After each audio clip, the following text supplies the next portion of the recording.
That's the first thing stream. God help us all. I hate it. Hello, everyone, and welcome to The Last Ark. I am your captain, Straw Hat Lucas, and here today we are going to be celebrating the wonderful, wonderful, wonderful players and DM from The Last Ark's One Piece D&D campaigns. I have here with me a lovely, lovely assortment of people and wagons, and I think it's going to be a good time. Why did you do bro like that? Why I singled out wagons. All right, so Out the gate. Out the gate. Why are you gonna slug my boy like that? Yeah, right. I'm gonna go through everybody, do some introductions, and when I get to you, like I said before stream, I want you to tell me what groups you're in and what characters you play in those groups, or if you are the DM of those groups. Starting with myself, I play in 2 Lelucian campaigns. I was Group 1's Hachinosuke, the helmsman. In Cody 8 Ocho, I was Barta, the Madman Navigator. And currently, I am in Cody 8 What This D&D game as Veritor D. Vykthor. Hey, Lucas, they're saying to turn yourself up. Turn your mic up. I got you. Yeah, you're a little quiet. I got you. But yeah. Oh, I want them to be able to hear you. Yeah, so currently I'm playing Vykthor in Cody 8, this D&D game, and other than that, I play Redacted in Group Redacted, and then I will be playing Lead Belly in a new campaign that will be DM'd by our very own Tori Mori. Angel, tell these people who you are and who you play in your campaigns. No, I'm Angel. I play Osman Chuma in Group 3. I think that's it. And Finn Valiant, don't forget Finn. Oh, I play Finn in Marine's campaign in Group 6. Yeah. Wait, no, is it Group 6? I think so. Yeah, I think it is, yeah. I mean, you're also a DM to a group and a half, aren't you? Oh yeah, like 3 at this point. I'm also the DM for Cypher the Cypher Pool campaign. We don't have a group number. Beautiful. They're Cypher Pool 5 though. They are Cypher Yes. Pool 5? Cypher Pole -1. Yeah, Cypher Pool 5. All right, and then next up we have Azor. Azor, tell these people who you are and who you play. Well, appreciate it. I am Azor, who also just so happens to play Azor in Group 13. That is GN by my lovely Crownless. Him being basically the group's jack of all trades, mainly the mechanic, engineer, artist, whatever he feels like at the current day. But no, that's what I play. Let's go. Next up is a wonderful, wonderful person that I know. His name is Party Pete. I believe he may be at work, so I don't know if he can unmute right now. Party Pete, can you give us an introduction and who you play? Indeed.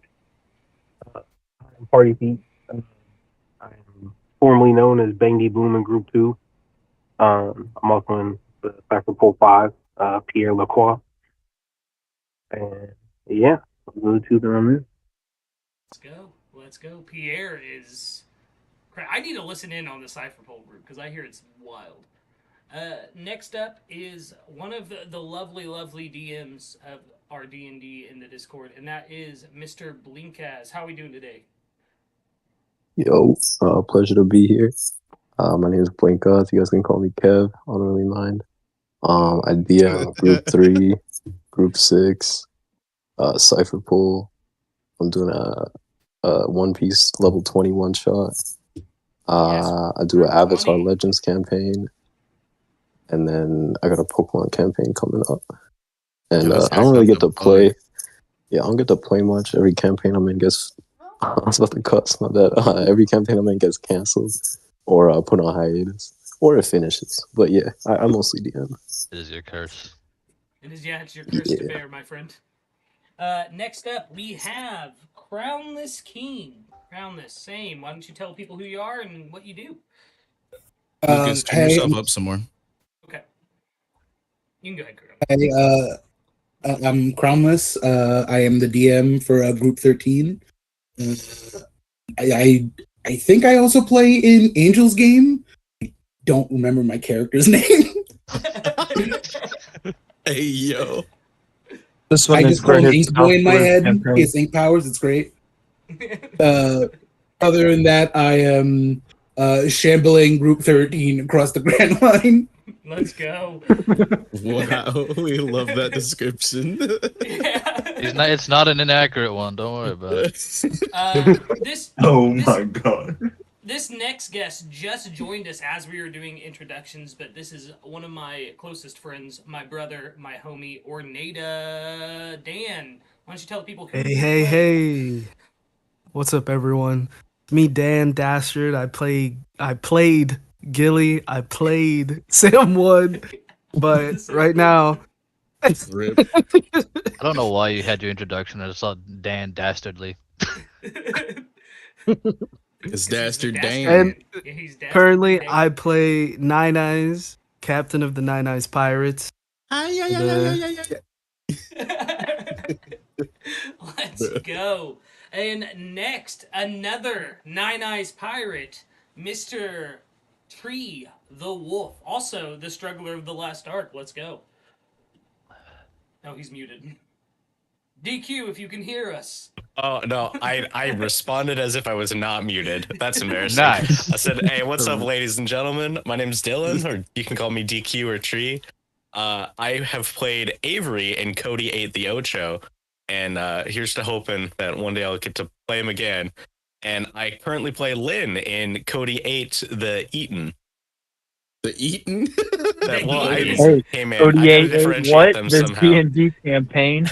Let's go. Let's go. Bro. Next up is the wonderful, wonderful musician of the last arc, Mr. Joshua Vykthor. Hi everyone. I play in Group 6 Marines. I'm also the musician there, even though I don't really do the musician stuff very often. I also am the captain of Group 13, the Heart Crusher Pirates. Oscar Scuttlehammer. That might change soon. He said that might change soon. That's crazy. Bro. I mean, please do. I don't want to be the captain. Why am I in that position? Help. I have led this people more than you have. Oh my god. I smell a mutiny. Begun. Yeah, I smell I'm a pretty mutiny. sure. I'm pretty sure every one of us has done more leading than you. I don't want to It's be gonna be the the most captain passive position. mutiny ever. Josh said, He's I didn't all. even By the want way, it. for anyone who is not familiar with 13 and why we were giving Oscar heat upon his introduction, is he is literally only the captain because the quote-unquote ship robot AI that drives the ship has designated as such, and no one argues with Charlotte because she is a wonderful lady. Joshua, hilarious. I want you to know I know how it feels to be a captain when it just happens. When I was playing Gilly, so I get it. Yeah. I feel like you accepted and took on the role. He just doesn't want the role. Well, Next I mean, up- it doesn't happen that his captain killed himself in front of him. So Oh my god. Cody, It was we quite can't a say tragic that. day. I remember. I was Silver crying. slide. Yeah, Angel, you Like, loved that. You ate that up. Like when Group Yeah, 1 bro. started I to was fall apart. crying. I'm gonna chop in and say, hey, just a friendly reminders for those who joined us after the pre-stream. There are things we cannot say. I will type them in chat for us. You the best. Maybe don't do that. All right, yeah, hold on. Wait. Yeah. I Use mean, common sense. we all are aware. We just have to be reminded. But there are things that YouTube will not want us to say. Yes. Yo, Next up I'm not is- aware. He said, I'm not at work. Next up is the frontline combatant of the last arc, my boy, NoChillDill. Yo, it is I, No Chill of the Dill, and I play of no relation, No Chill Dill in Group 2. I also play Duty Gone in Group 6 Marines. I have a character that's going to be up and coming in the level 20 campaign whenever that gets off. I believe we have next Saturday. Yeah. Yeah. Hosted by our lovely Blinkas, aka Kev. Group 2 is hosted by our lovely DM, Sexy Vexy. And Group 6 is also hosted by the man Blinkas, aka Kev. No, don't forget Group 3. The U.S. won that. Yeah, but the people don't know if they haven't been watching the episodes, which they can only find on Dire Regulus's channel. Yes, sir. But Good plug. At Good I Dire plug. do Regulus play on Sky YouTube. P. Born in Group 3 on Dire Regulus's YouTube and his Twitch. Yeah, halfway through without a plug. Yeah, that was a beautiful plug. Next up is one of my closest friends again, Mr. SSJ8 Cody. Cody, tell the people what you do with the Last Ark D&D campaigns.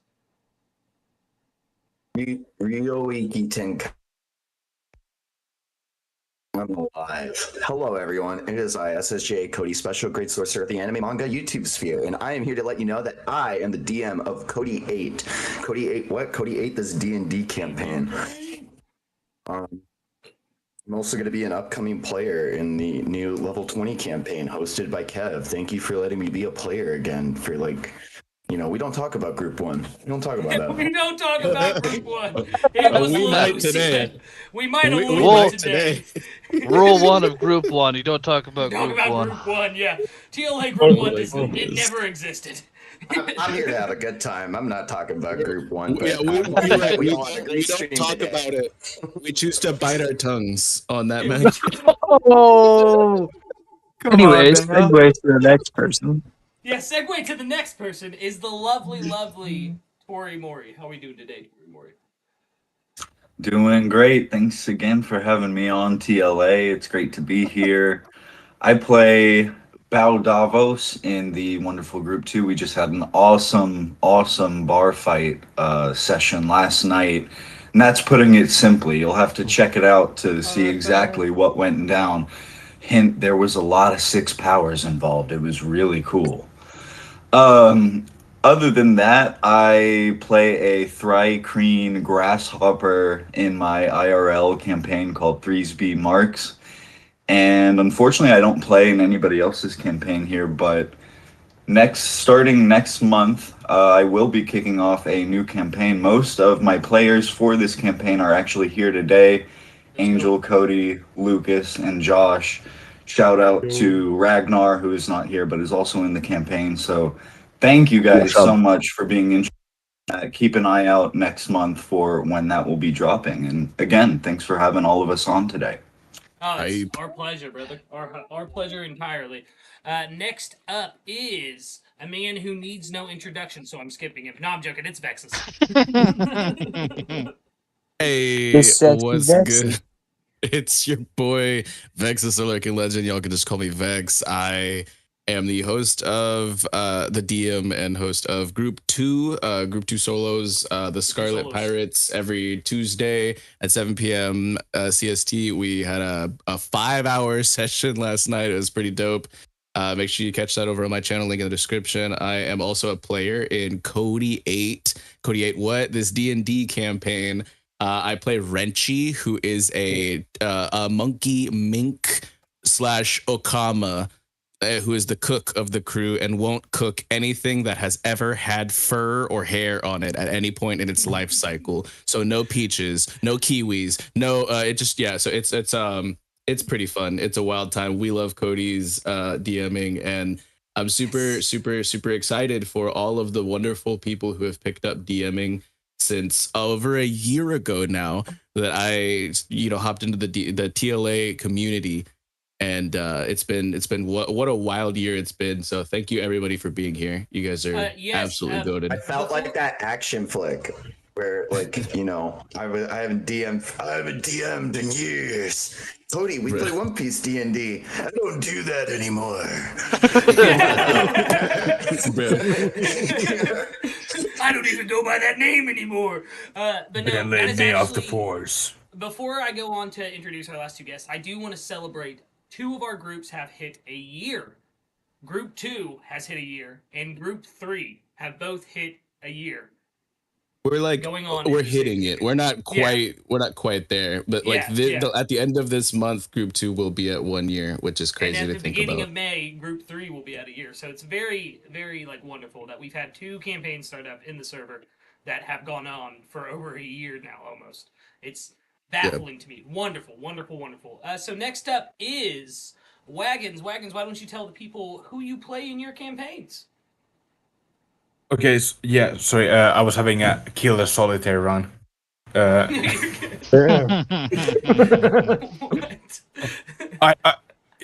have ADHD, and so I have noticed that solitaire is really good for my ADHD, and I'm pretty good at it. I'm in speedrun.com. I checked if I would record, I would be 36th in the world. Nice. Nice. Solitaire Goblin. It gives me so many happy. 2048. Like... yeah, Vex in 2048. I am on 2048 right now. I'm literally on it right now, Chad. I'm sorry. Go ahead, Wagons. But yeah, hello, Wagon. I'm silly goofy. I play Chiba. My role in the crew is I'm there. Nobody knows what the fuck sorry. He's the next doctor of the crew after we kick Buggins out. You used to be the man at arms. I gotta keep giving him tips before he eviscerates somebody. But my job has been so far doing really bad references to false hydras from Fear and Hunger and Kalimas to people. That's awesome. I just want to say, it seems to be that at the 20-minute mark of every stream, somebody accidentally drops an F-bomb. And I've just realized this. That's hilarious. By somebody, he means himself. Yeah, usually it's me. Yeah. That's how long you can hold out. Yeah, exactly. I'm guilty of it too. Yes. We're timing it now. Yeah. It's been about 20 I can minutes. feel the power surging through me. I'm gonna say it. No, don't say it. Freeze it out. Last but certainly not least, a goat of all goats, Mr. Who-Man, tell the people what groups you're in and who you play. What's good?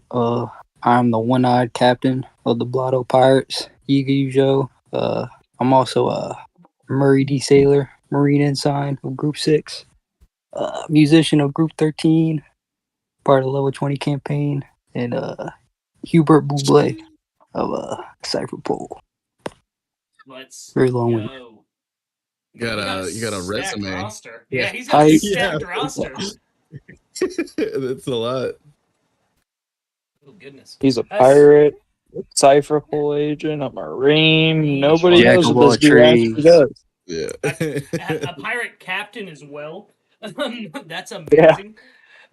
Yeah. So I think we should dive straight into the awards, shall we? Dill, why don't you read off our first award? I nominate myself. Classic. Classic. Well, let's hope it holds up in the polls. Which DM has given the most charity? Ain't no way. Yeah, I know who I'm Crownless. Clear answer. Hey, but charity, like to the players? Yeah. Yeah, it's Crownless. Like charity to the players. Charity against. Yeah. Hold on. Let me clarify it a little bit. Charity meaning to the players. Charity changing character or enemy sheets. Monster sheets. Groundless. Yeah, but I'm gonna give you a context. I'm sorry. The more you speak, the more I'm just gonna point at Crownless. Yeah. For the context. Yeah, I want to give some context. Iba had a completely different fruit. He was a completely different being, and through the powers of Toon Force, we changed that. Yeah. He was a swordsman. This is why I say Azor's mind is a cacophony of intelligence, because he straight up pulled that out of his butt. It's not the only DM who has let a player or a character, eat a fruit, and then that fruit didn't end up actually being. I'm just saying, there is some charity in some other campaigns. Vex, you need to get the idea. My character wasn't human to begin with. Yeah, he was. I was a non-living object to begin with. And then through the wild methods of experimentation, we made him a human boy. I'm a real boy now. That is crazy. Dill, can you keep track of the winners? Because I think it is a resounding that the first award of the day goes to Crownless as the most charitable DM. Thank you. Thank you. Congratulations. You all live in my good graces. That's my DM. Yeah, he's about to switch up and make your guys' campaign brutal now. He's like, you sons of Oh no, he's hit yeah, us he before. can Don't try. worry, we've been hit.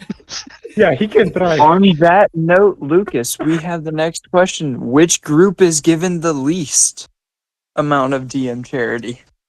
Actually, before we go to the next question, I have a little question for Crownless. I want to get like his insight on like, do you see or how do you kind of approach this whole charity and allowing players to do what they want, and like what's kind of your philosophy when it comes to stuff like that? Ooh, that's a great question. Yeah, I'd love to hear this. My philosophy behind it is I want us to have like the most fun possible. I'm not like confined to a rule book really. I kind of just throw out rules whenever I want. And like some people will go through a campaign and be like, I'm not really feeling this, so I'm just like, hey, go ahead, just change it now. Yep. We'll figure out a story reason why. Yeah, I can agree. So you to believe it. in like letting- especially if you have newer players, it's who haven't really built characters before and things like that, and they while in character creation and they've never done that before, they're like, yo, this looks like it would be really cool, and it becomes a little bit like more underwhelming or underutilized later on. Then it's totally fine. Like charity is not a bad thing. It's like it's just it just depends on play. like, yeah, like you said, figuring out like maybe like a cool in-story reason. It just adds flavor. It doesn't take anything away from the game. But to me, I also like to make sure that, especially if it's things that I've forecasted, that there are consequences to people's like, you know, in story, like actual like, you know, actions and things like that. But with newer players, there's definitely like a good bit of that, and we do have a lot of newer players in the TLA community. I mean, now some of y'all have been gaming for over a year, but at the beginning of some of the campaigns, it's definitely completely understandable. Yeah. Mm-hmm. Beautifully said. So, Dill, I believe you were about to head us off to the next award to give. Yeah, which DM has given their group the least amount of charity? I would like to nominate vexyz. He downed me because I fell off of a statue. Oh my god! For clarification, Bangy Boom was at 1 HP and destroyed a glass statue falling on top of broken glass that he couldn't. Wait. Let me explain, because I passed the dexterity save and still took 2d6. Yeah, prosecutor from a measly fall. You Yeah. took half of funny that 2d6. You Bang took All right, Yeah, defend you took it. half, Defend but it. you were at 1. What's your defense, Right. Max? But it's physics. I think it's funny that Bang D Boom is the one who brought this up when I was going to nominate Vex, because Bang D Boom doesn't have a bounty. Oh my goodness, that's crazy. Don't worry.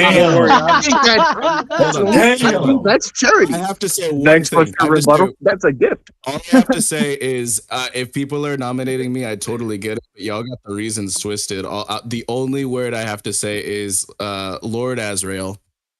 Where is he right now? Yeah, where is he right now? I am not giving charity. That's bro. it. Like, I mean, not for yeah. me. Hey, Not hey, for me. speak of the devil and Speak of the he shall devil. appear. We have brother Azrael. He summoned the Gorsay. That was crazy. Brother Ragnar, you are muted. Speak your piece. If you guys ever doubted my Conquerors hockey, I want this to put those things to rest right now. Like, I'm just saying that makes the offense that much more egregious, because he was fired from a cannon with no effect. I took a small fumble. Almost died.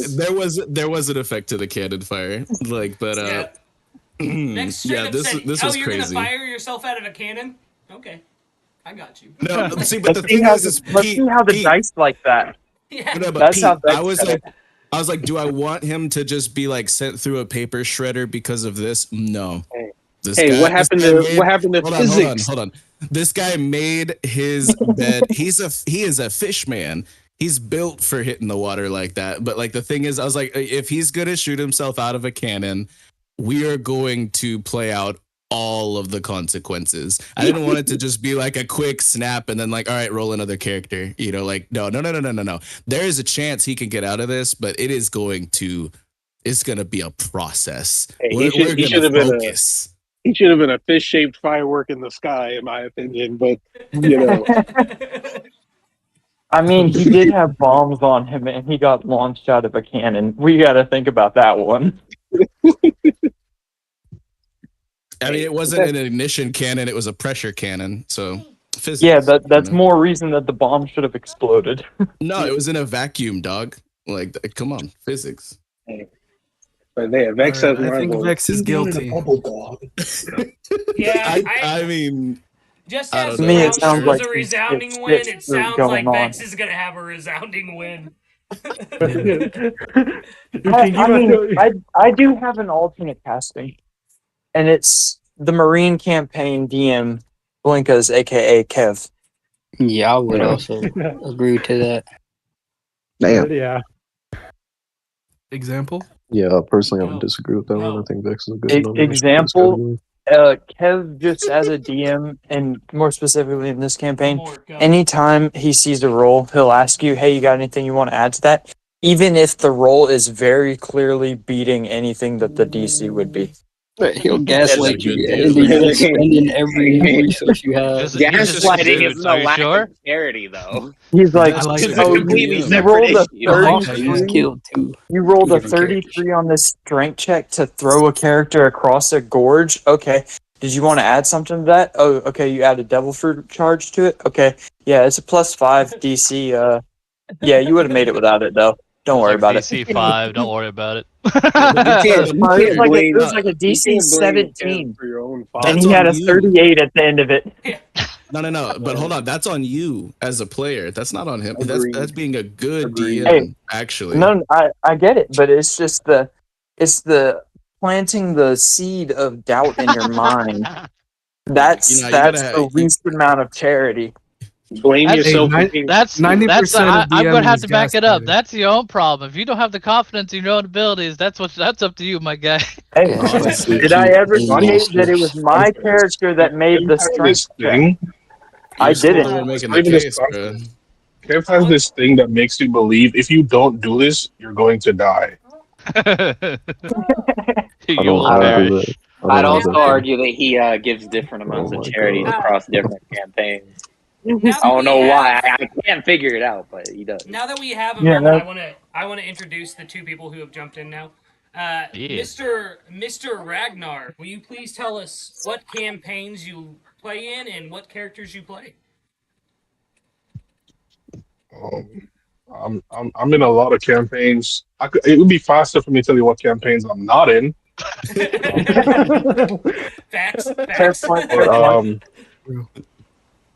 I'm in the Marines campaign. I'm in the Cypherpole Rebirth campaign. I'm in the Group 2 campaign. I'm in the up and coming, hopefully soon, Mob Piece. Please, for the love of God, Dire, please. I'm also in None of the rest of us mentioned Dire, so I'm not gonna lie. Listen, I'm waiting for it, man. I have hope. I'm Group 13 as well. I'm in a Naruto campaign that Angel runs. It's pretty fun. You know what I'm saying? There's also this up and coming one, Pokemon that Ken just started. I'm looking forward to that. It was supposed to be one like a year ago, but it never happened. The person that started it ditched, but I'm glad Kev started it because that means Kev is gonna be Team Rocket, which means we're definitely gonna be robbed of our Pokemon if that's the case. You know what I'm saying? But anyway. I forgot about that Pokemon campaign that fell apart like a year ago. Like, that's crazy. Wait. Yeah. So the information I heard is wrong. Is Kev not going to be voicing the Pokemon? No, I will not be voicing the Pokemon. Oh, Cody, you can't have a team full of Vaporeons, bro. Ain't no way. We're not Ain't no doing way. this. I will Nope. say I We was are going through not the doing dock last night, and Cody. Human was very excited about the prospect of owning a Vaporeon. I didn't press the issue, but I just thought it was something that should be brought Did to Why are you I miss like attention. anything, this? guys? Why Did I are miss you any actually groups? like this? Did I miss any groups? I am in Mikey's campaign. That hasn't started yet, but it's gonna start up soon. I don't think Yes, I missed anything. sir. That should be everything. Next up is the man, the myth, the legend, Maze. Maze, why don't you tell the people what groups you're in, who you play, and what else you do? I mean, mostly because of my schedule and shit. I mostly just play Group 3, Blotto Pirates, but I'm pretty into that. Despite me only having one group, I probably have more characters than a half dozen of you combined. Everyone else is bringing up Cypher Pole too, if you want to. Oh yeah, I was planning that, but I've had some stuff come up with school. It's getting really rough with papers. I actually have to go to work in just a bit. But yeah, it's mostly Group 3 for me. And then I'm also playing that level 20 one shot coming up. Since that should Yeah, be long everyone term. seems to be pretty hyped about that. I'm really excited to see what happens with it. I'm not gonna lie. I mean, to be fair, it's not every day you pop that 20. So Exactly, that's what I'm saying. Like that's crazy, man. Yeah, I'm deciding right now between 5,000 damage per turn or two-shotting opponents from 1 billion damage. I'm thinking y'all are gonna get party wiped. I'm just gonna be real. So do I. No, what's crazy is I rolled an attack and it was 40 to hit. Kev was like, "Who has 40 AC?" Nobody, Kev. That's the point. I just sprinkled a little bit of immortality in there. You think that's the point? Ragnar, you doing that increase the AC for these characters. I hope you know that. Yeah, No, just to be clear, I scrapped that character because Kev was like, "What are you guys trying to do? Have fun or macro?" I'm like, "You're right. I should be having fun, but the macro is fun." instead, I'll become an eldritch entity. The answer to that should have been macro. Well, let me roll my damage. Now, Ragnar, with this new character, you won't even be able to hit your opponents, and you're gonna be like, "Oh my god!" You're gonna have scrapped it. Everybody, now that we have everyone introduced again, let's head into the next award, which is which player has the most badass one-liner. I know the group is Lucia, but my nomination for this is Gilly from Group 1 telling a man, "I respect your resolve," before cutting his head off. Just saying. That is pretty crazy. I don't know. I have to nominate Ragnar for the fight we had with Malcolm when we finally dropped him into the water and he said, "Now you're in my domain." That was so cold. Yeah, so they were fighting a glass Logia in a citadel built into like a desert cliffside made entirely of glass. And they were like in his like lair basically, and then they like cracked through the floor like 3 times over and dragged this dude down into like the water below into the ocean. So it was honestly so sick. I second that. Logia user in the water as a fish, man. Ah, man, you're about to eat a whole bunch of. Man, that's pretty crazy. my nominee is Renchi. When we finally got the backstory on Forget About It, Forget about hearing it. you say Forget About It after that, actually, like, I got chills. Yeah, it not hurts gonna my lie. soul, bro. Yeah, like it's. Oh man. Stop myself. I stopped myself. Oop. It's forget about it. Yeah, it's forget about it. Cody, hit us with it. Oh, you're Yeah, muted. I want to shout out to Human for his one of his characters that passed away in the campaign. Rest in peace, Simba. But that dude said, "Shut up, Vince," and just threw Yeah, rest in peace, Sinbad, bro. Yeah, my vote is for Richie. Yeah, my vote's for Renchi. I know I'm in the campaign, so that's a little biased, but my vote is for Renchi. Would forget about it. Bro, that's crazy. I was just vibing. I don't really know.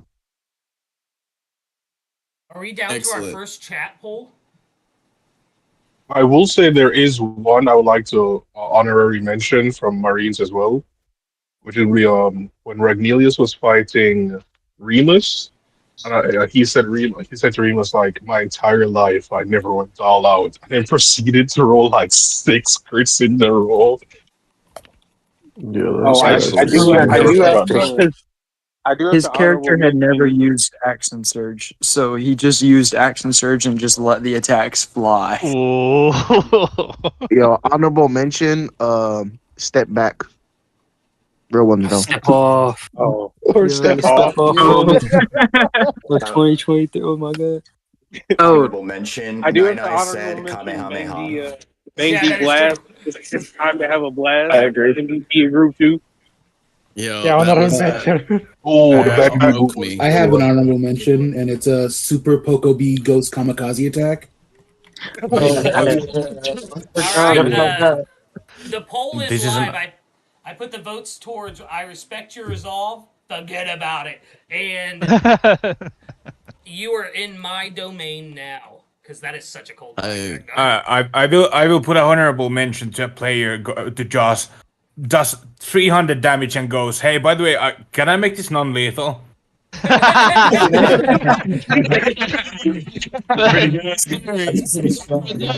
I was not familiar on that one. That was actually kind of hilarious because that was one of the few times he didn't want to kill somebody and proceeds to Oscar. We flank, he gets advantage, crits a thing, and then proceeds to basically, I'm making sure you go to sleep for next month, and proceeds to roll 300 damage total. I don't know if there's an issue And with then my look, YouTube, and then but- afterwards, because he didn't mention it, then looks to Jim. Can I make that non-lethal, by the way? Is that possible? Because 300 damage. Okay, I get it. So I do have an honorable mention for my own character for group 2 of Azra. Grab her. No, don't even, bro. Don't even. Yeah, I was gonna have I an honorable object. mention. That was one of the morally lowest moments of group 2. Hey, it was still one of my one-liners, and the other ones I don't think I can get away with saying. What was that right name now. you dropped at the start? Brother. I think No that, chill deal. oh my god. No, I think that we gotta give props to Tori Mori though, because Davos has had some sick one-liners, and it's super unfortunate because he's like the most like I think like out of like all of the Scarlet Pirates, he might be the least intimidating guy, but he has said some of the most like vicious stuff in the face of like a whole bunch of like bounty hunters and like other pirates and stuff like that. So it's we gotta give a shout out to my guy for this role play. Hold on. I would like to clarify something with my DM real quick. We fought pirate. You have. When? Then you can go check all Yeah, the VODs. that's my question as well, is when, because I thought we've only fought Marines and bounty hunters. Literally, Hey, relax, bro. Bang D Boom's entrance. Y'all fought pirates. Indeed. So the poll is over now, and the winner of this award is Lord Azra with "You're in My Domain Now." Nice. Yeah, that bar went hard.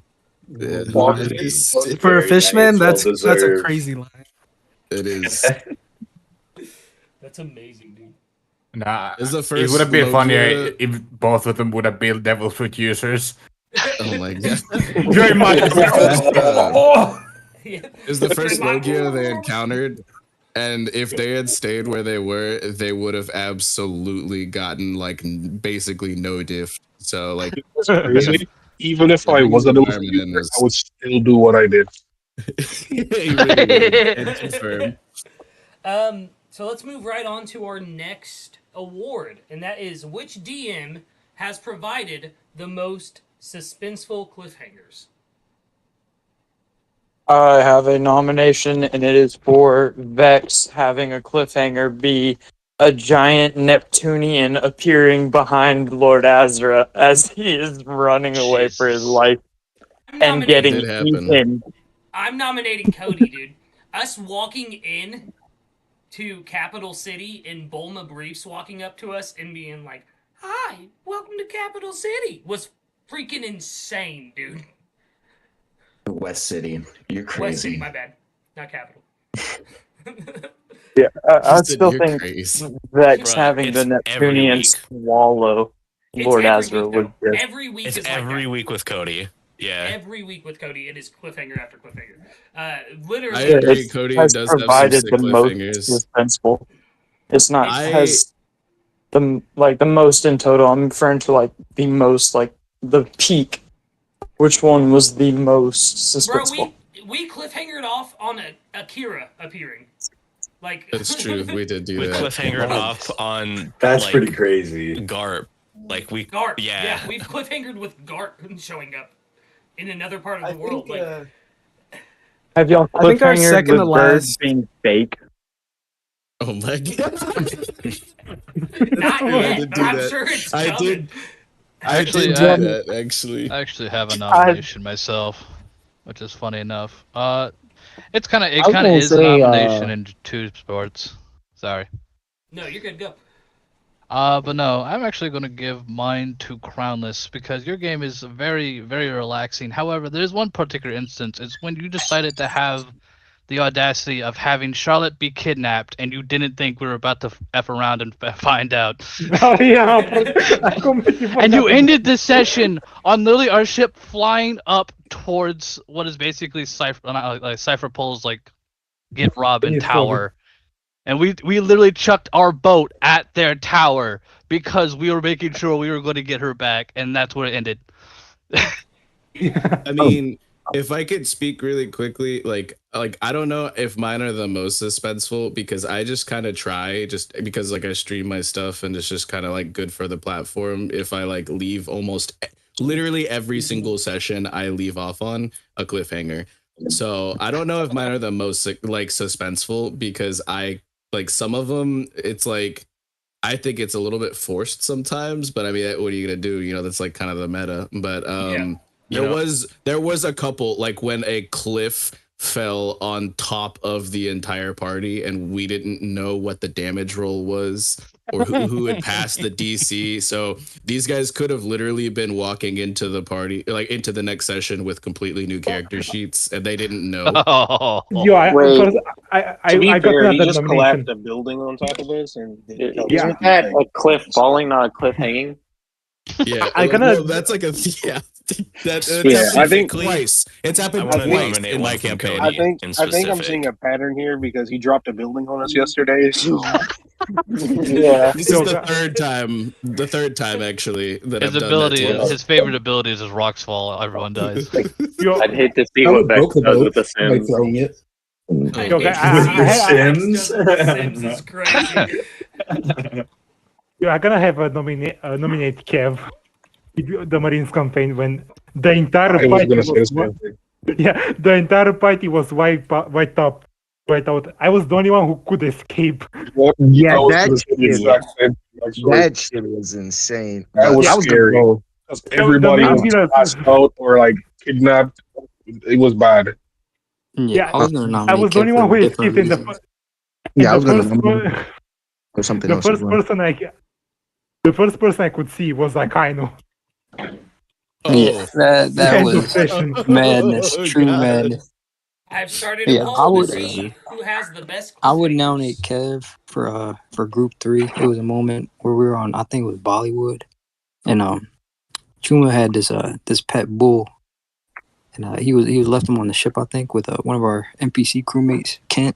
Put some And respect at the on end his of the name. session, we just see Kent It's grilling famous. steaks, and the bull was nowhere in sight. It was truly.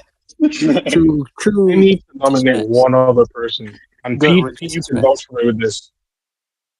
Remember was Maze's campaign? Maze ended the campaign with some guy in the jungle going, whoa, roar, roar, roar, roar. Yeah, That is true. He did do that. He did Promise do that. back summer 2024. I was Yeah, gonna, that was one session. The first gonna session go ended with that. with when Kev ended the session of Marines after Sinbad died. That shit was insane. I was curious on how you guys would progress. Yeah, man. You That know, was I still give him the least charitable for crazy. that. He has unalived 2 different player characters. No, it's 3. 3. Yo, guys, I run relaxing campaigns. All right, I don't want to hear the Alright, yeah. cliffhangers, no chill. Yeah, and last Cody's week, and then like cliffhanger on a what was budget it? called for. 2 weeks Ended ago the in Avatar. campaign with he ended the campaign with Neko betraying us. Are you guys forgetting that? That is that as well. And then when Oh Neko man, stood betrayal on business, hurts worse when it comes from a crew member. When Neko stood on business, That's the thing. Yeah, Is it tell wasn't me even about the it. crew member. It was Kev DMing as the player character. No, that was all Neko. No, Yeah, that was Neko. That was You got Neko. him just for Neko that betrayed session, us. Bro, Neko betrayed us and healed Remus, and Kev was like, "Well, I guess that's it for the session. I'll see you guys in about 2 weeks." I'm like, "Bro, what?" So the poll has ended, and winning by 1 vote is Mr. SSJ8 Cody for the best cliffhangers. Everyone else tied. Like, it was literally a 1-vote decision. Point. Next up, we have a 2-part award, and kind of. What is the best NPC from a campaign? Oh my god. Glop. Okay, I'm gonna say King 13 wins this because we don't talk personality-wise. Best Marty. It's a reality-bending stuffed animal. It's either Marnie or Goulash. Goulash is a real man. Don't even fuck with me right now. He stood on all 10 toes. Charlotte is the only reason we are staying together as a crew. That's true. To be fair, our NPCs for our crew is basically top 3 tier from Carlos himself. These are not crew NPCs. That is the next award. Yeah. These are just NPCs. The most goated non-player character. I'm That's really happy Yemen Glop never from joined Cody Avery. 8. Yeah. Or whatever his dude. name was. Yavin. Yavin, my boy Oh toy. my Oh, goodness. dude. Yeah, I mean, yep. That was I'm gonna March's nominate boo thing. for non-crew NPC. I think I'm gonna nominate Giuseppe. He is the master of magic, and he's also a man made of rats. Seriously? You bringing him in here? No, Giuseppe can go fuck himself for all we care. Oh my goodness, yo. I've given up I on think you have monetization. to. I think you have to. I wanna You have to put in mention Who Man. Who Man made this campaign called Karate Island. There was this guy called the Arena Master, or like the Karate Battle Island Master. has It was like bad juju for me. this guy was just like some super busted mink that's like been all over the planet and started his own like gladiator arena, and he was just a badass. Nah, okay, hold I have on. to- We have to mention, and this is somebody who has won awards previously on the D&D awards that we've done, but it's still worth mentioning. Papa Yiga is him. Like, Papa Yiga. Wait, but I think who's being left out is Kurt from the original Cyberpunk campaign. This is a regular town villager that we came across in the process of our mission. How is that- no one Can I brought up nominate Waka Goku? Flocka? Wait, but this Can I is nominate Kurt. Goku? Wait, Kurt, the regular NPC, knocked out Balenzi's character. Villager guys. Went from knocked him That out. was a cold. random villager that was strong enough to take out Cypher Pole members. He was insane. Not just Cypherpole. Member. Cypherpole 9 members. Yamato no Because Gucci Maru. the original Cypherpole campaign was Cypherpole 9. It's not that he was strong enough. It was just that Balenci was low enough for him to fight. I want to say that. Angel is still on that Scarlet Bandits opposed to Scarlet Pirates agenda. But I wanna nominate the greatest If it gets NPC brought up, it's gonna I've ever Devil seen Fruit's gonna in a- activate. Yo, in a one at campaign. time, I yo. want to nominate the greatest NPC I've ever seen, and that's a Kainu in Group 6 Marines. He was amazing. Hold on. Spectacular. This is a biased take because one, Angel loves Akainu. Second of all, Angel voiced Akainu in Kev's Marine campaign, so that's also why he's saying this.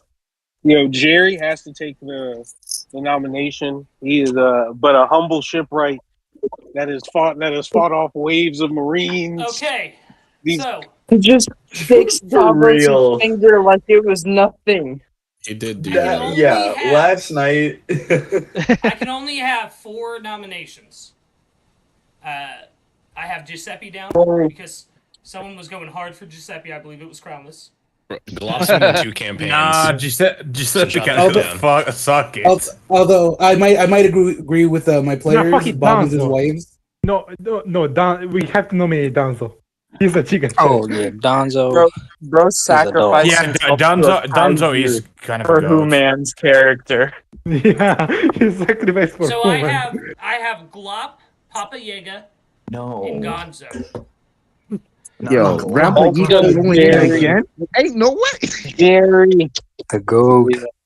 Jerry. You gotta put Jerry. I would say None for of at us least 13, mentioned, you should have put oh. Charlotte on that one.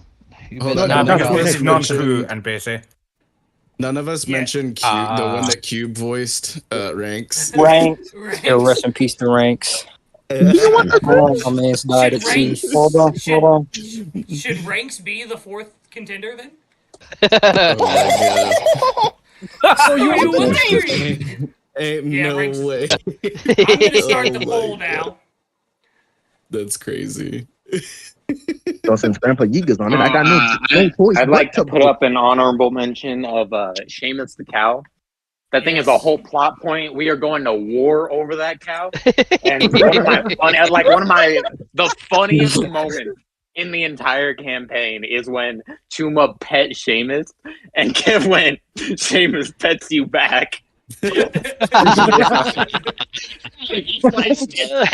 No one's mentioned her from my campaign, but I want to give an honorable mention to Serenity. Every time Serenity and Renchi interact, it is probably one of my favorite things to roleplay ever in my life. Pure gold. I was about to say I'm nominating Serenity for the next award actually because it's a crew in BC. The crew NPC. Wait, oh god, Wait, I missed she's not on the She crew is yet. not. She is not on the crew. Aaron's on the I'm crew. also gonna be honest. I miss half the words Serenity says. I'm not Yo, ain't no way. Ain't no waste like this. This is insane. All these niggas. Yo, that is hilarious. Yo, It's like is a Papa landslide Yiga going 3 Papa for Yiga. 3? Ain't no What way. can I say, man? What can I The say? fact I can't believe Glop. Listen, Glop did a cover of Take On Me called The Glop on Me. I'm convinced Yeah, that if you didn't gotta vote for Glop in my Glop, Rari. you haven't watched a session with Glop in it. Yeah, No, if you seriously. didn't vote Glop, you have not seen a Glop. you haven't seen Glop. I got a glop in my Rari. Yo, I hate it. And unfortunately, you won't see Glop anymore. Not in Cody 8, but maybe in the Nah, other man, one. you guys are getting the Dragon Balls, I thought. Bring 'em Yeah. back. Oh yeah, we're gonna resurrect him with the Dragon Balls. We are going to potentially war for Glop as well, so that is also like a good point to bring up. Like, Yonko style war for Glop. oh my We're on god. the hunt for the pirate hunter. This is honestly insane, bro. I'm No gonna way, be Grandpa Yiga about to real go 3 for sad 3. if Avery dies and I don't even get to control him for it. Oh my goodness. Hey, that's Like, just the genuinely. Them's the breaks. Papa the Yiga breaks, goes boys. hard though. Guys, we have 10 viewers and 17 votes right now. It's all dill. It's literally It's all all dill. dill. Oh, Bill. Damn, Hold on. Bill. He's stuff. No, we have Hold more on. people in the Let's call. clarify We have more something people in the before we call right slander now. I am We all not know it's on Ragnar YouTube and right his now. I am votes. trying Come to eat. No, I haven't even voted actually. Ragnar said Kageboshin no Jutsu who?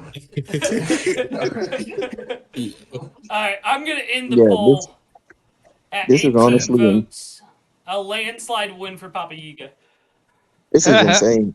To go 3 for 3 is insane. I can't believe this. Undefeated. Undefeated at the D&D Awards. Let's go, dude. Like, Yeah, Kev really struck gold with that NPC.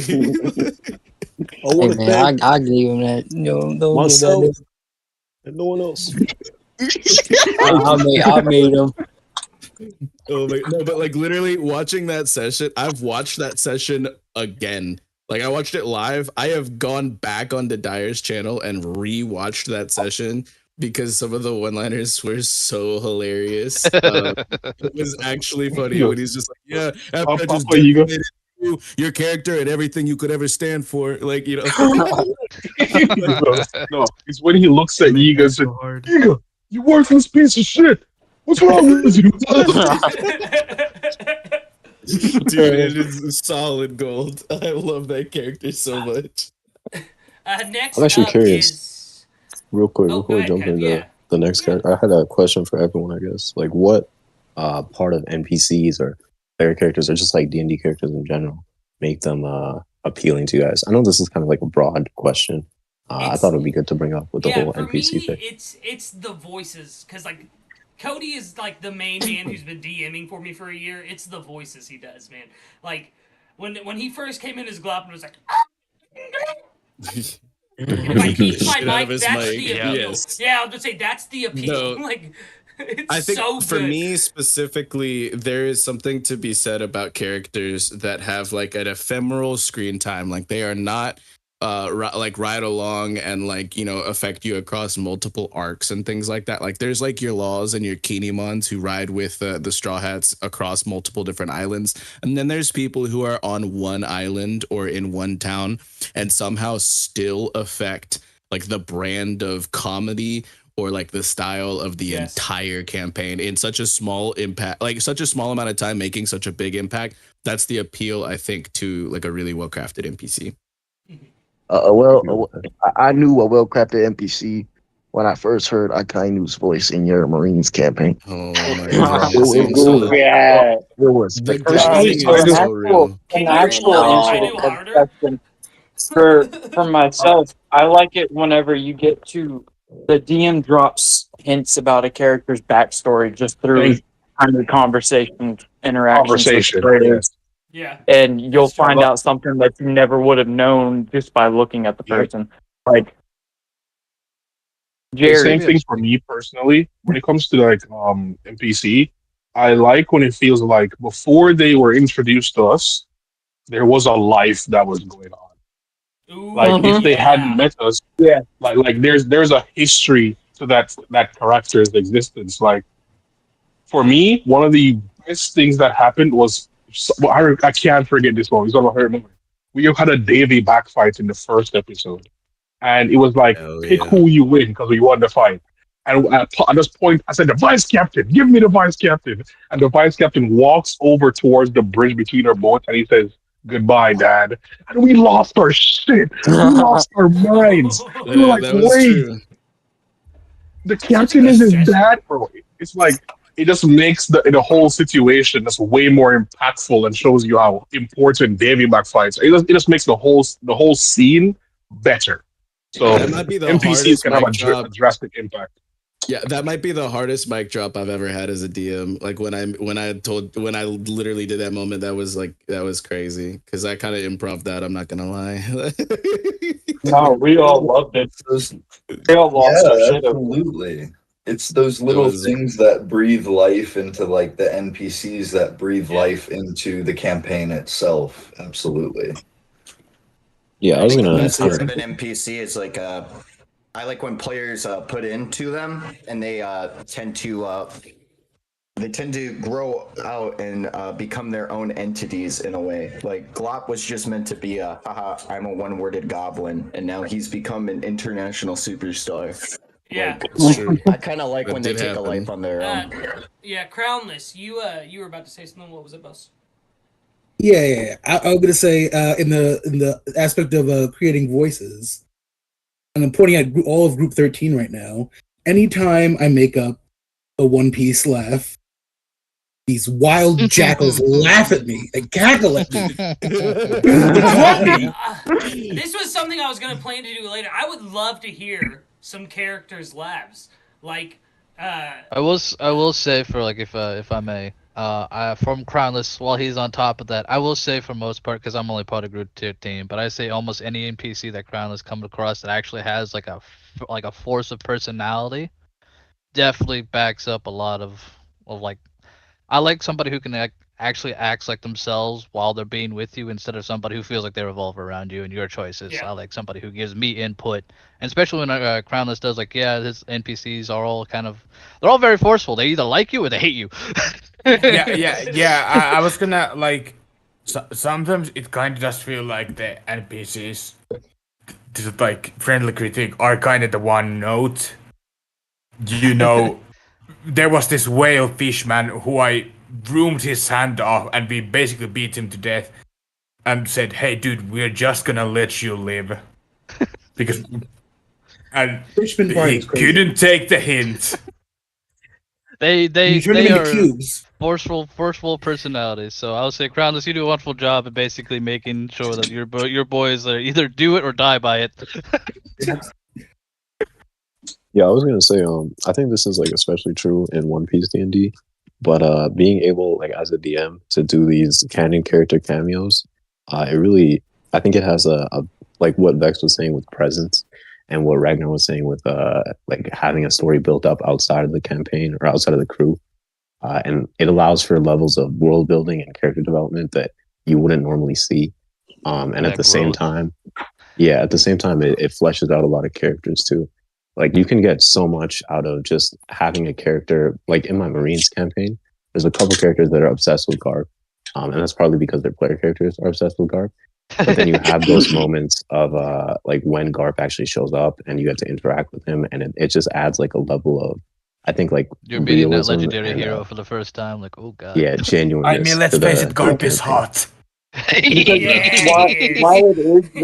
while it is the player characters liking Garp, it is also the stigmata for the universe we're in that all Marines, even future prospects, look up to the hero of the Marines, Garp. But I like that there's like that little bit of the Venn diagram where there's overlap between the two, which I think is what Oh. Kev was kind of trying to get at. Is that like it's cool when there's like both in character and above table like involvement, and so those like actual canon character cameos, I think that's like extremely it's like it could be a slippery slope, especially if you have kind of like a murder hobo-y crew, because then you oh well, all of a sudden we're in an alternate verse. But like it is really it can be extremely high impact, which I like a lot as well.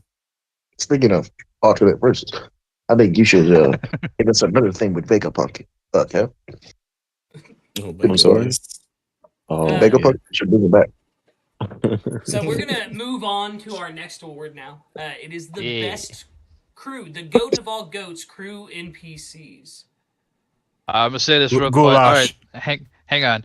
I'm gonna say Group 13. We all know it's gonna be one of them. We can only pick one for freaking Group 13. Which one's gonna be? Goulash. Goulash? Pick Charlotte. No, Charlotte has been falling off, in my opinion, recently. Oh my god, what are glitches? Nah, God. that's crazy. Go in and save her. Aaron Sex Bang is All right, hold on. Cool. All right, I can't hang on. nominate Aaron. Hang on. He's too All right. strong. Who man? Who do you want? You want a Goulash, right? No, I'll pick Charlotte. Pick Charlotte? Even with their glitches and all that. Yeah, I'll pick Charlotte. All right, Wagons, who do you got? Goulash, hands down. Goulash. Oscar? Charlotte. Charlotte. It's the only reason we are together. And everything would be better without her, so we wouldn't be together. Well, to be fair, she's also the reason the entire world hasn't ended yet. Anyway, I'll also say Charlotte. For Group 13, we'll say it's three hands down for Charlotte. Okay. Heck yeah. I voted for Wagons. I would like to nominate Shut the fuck up, Crownless. Wagons. Oh my goodness. I would like to Sorry. nominate. It has been an hour. I was It on has, 6. yes. Yeah, good. I would like to nominate Rocky B from Group 2. Oh my god. No, so I'm gonna be honest. I have a counter. I agree. For Rocky B Group should two, I be at am- the top of the list. No, for Route 2, I'm recommending Big Azra. Big Azra. Or Crazy that more group. accurately, more, Okay, more just to be accurately, clear, Bang- for group Bang two- D Blast is the best crew in PC. Let's go. You're Okay, canon?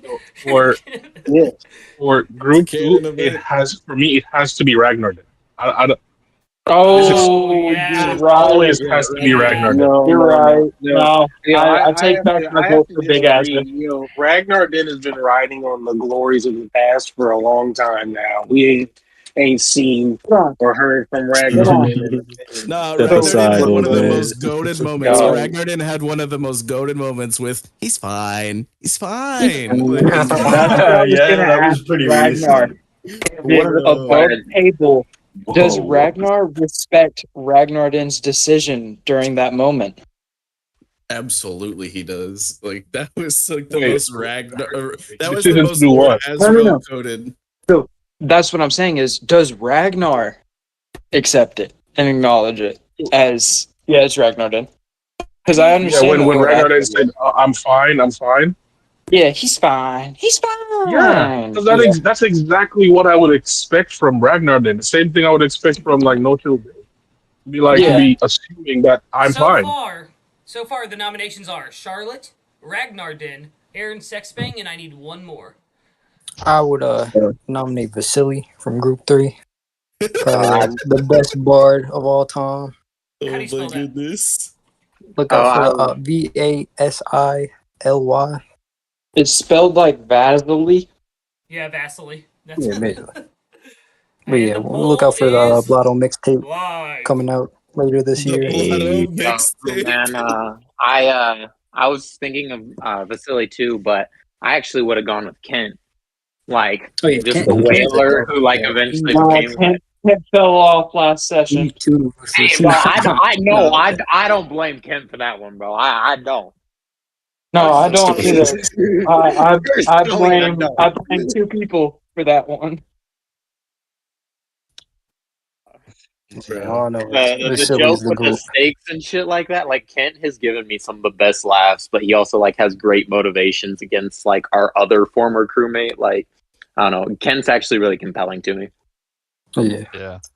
No, I will always probably enjoy Charlotte because she's also one of the few, like Oscar stated, she's probably one of the few people who actually kept the crew together, especially as my character basically doesn't vibe until she basically goes, "You're going to like us now." I went, "Respectable. Have a good day." So she's actually also been there. So if like anything happens to any NPCs and go, "Why are we saving the game?" Charlotte goes, "Because he's a part of our crew." And we're like, the moral compass. Also, the dry humor. She's the all-encompassing motherly figure that is required. She keeps us centered on goals. The dry humor with Charlotte is so good sometimes. Which is funny because she's the most she's the most caring person for somebody that's basically the equivalent of a robot. I think we figured out which group's alt accounts are making the votes. I in good conscience can't vote for Charlotte because like she has been letting Gulas, not Gulas, Buggins get up with way too much. Yeah, 23 votes. I'd like to say about the NPCs in Group 3 generally, they're all really good because they have like connections like outside the crew with themselves, like kind of what you're saying about a history, but it's more active and shit. Like Kent has beef with another one of our former crew members, or like I don't know, they all have relationships outside the player. Ragnar and Charlotte are fighting. What the blazes? Yeah, I'm about to end the poll at 27 votes, with Charlotte taking it just barely. I hair. I don't know. I had to vote for Aaron Sexbang. Yeah, that's our boy. I think it's by the way, Cody, is that a Ninja Sex Party reference? Yes, of course it is. Yeah. So, Aaron Sexbang, what I do with a lot of my campaigns is I get scared on introducing characters with a certain character's devil fruit. So I have a table of like people he can pull from. And I rolled a D100, which was my character who survived 2 other campaigns due to Wish. And I was like, yo. Let's go. This is crazy. Yo, shout out John Sherrod on all social medias in the chat. That is our boy. That is OPU family. I would like yeah. to come out here first and foremost and apologize for Dindin in Dak's Discord the other day. He didn't mean it. He didn't mean bottom man. He is still top man. Warcury, bro. No, Den absolutely meant it, but he doesn't speak for all of us. We love you, JJ. So I think that brings us to the next award, which is, provided no external factors, which crew would find the One Piece in the least amount of time? Well, our crew is disqualified since our world doesn't have One Piece. So would this be Hold up. I would say our crew, not pirates? your crew. Have to be pirates? It's got to be Group 8. We got a Dragon Ball Wish coming. Does it have to be what pirates? was the question? Pardon me? The question is, which group would find the One Piece in the least amount of time if there were no external forces at hand? This isn't going to be a vote, but honestly, if I had to take it, Group 13, if they actually decide they want to go forward, they don't really go forward. Yeah, but also our world doesn't have the One Piece. No external factor, so if we had the One Piece, then go straight for it. Then us. That's along the If same line. we had the motivation for it. I'm gonna say the Blotto Pirates. Yeah, I was gonna ask. I mean, I wasn't gonna ask, but Ragnar was asking if they have to be pirates. No, I mean, if the Marines were trying to go for the One Piece, the Marines are trying to go for the One Piece. Like, Me personally, I would say the Marines. He's full of dogs. I don't know, man. Hey, who you got that's gonna be reading poneglyphs and stuff, though? I still think it's Group 8. That's a great point. It is very antithetical to So yeah, we do have organization. Ingrid. So when you say Group 8, are you saying Cody 8 this D&D campaign or the Ocho? Cody 8 If I had to choose, it would have to be Group 3 Blotto Pirates for me. I think when it comes to a pirate crew that's like fully capable of like aiming at the One Piece, it would probably be Group 3, 100%. Yo, Azor, can you read poneglyphs? Yeah, I have always been able to read poneglyphs. Perfect. Then Group 13 takes it. Like, don't get, all right, I like to say, to be fair, this isn't a vote for Group 13 because we're not going after it. We have no intentions of going after it. But if we had the ability to do so, we could do it. But we're not part of the vote because we're not going after it. That's the thing. Anyone can participate, even though we don't have the one. We're going after secrets that are maybe even worse, actually, because fun. I vote for Group Vanderdecking type shit. I don't know. The thing is, like, are we capable of it? Absolutely. Like, we've got the scholar set up, we've got the power set up for sure, but we're busy becoming gangsters. Coming the top of the West They are 2 years before Roger's execution. They're 2 years before Roger's execution, so the information about the One Piece hasn't come to light yet. I vote for Group 2. We're just making our preparations on Port Scarletta, but once we launch, it's pretty much straight for the One Piece. That's what I agree. That's what my Mangaba said to his crew every day, bro. Before they went down to them docks. He was like, when we get ourselves situated, we going straight for the One Piece, guys. Yo, what is this Mamunga slander? He's a G. He is a real one, bro. Like, what are you talking about? Like, I know. Hey, I understand that you guys sit around, Angel. You know what I'm saying? It's doing just fine. What I will say, the one with the pet cemetery. Hold on. What I will say to discredit Group 2 is that they are literally like 6 weeks or some shit like that. Like, not even. It's like 2 months after Roger's execution. The One Piece. There is more competition on the Grand Line right now than probably ever for them to go. So I think that does hold them back quite a bit. I'm gonna be honest. I honestly, alternative WinCon, we get stronger because of the stronger people, increasing in more hockey balloons. There's no way. We are like maybe 2-ish sessions away from a wish in our campaign, like Group Cody 8 the D&D, and the fact that we could just wish for it is like, y'all think you could get you think you guys could get the One Piece within 2 sessions? Then you don't get the Gobble Boy. Nah, I don't know. Yo. You gotta Cody, be careful with those Cody. wishes, man. Cody, I got a question for you. Cody, if you there, I got a question for you, man. You say the is One is Piece and it doesn't know. is bringing the One Piece something your Shinron can do? He can't share that because he's got can't players share in the that, chat. Because Oh. there's players here. Yeah. So Then I should just ask. Find out. my poll is set up to be Blotto Pirates, Nine-Eyed Pirates, Marines, and then I need a fourth. Is Group 13 or Not a Group special 2? credit. I would like How to is counter Cody Vex's point. Cody I think 8 not in I the think running? the level of The Nine-Eyed competition. Pirates are Cody 8, I think- bro. What? I think the Oh, level okay, of Group competition 13. that exists for Group 2 will only make us stronger. You know, that's The thing is, And Okay. yours are linear first. The Nah, question bro, I look have, at a question I Luffy's have journey. to you in general, if Listen I though, may. Pete, I can understand that the competition is going to, like smooth sails don't make for skilled sailors and stuff like that, but it is going to slow you down. Is the point that I was trying to make? It's not that Right, you're but not going to we'll- rise above we'll it, get but it's there. about how long it will take. My vote is for Group 13. Okay. Yeah, think I have a Group I have a 13 can get it question faster particularly than on the a actual question wish? itself. Is it says the closest crazy. or the one with the You're most in ability? the running already, Tree. We're just doing the nominees right now. Yeah. It's You're which already in group the finds running. the One Piece first if there's no external factors.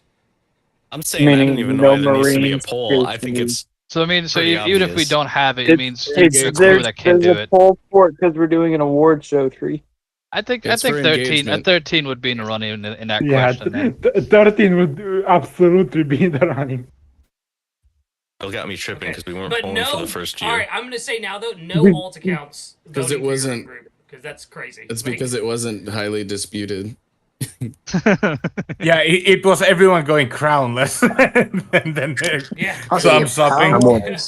Group 13 got it, but like scholars and then Yeah, the that's like I'm I'm gonna be very real. good.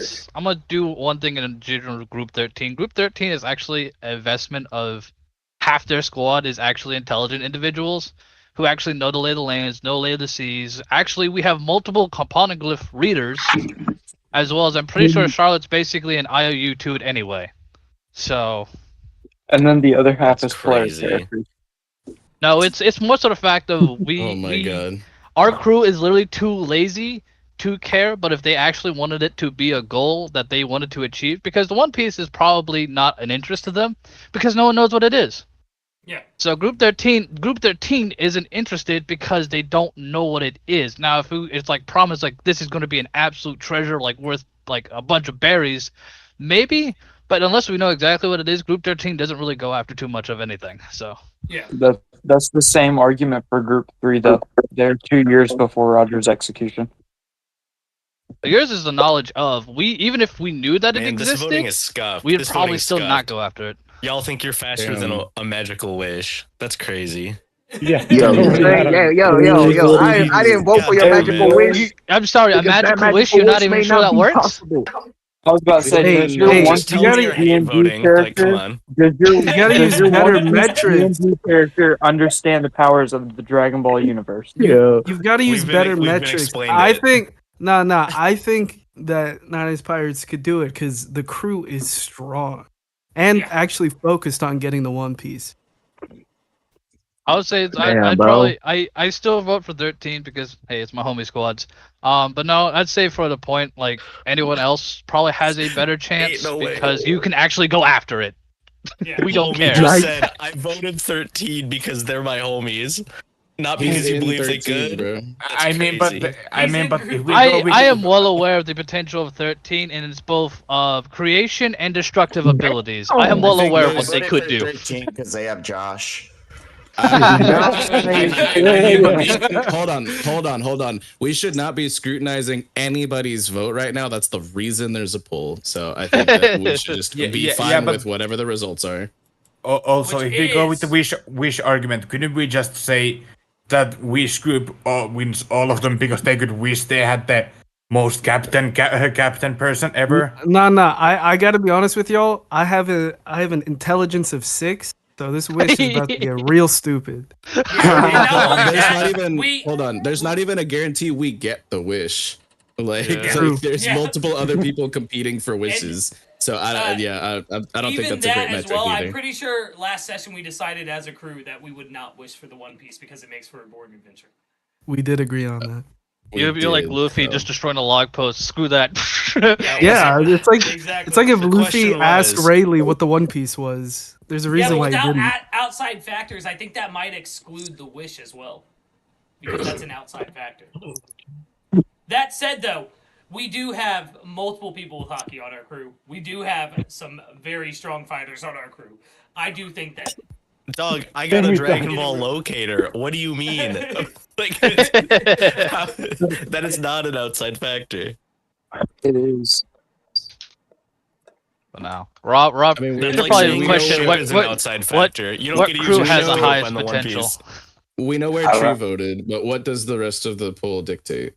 It dictates that the group 13 would find the One Piece first without outside boy. factors. Let's go. Which brings us By the way, by the way, Crazy I after hearing someone from that group saying that they have no motivation to go get it. By the way, I do have Hey, a it point. says potential to get it. That is we not have the all the question. potential. We just don't execute it. I'm gonna move us on to our next award. I'm just saying, reread the poll question. You know. The award question is in the VC chat. Hey, enough salt. Let's move on. Did you say salt? Never mind. Oh my god. Which captain is the most captain-like? Okay, group 13 is gonna. Yeah. I'm gonna step off of this. Yeah, I group 13 is gonna disqualify immediately. We disqualify our own captain. Yeah, that's fair. So Scarlet is a nomination, I heard. Yeah, I'm going Scarlet 100%. Nine Eyes is also a good captain. So I'm It's nice. It's nice to hear the Blotto Bandits give up the recognition. For we sail the seas, bro. Yo, who man? Don't respond. Don't give him the satisfaction. Don't respond. Not everything needs a reaction. That's not even accurate. It's the Blotto gangsters, okay? But Type shit. Type shit. Anyway, yeah, I'm going with Scarlet. I think she's like I think she's a good mother to her family.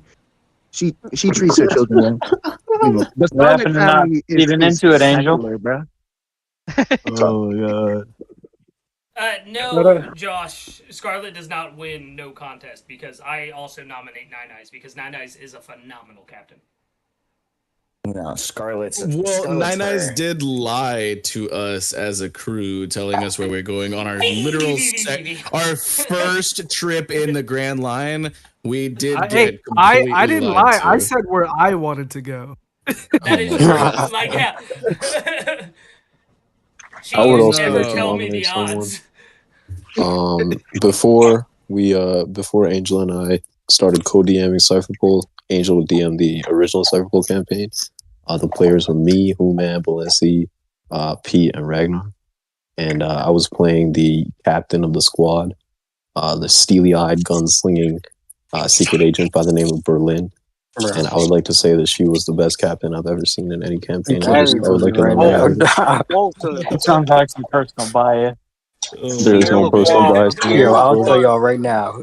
Yo, she was not anywhere near a captain by any measure. Pierre Lacroix is a better Cypherpole captain than Berlin. The fact that no one has nominated Group 3's captain is wild. Oh no, it's hold on. Human, who plays Listen, I Yiga, would- did not recommend listen. it. Listen, I would nominate it's Eva, but I just fuck with Scarlet too much. No, but hold on. Yo, I was There about has to to say be Scarlet something- has. There has to be probably one something to of be the said about Yiga because specifically, although he is a very relaxed captain and does act, like a little bit too much according to the gourd at sometimes, he did sacrifice an eyeball for his crew member. That is true. Yeah, That's a good Yeah, thing. I think I would nominate sacrificed Yiga. an arm. So I'm starting the poll. I thought about this for a while. I ain't gonna give my take on this one. I thought about this for a while, and I thought to myself, I don't want to choose Scarlet because I'm in the same group as Scarlet. But then I was like, to be honest, I don't think there's another captain in a different group that could get Azra to join their crew. That's me, though. Nine Eyes would have I don't think accepted anybody Azra. else. She might have even Like, slept I was gonna say that moment with Azra and Scarlet, was the moment I was like, oh yeah, she top one. Yeah, that one of the coldest moments of a captain I've seen. Too bad it's gone. Never seen again. She sounds like the best one so far. Oh my goodness. She said, too bad it's gone. Oh no. Oh, you went there. We have the lost sessions. We have the lost sessions. We don't have all of them. The void sessions. No, I'm pretty sure I have them all. I just don't have them all downloaded. Oh, okay. Yeah. Let's go. Who would lose a session? That's crazy. Cody. Cody over here like couldn't be. Oh wait. Yeah, couldn't be. Oh. Oh my goodness. I think that's like half my description. I think that's my Twitch going live notification for D&D. It's like, I'll probably lose the bot, so you better show up.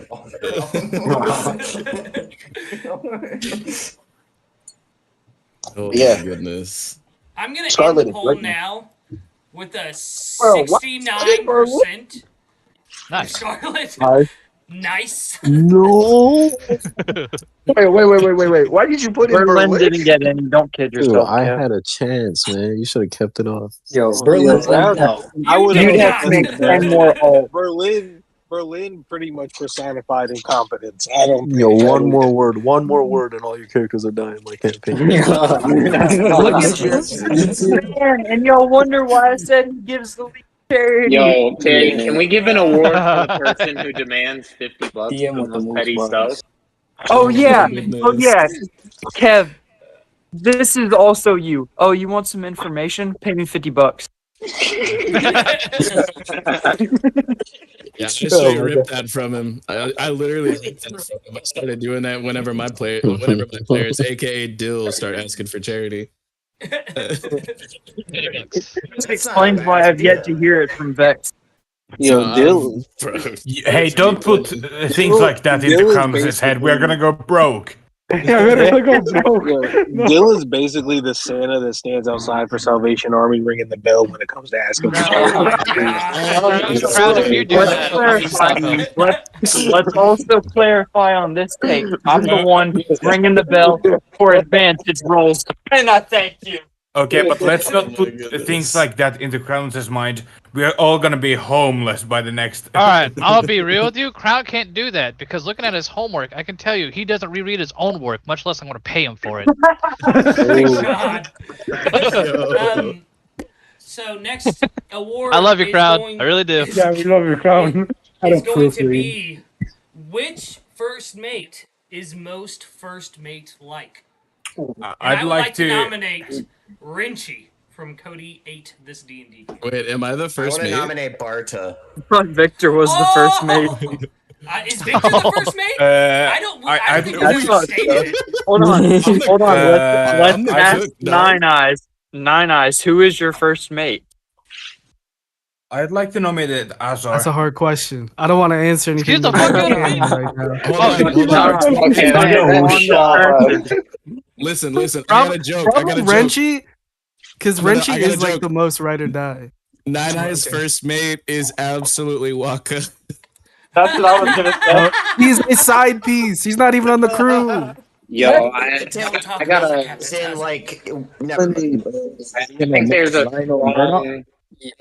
strong recommendation for Murdoch. I would personally nominate Lionel Murdoch. You know, Murdoch, Diarrhea is his absolutely. character. Yes, When you Murdoch get is blown my up and favorite. drunk, I he also holds it cast my down. I want to second what Human just said. Lionel Murdoch is one of my favorite vice. Like, he's just so cool. He's like actually just. All right, relax. I don't think you guys get it. When you think about a vice captain, you know how like the vice captains are just usually cool. Murdoch is like actually cool. Like actually. No, I think it's a fair point. He's got the Zorro mentality. He's on that separate budget. but yeah, I'd like to nominate Azor for Group 13. He's not even the vice captain. Ragnar. Yeah, but Ragnar sure ain't our vice captain. My guy has been lost for most of the sessions. All right, hold on. Let's I also appreciate the remember that nomination, there I is a guess. distinction between first mate and vice Oh my captain. gosh, and the we one cannot talks. get into this. So We are not getting far, into this. the nominees are Lionel Murdoch, Rinchi. I just put Rinchi down because we couldn't figure out who the first mate was. Barta and Azra. Azor. Yeah. Azor. Yeah. Azor. A-Z-O-R. Azor. Okay. I just want to point out Azor is not even a first mate, but I'll let it go. I mean, you haven't done a single first mate thing. Yeah, Rinchi's not either. It doesn't matter. It doesn't I matter. don't think any of this matters because if you guys have been paying attention, you definitely got to vote for Murdoch. That's the man right there, bro. Like he is. So Barta He losing deserves- his mind and like through just sheer resolve, like still holding out for his captain's orders on that beach was fucking crazy. It was so Kingsbane. cool. Kingsbane is him. I'm putting this out there as the first mate of Group 2. My vote is for the first mate of Group 3. So Murdoch, he plays this function where he holds it down just like Zoro does for the rest of the crew. Like he's the reasonable head when the rest of us get unreasonable.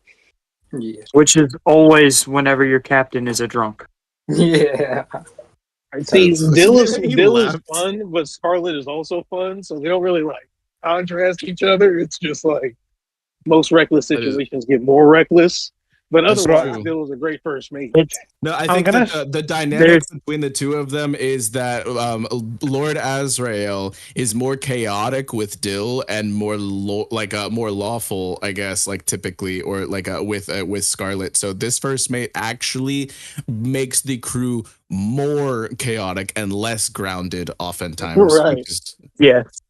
Which is wildly entertaining. That's my reason for voting for Murdoch, because when he's around, there's a level-headed thinking. When I'm around, it's slash everybody. We're painting the town scarlet, and He's like, we're hold taking up, the guys. place over. Hold my beer. I'm gonna fight a sandstorm. Type. No, hold on. Let's be real. It's you guys hear me? I'm about 10, 15. Oh my god. Yeah. Yo, bro. Exactly. The sandstorm was a cool ass moment though. It was. Yeah. I had Dill as my nomination, but Murdoch is a really compelling vote too. I think Murdoch. I Honorable appreciate the mention fact to that I Dill, even got though, up there at for all. sure. Yeah, you shouldn't be there. Yeah, I shouldn't, but apparently I am. Yeah, I I'm mean, gonna shut up. Azor is like 100 times more vice captain slash, first mate. I'd say I might. The problem is when none of us officially fill a role other than Oscar being a kind of captain, more or less. Barely, but Our group is just bunch of jackasses with the ship. Also, It's I'm gonna okay. shut Next, up. the next award year, we'll just next award you're gonna hear Azor is actually the captain now. No. Oh my god. I'm slowly graduating up the tier ranks, guys. I was a crewmate, then I was basically a handyman, and then I'm a first mate, and now I'm a captain. Don't worry about it. That's how this works, right? Post time skip the crew order is gonna be Chiba as the captain and Azor as the first mate. Let the You hear chaos that, Josh? ensue. You hear that, Josh? They coming for your titles, bro. Y'all better. Y'all better. Murdoch being the victor. You better step up. Angel, have you By a forgot? I landslide. don't want to be the captain. That's the thing since session 1. Why am I second? Yeah, in session 1, it was set up. In session 1 in group 13, it was set up where I should have been the captain, but I was like, hell, nah, Josh, you the captain, man. You're the captain. He was like, I don't even want to be And a pirate. unfortunately, criminal. Ragnar, due to situations, you had to leave. Yep. Also, I'm gonna shout out to Ragnar. See, from the first session, he was a great contrast to Oscar. We were complete. Yeah, I was. Next award is which helmsman is most helmsman-like? We even have a helmsman. Yo, I'm going to this right now. I guess Unanimously, Davos. Davos. Yeah. Davos is the most W helmsman. Bro, there's a whole term called W helmsman because Davos. Like, bro, if you guys don't remember this, wait, in case you guys forgot this, Davos in character wears a W on his belt buckle. Because he's the W helmsman. I have a quick Davy question. Bag fight. I have a quick real question for this question. They were in a when he's Davy done. Bag fight, and he had to like pilot around like in a shitty boat that was getting like holes punched in it and stuff like that. Like they were, and this was like a whole like thing. And homeboy like rolled I think in the first couple of sessions, this guy was literally all crits. Like every single roll was like a critical roll in the Davy Bag fight for Davos.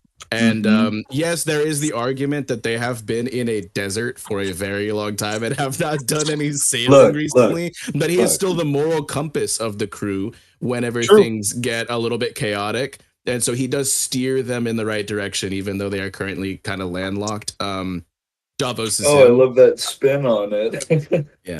I agree. I'd like to nominate Goulash. I was about to say, because technically speaking, our helmsman is Goulash, who just so happens to become our ship. And also the cook. And also the cook, who actually maintains and keeps like he's actually it's outside of Charlotte who keeps us together. He's actually the next heart person of the crew, where he makes sure we're safe, we're taken care of. If we're all feeling bad, I don't know what to do about it. Here's soup. Feel better. Yeah. What it sounds like is that Crownless's crew, if these NPCs get wiped for some reason, y'all are screwed. But, no, we can't wipe them. No, that's what we call motivation. Of which you have F around and F. I mean, fun fact: one of our crewmates did get wiped, and that was the closest time that our crew was to actually disbanding. How is that a fun fact? I'm sorry. For these awards, it has to be a player character who holds the role. Okay. I will nominate myself because I am top one. I am greatness. Not better than I would actually. Angel, we're not in this conversation at all. I'm sorry, bro. You're not in this conversation at all. What is your helmsman? Has your helmsman got you out of fucking island whales, nigga? Yeah. Got us out of island Chuma has whipped us out of some sticky situations, bro. Like true sticky situations. Hold on. Maze, who was your nomination? Yeah, I was just backing up Chuma and arguing that like he is in the conversation. Like every time we've been thrown into a lot of boat islands because the Blotto Pirates have visited like how many islands? Like getting near 10 or something like that now. Every time we get some random stuff thrown at us midway through, and it's always some epic stuff. Like we did do like weaving around like island whales. Like he threw it into reverse when we just pulled up to Marines, which was one of the funniest things I've ever seen. Yeah. Okay. So what's the helmsman name again? I'm sorry. Chuma. Chuma? Chuma. Yeah, so I definitely think Chuma is in the running. I would think that there's no way he's not in the running, but I'm still gotta give it to my W. It sounds like it's coming down to Davos and Chuma, is what I'm hearing. Ain't no way. All I'm saying is I may have only rolled water vehicles twice, but they were both crit successes. That's all I'm saying. Yeah, that's what I'm saying. We just haven't had the opportunity for Davos to prove his stuff, but he's definitely proved it when it's come about. Yeah, Angel, it sounds like you want to nominate someone as well. I want to nominate myself. Oh shit!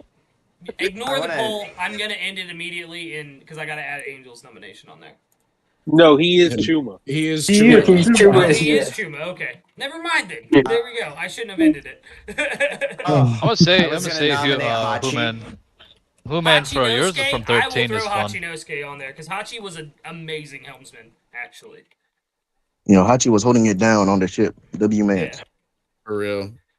Until they were forced. I also agree. Hachi was holding it down for that crew. For real, No, shit only went down the way it did because Hachi was separate from the rest of the crew. I'm just gonna say True. I also agree with that. You guys, I love you so much. As the guy who played Hachinosuke, it means a lot. Like, you can end the poll. End the poll right now. End the poll right now. Why you're losing? Why you're losing? God. The thing is, this is the first poll I voted in, and I voted my for Davos God. because That's W. Helmsman. Oh fuck, this shit funny as fuck. I would say for a Hachi potential. has 17%. That's crazy. Jesus. But no, straight up, I'm surprised. For group 13, he's probably got the potential for it, much like many of the other group. But Huma and yours could probably actually read a pretty good helmsman eventually. I feel like your character actually holds pretty well and actually is a very good general. Yeah, listener. he's gonna come up in the musician category. Yeah. Sound like you said magician. I know you didn't It say did, that. yeah. I know he said musician, but I thought he said magician as well. I was like, we have a fucking magician. You want to see a magic trick? That's a category? Yeah, like. It's not exactly. No, in my headspace, magician in this case is just somebody who's really good at magic the gathering. It wouldn't be a. I just want to say vehicle. before this poll ends, I did vote for Chuma because I think personally right now, Chuma has proven himself. But I think in the future it will be clear who is the true greatest salesman in the world, and it will be Oh obvious. my goodness! Right now, I think Chuma has it. I also want to point out that like it's not a water vehicle thing necessarily, but they do get an inherent swim speed despite being a human, and that man absolutely uses it in combat. Bro loves suplexing people into the water. Like, Yo, what I will say is that panda is so hard. Davos has piloted one of his own crewmates as a water vehicle, so that's that shit is that is true. That is true. I've That piloted is, one of my new crewmates as a sky vehicle. That sounds pretty lit. Looks like you're ending it just about there, my guy. You were a part of it, Ingrid. Looks like Chuma got it. I understand. At 25 votes, Chuma is the best helmsman. Let the record show that on paper, Davos won. Good. It was a fair fight. You know what's crazy, Angel? If I did not vote for you, you lost. Oh my goodness. With how many No, lie, Ragnar. I'm surprised you vote for me when you said you're not even in the Renegade. You're the one who nominated No, to be fair, I forgot. No, to be honest, what happened was I forgot Chuma did that. I was like, when they brought it up, I was like, yeah, he did do that. That's for real. I was like, yeah. I had to recognize, you know what I'm saying? I was unfamiliar with your game. Yeah, I was unfamiliar with the game for real. That brings me to the next award, which is which doctor is most doctor? Oh God. Let's all agree it is not Lord Ezra and it is not Sheba. It's not Let's be clear. It is definitely not me. I'm gonna stay out of this conversation. It is not me. I'm gonna nominate Anya. We have more. You should probably ask the question: who is not a doctor? Anya has done more damage to the crew than she has healed, I think. If we're talking about the worst doctor, Group 13 would win that. Hands down. Morgan will body you immediately. Mind you, he's an NPC, but I don't care. No, but if we're talking who has the best potential to be the best doctor, it's Jiba, hands down. One at a time, y'all. We got a lot of people passionate about this. The most doctor-like. Yeah, but I was gonna say I disagree on the, but yeah, I think Anya's probably the best that I've seen. I think that's our only nomination. I would like to nominate the Yeah, medic from the Marines campaign. I think Neko. I want to nominate Neko. That's an NPC, Kev. She doesn't count. No, I'm nominating Neko. The thing, so I have mixed feelings Nobody about agrees Anya. with Neko. She really like actually does surgeries and stuff, and like we play out the flavor for that, for like her help doing that for her crew. But she's also the biggest domestic terrorist on our entire crew. Very true. Yo, I want to say this right now. She's adopted to the crew. Who cares what she does to other people? My thing is with Neko, she isn't a playable character currently. Not just us, also civilians. I don't think she's actually ever done that. While she was healing, she was a player character. Like she made like the last time Neko was in here, she made the choice of healing Remus, which is annoys our enemy. But before that, she was a great doctor that was added to the team. That's what me. Yeah, I'm just saying is that we've Yeah. stated for these ones that we're not doing NPCs, and at this point, she's an NPC. I'm just saying, Chiba has the Also, I want to say this potential right to now. win this, but not Tia over currently. Neko. I agree with Kev. Chiba Tia is over put into Neko. this discussion. Chiba is currently in med school. I think this goes to Anya. Like it's pretty much like the main like sole candidate. Although I think there is an argument that there's. So what we have learned is that there are no doctors through and through. There's Like, not a single good doctor in the campaigns, is what we've oh learned. my God. There are doctors, but they are not very doctorly at all I am a times. Is what we have learned. That's about as long as NPCs can get in all. No. That's I am a surgeon. The good doctor. So shout out to the lonely mage Reese Lucas, who is not here today, but absolute goat. Go check out Dire Regulus's channel for Group 3, and then Lonely Mage's channel for their own streams that they do. It's yeah, I think that's a clear winner. Some of these groups don't Domestic even terror, have public doctors. enemy number 1. Oh my goodness. Dr. Anya D. Quinn, isn't that like I- the name? Dr. Yeah. Quinn. Just last session, she had like 3 different rounds of pulling bullets out of another player character. That's amazing. Like 3 separate occasions.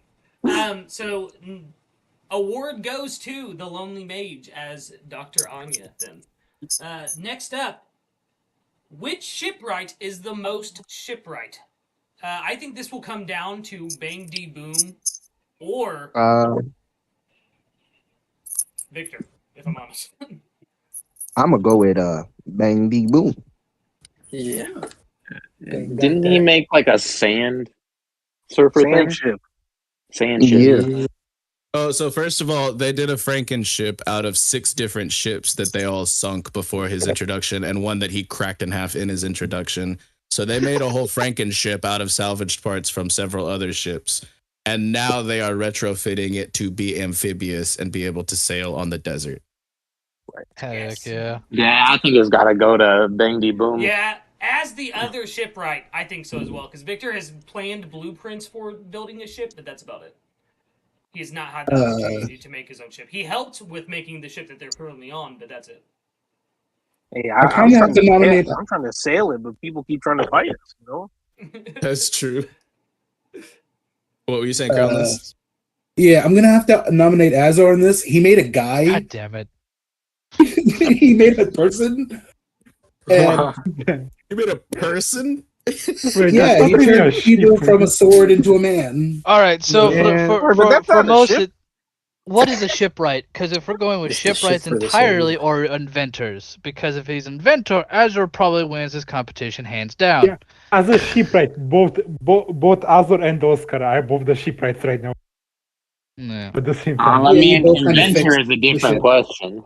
Yeah, if it's a different question, I'm not going to go shipwright for Azure, though if Crownless wants to go forward. But I have technically repaired our ship after its entire spine got ripped in half. Ooh. Hey, to be fair, he's made a person, but I've made a very versatile prosthetic. Oh, it's adorable. that- You that think it stops fires- at the person. Okay, no. Bang, we have to. Have you ever seen somebody make a person out of a stuffed animal and a sword? I have harness I mean, but eldritch that's not entities you a- cannot merely imagine. That's not a ship. But I think that's not a Yeah, ship. that's not a though, ship. and, like, Yeah. I mean, technically, he turned goulash into the ship. Yes, Yeah. that was Oh, yeah. that was fun. That was fun. I say he's a candidate, but he is not a shipwright by heart. He is a shipwright by nature, and that's only because his family is a man of war, ship creation company. That's the only reason he has knowledge. It's more like a side hobby than it is his actual profession. So who is Group 13's nomination then? Is it Azor or is it? I guess it's me. I guess. Either that or Tachi. I don't think Tachi does much. Tachi had one job and did it Oh well. my God, that's it. Ooh. Anyway, here's Wonderwall. Anyway, here's Wonderwall. The poll is live. Sorry, that was a bit of my Azor attitude coming up. He was building relationships. Oh my Man. god, dude. That is the funniest thing I've heard all stream, dude.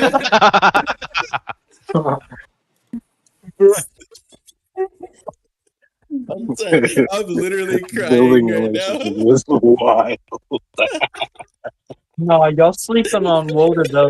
Y'all can't sleep on her. Her teeth are too bright, bro.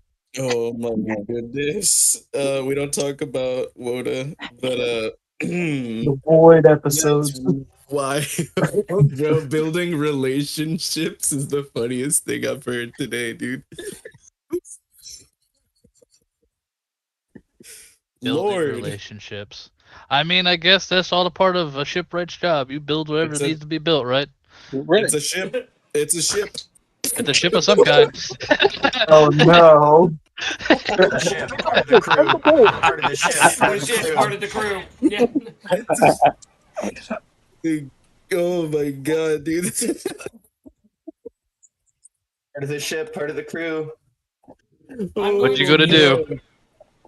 Ending the poll now at 14 votes with 14 viewers, with Bang D Boom being the victor as the Let's shipwright. go. Let's go. Congrats. Well deserved. Sir. Next question is, which musician is the best musician? Blue man. Josh. Yeah, I'm gonna have to nominate myself from Group 6. Oh yeah, I'd go with Josh personally. He, I got calmed down. Oh yeah, you did. You did Way. off rip. Yeah. I would He also came to like Massive Bear with a guitar. Yeah, So running there out was of a the cave. there was a moment in Marines. It was around like I don't know 3 or 4 sessions ago. But essentially, what was happening is there was a group of the crew that was trapped in a book world, fighting for their lives, and then there was another group going to rescue them, all Marines and stuff. So the group that was in the book world, one of the characters got killed. It was Valencia's character, and kind of concurrently at the same time, Josh's character had landed with the rescue group on the same island. And this was his home island, so he was paying a visit to his mother's grave. And the way I like structured it was Valencia's character died, and then it cut to Josh at his mother's grave. And there was this really good emotional moment where Josh's character, Vykthor, kind of just sits down, pays his respects to his mother, and kind of like steels himself for the upcoming confrontation with this rescue mission. And it was like this mix of grief and like emotional vulnerability almost.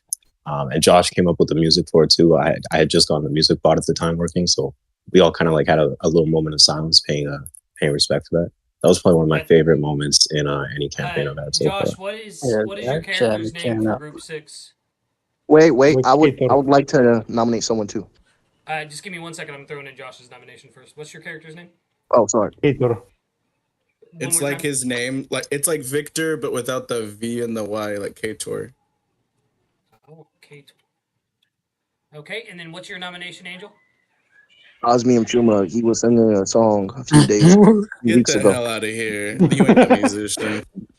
No, if we're being real though, Scarlet Vasily. is a captain and a musician. Vasily's not a player character, but I know. Scarlet is somebody who in the Davy Bag fight literally got into like a music battle, like basically a rap battle with the Captain Collector Hardy Boy himself, who pulled his arm off and turned it into a saxophone, and Scarlet won. Through a series of like we haven't seen a whole lot of music since then, except for like the inspiring leader stuff during short rests, but or during long rests. But the rap battle was sick. Like I'm just gonna say. So in the running, I don't know if Scarlet gets my vote, but like in the running for sure. For clarification, I wasn't I nominated. have right now. Also, I wasn't nominating Vasily. I was just clarifying that he is the better musician rather than Chuma. What do you mean? He was using Chuma for inspiration. What are you talking about? Oh my goodness. Chuma inspires Vasily with his work. That's stretched.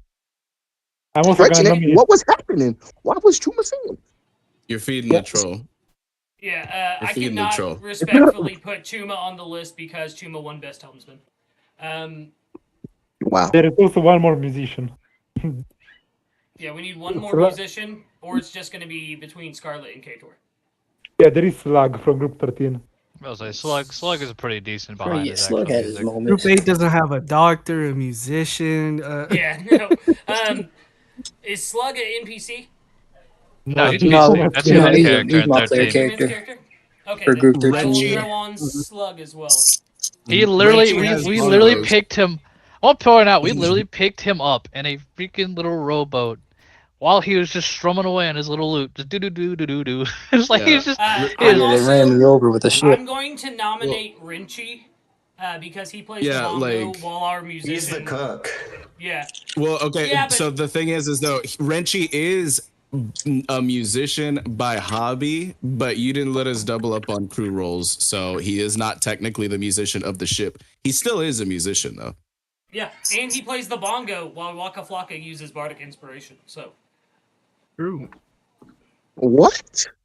Yeah. I'm just taking second place in Waka everything. Don't worry Flocka. about it. Yes, our, Waka one of Flocka. our crew friends, he's not part of the crew, is Waka Flocka, a fish man who raps at us and He's- gives bardic inspiration. He's currently in the Flocka instead of Glop. That sounds sick. Currently chained up in Nine Eyes' bedroom. No, he's not. That's misinformation. Dill doesn't even watch the campaign. Fake And he's in news. chat. I'll be honest, I missed the past two due to unforeseen events taking place on the time period. All right, is the poll up? Should I move for someone? Yes. Also, I'm gonna remind everyone the moment into the cave. Like right before that, I befriended 3 bear cubs playing my guitar, and then we prepared to leave. The mama bear Hey, came hello, out of Scarlet. the forest. Yeah, the mama came out of the forest, being followed by a hunter, and I get back to the fight, to the scene, playing my guitar, and that's where the session ended. Yeah, it was pretty cool. Welcome in, Balenci. Hope you're doing good today. You look very man. The mint, the legend. Yeah, what up, Bonesy? Balenci, you've already won some awards today. What? Yeah. We weren't even here for him. I do this for my mama, man. I do this for my little brother.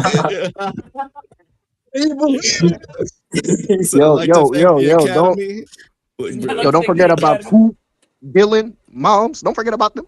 Remember them. Him, her. Bodies. We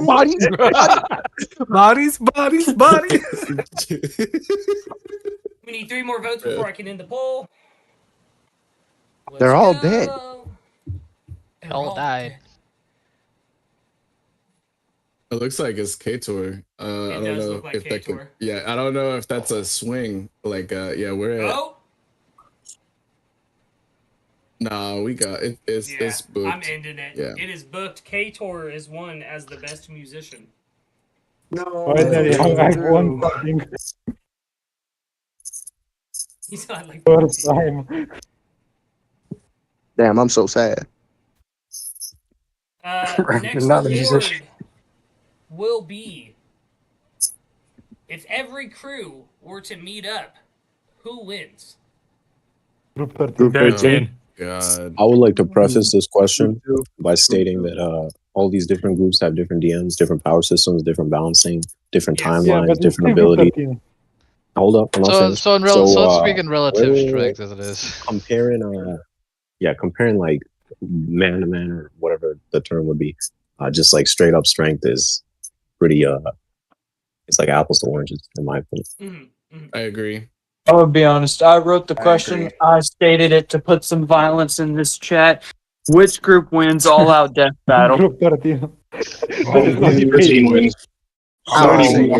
That's not even a debate. Even a contest. As a matter of fact, I will be outrageous as to say any single member, any one member of Group 13 solos everything. Group 2 solos. What are we talking? Hold on. Ragnar, are you saying that every single member of Group 13 can fight Duty Gone? Probably. I'm saying Yes. every Absolutely. individual member. Wait. I'm saying every individual member of Group 13 can by themselves take on every crew all together at once. That's what I'm saying. There's a Club has physical. legendary resistances. I'm not.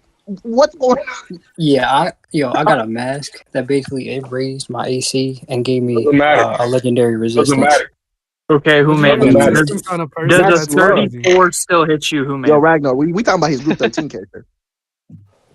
24? I don't even think so. No, I said 30. 34. Maybe not 34? actually. Yeah, that would have. Then you can still get 30 this on work. 30. Yeah, all I'm I'm telling hearing you, from this Bill. conversation, There's not a lot all you I'm can hearing, do. all I'm hearing from this conversation is there is no possible way that it's Group 2 because I run a much lower power game than what it sounds like. No. It's Yeah. literally impossible. It's not possible. Never it's gonna be complete. I'm going to It's slightly not. adjust the question in the sense of this is relatively power man, at this man. moment. To be fair, everyone's at probably Hold different on, levels of candle strength to none until of they these get other to a certain people. strength. Just Group 13 is kind of powered through. You guys have a giant. You guys have a giant that can roll. We two- fought over 200 literally damage. Godzilla, and we said we didn't want none of that left. There's a reason why there's a downside to Marty. Group 13 to being lazy. This is why we're lazy. Because if we actually started achieving things, it'd be Bro, we have a concerning. Marty, bro. Marty solos. Marty Solos. Yeah, She we eats your just universe, by the about- way. You don't have a universe anymore. Lucas, Group 2 and Group 3 are the only ones that don't have a giant present. That's crazy. It's coming, bro. It's coming. Well, It's they've coming. temporarily had giants. Yo, you ask, yo. Ingrid does some work. I'm not gonna lie. I'm not gonna make a poll for this one because this one was just to kind of stir things in the chat. Yeah, it was just to get everyone talking about their groups and what they believe would happen. This question was just I so didn't we even can want to all say Group confirm 13 again. because I hate pointing attention to that group because that group is just stupid. There is one person that I'm sure Group 3 would just beat with no diff, and that's Ingrid versus Bang D Boom. It's tough, though. It's really tough. But record Ingrid, Baby Boom would casually dog walk you. So I don't know. He wouldn't be able to walk. You have a Yo, he metal would. leg. Don't play with my man Bangly Boom, bro. You have a metal leg. Hey, hold on. Have Hold on. y'all taken a fourth ballista to the crotch before? Y'all are misunderstanding the assignment entirely. I think we can go ahead and say that this award goes to 13 and move on to the next one. Who knows? Maybe one day that'll be an actual session. Hopefully not, bro. I do not want to see anybody from Group 2, Group 13, Group 8. I don't want to see any of y'all there. Group 6, especially Group 6. I don't want to Don't see show up anybody for the session then. Facts. You know what? No, hold on. I'm gonna bring up what Angel just said. I want to see one of y'all get thrown into Group 6. Group 13 or Group 3? All right, let's throw Group Oscar in there. 13. Ah, man. All right, Oscar, you're up. I'm about to say that works because guess what? Oscar's already in the campaign as Cavor. Okay, so All right, Lucas fine, Agro, you is- go. Do Magic Missile. Lucas is AFK right think now, Magic but that Missile was a could've been clear the thing nobody sweep. worried Group about. 13 got that award, and Yeah, we I'm are gonna go ahead and do the next one then. Yeah, go ahead. So the next By one we the have way, is- Crownless, weren't you saying that for every award that Group 13 wins, we get a nice boon? Oh yeah, thank you for that. What?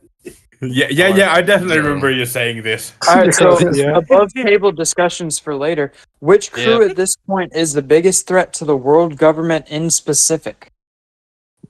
I mean, we are a threat to the entire world. That depends, What is Crownless. that, How the much world do government they care about getting Charlotte? I would say Group 13. They have Charlotte. Yeah, What do you mean by property of the world physical government. violence or like? In terms I of think destroying the world government in terms of a governmental system.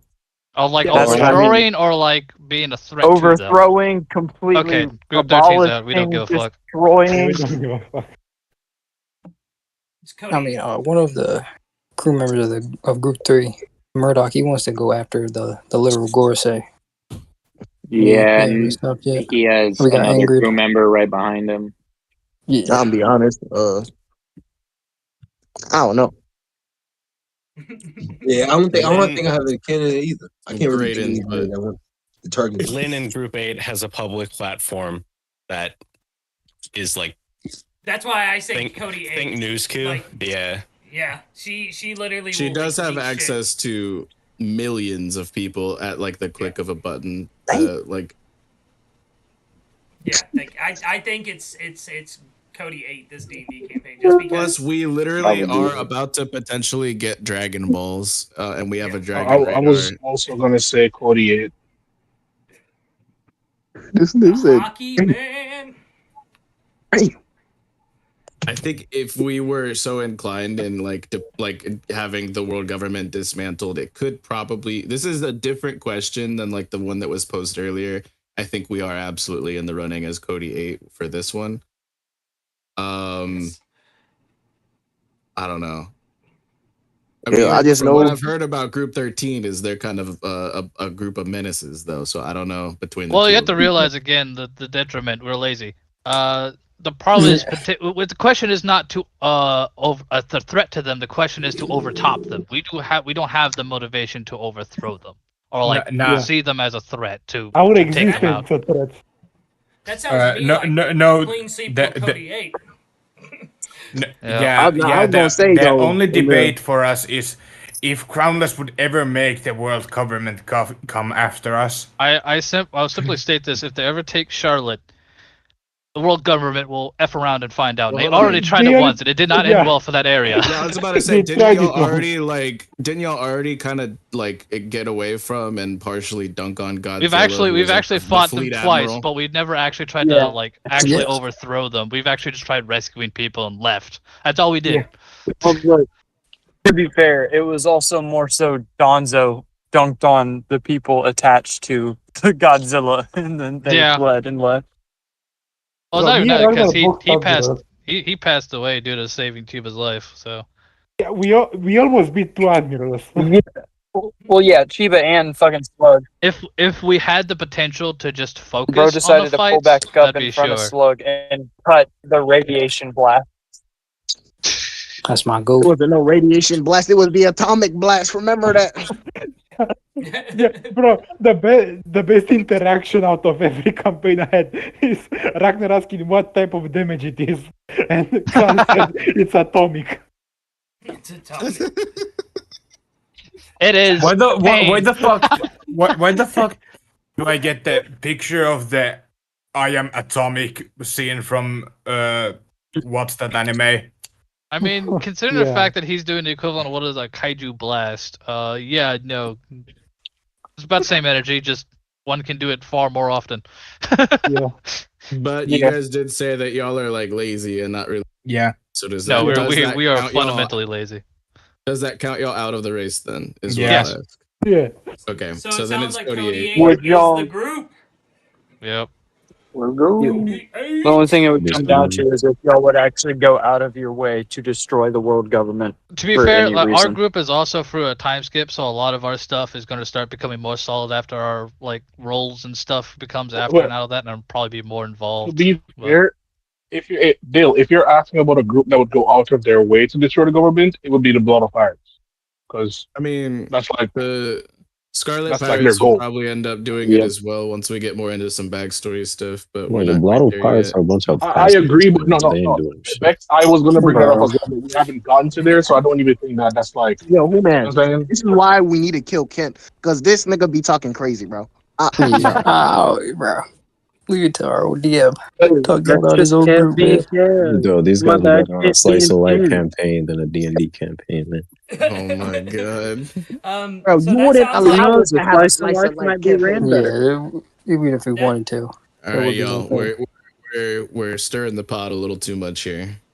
Yeah, and so it We sounds can like start.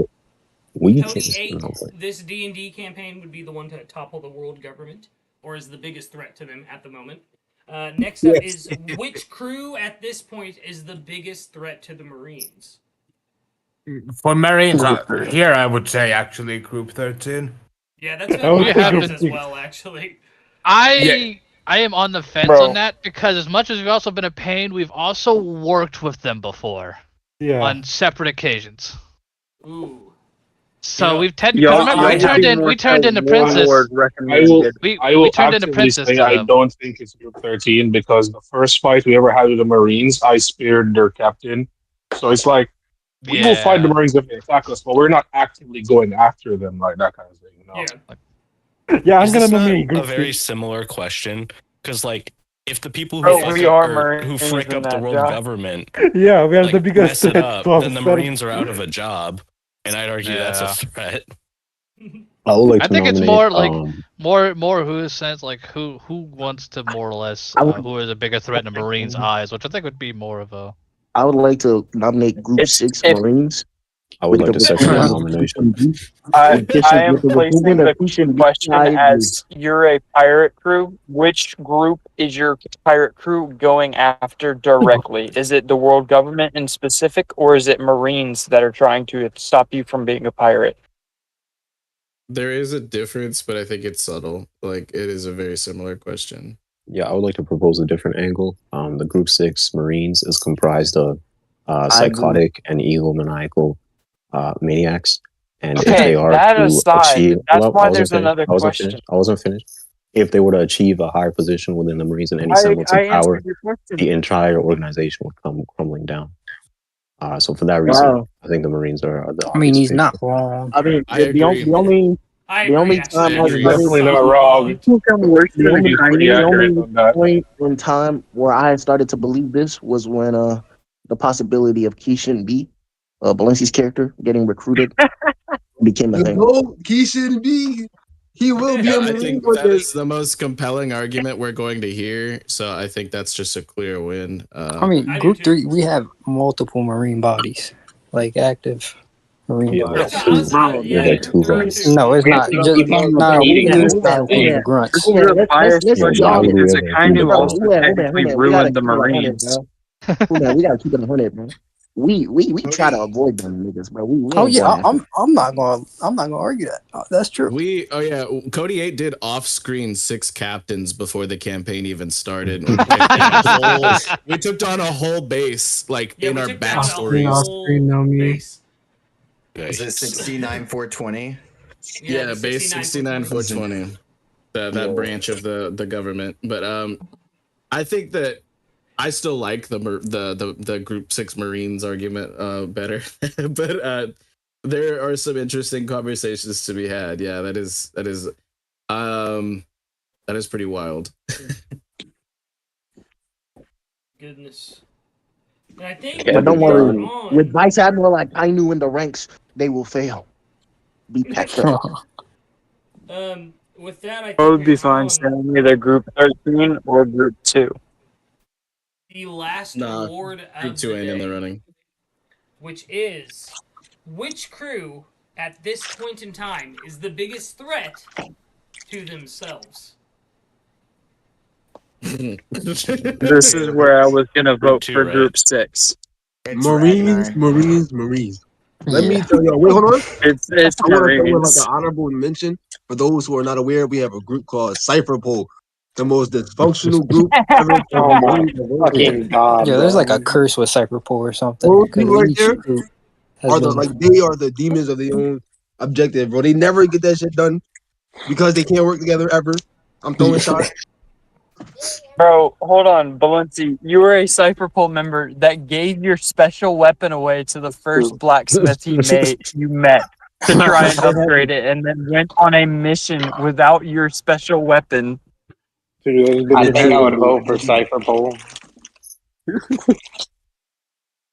I would also How vote for many of Cypherpole. you guys have actually almost killed one of your crewmates, though? Let me ask that. Group 13. Anya's done that like 4 or 5 times. I have almost Hey, How is this not with we love our little domestic Yes, terrorists, yeah. bro. In Group 2, I have almost killed my crew multiple times. Like, Ragnar at least 4 almost times. I'm not talking like one crew member, like not one knock. I'm talking entire party wide. Almost killed my crew at least 4 times. That is a valid point. This is why I asked this question, because I think that in there will give us our Are we answer. counting crewmates that true. have betrayed us Me or and not? Ragnar also almost. No, not crewmates Ragnar that did betrayed you, just Active crew. almost killed your crew. Active crew. Active crew. Because if that's the case, I think it comes down to either Group 2 with Ragnar Lucas. or Cody 8 with Vykthor. I have the quote. I literally have the clip, but you got angry and you were gonna do something you regret. Yeah, and then I max grab force Renchi. Actually, no. I'd like to propose something for Group 13. Every time Boggins does anything.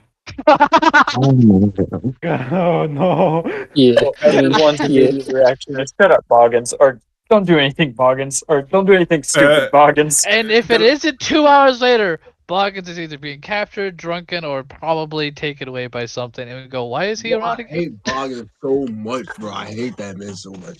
Oh my god. He's only around I don't like for Boggins. reasons.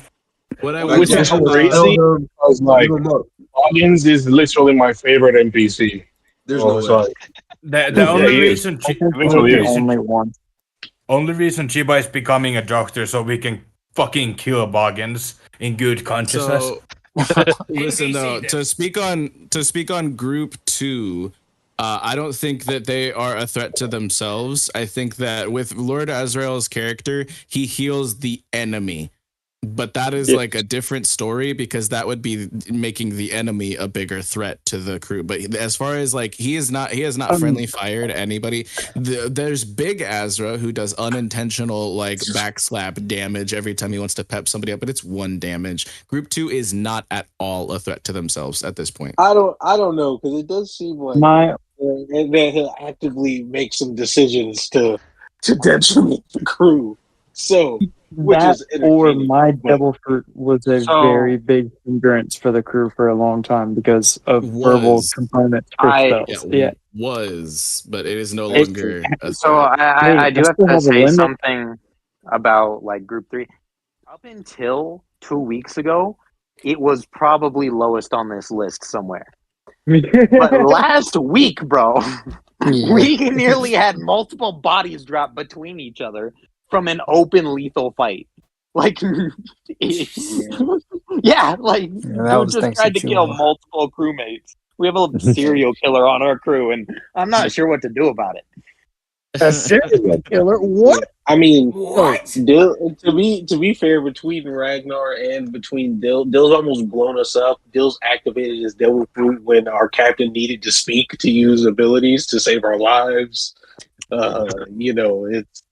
But between the two, we have been put in a lot of danger due to ourselves.